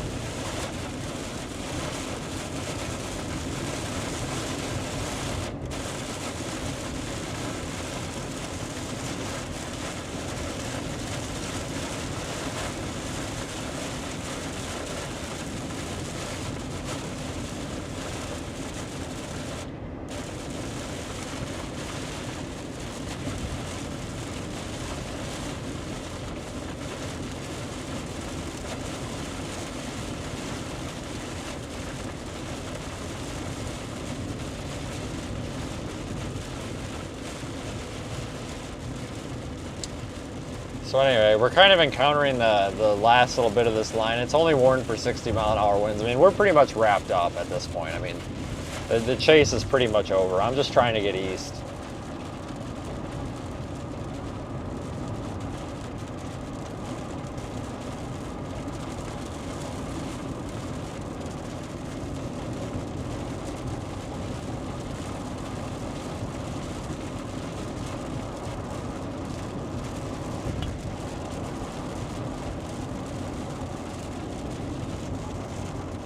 Still pretty windy though, like the wind is pulling the truck all over the road.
That guy's in a hurry.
Oh, I thought we were done with this rain.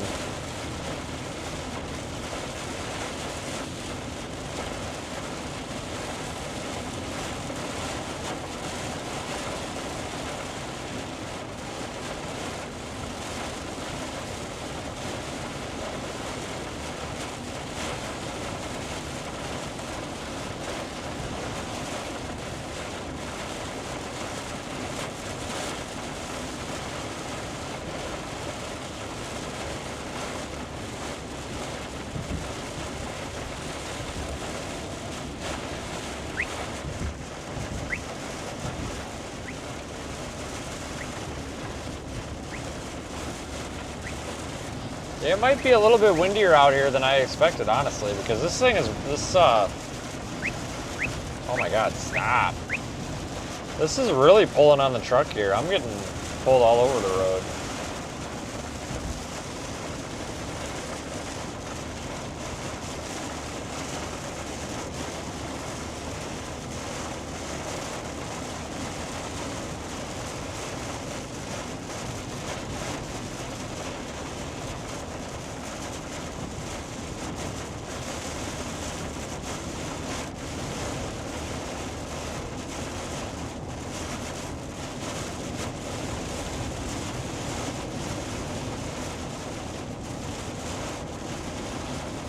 Hell, I don't even know where we're at. I think I'm like an hour west of I-35. Half hour maybe, I don't know. Can't be too far.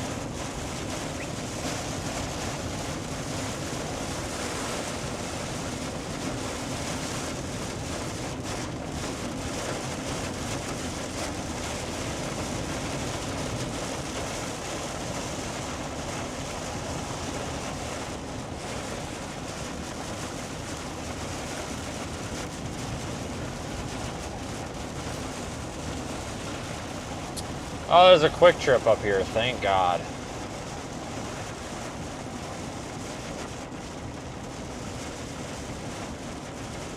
It'll be dumping rain though.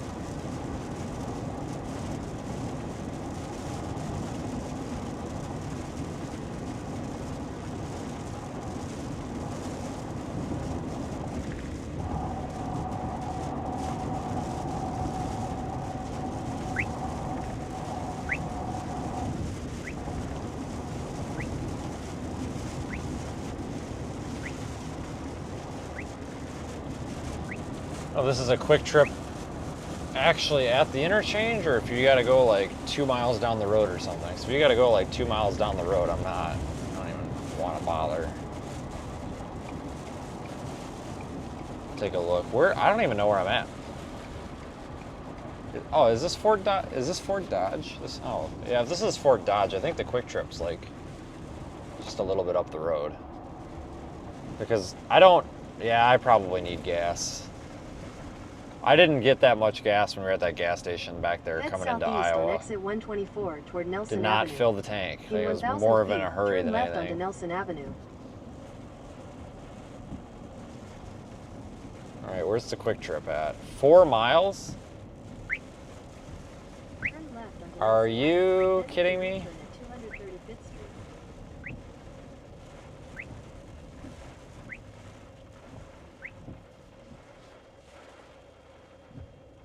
Okay, I'm going for it. I'll do the 4 miles. Whatever. I'll do the 4 miles. Head northeast on US I guess 20, that's not that big of a business deal. west, Nelson Avenue. Continue on US 20, business west for 1.5 miles.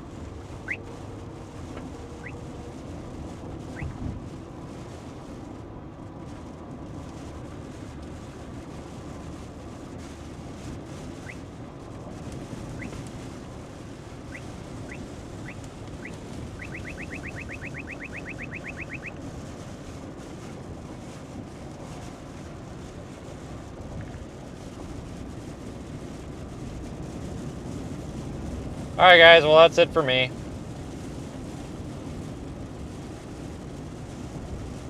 I'm gonna go to Quick Trip. You guys have a good night. See you back later. I'm saying that because I'm about out of battery and I didn't realize this thing hasn't been on charge at all the past few hours and it's about to die. Good night.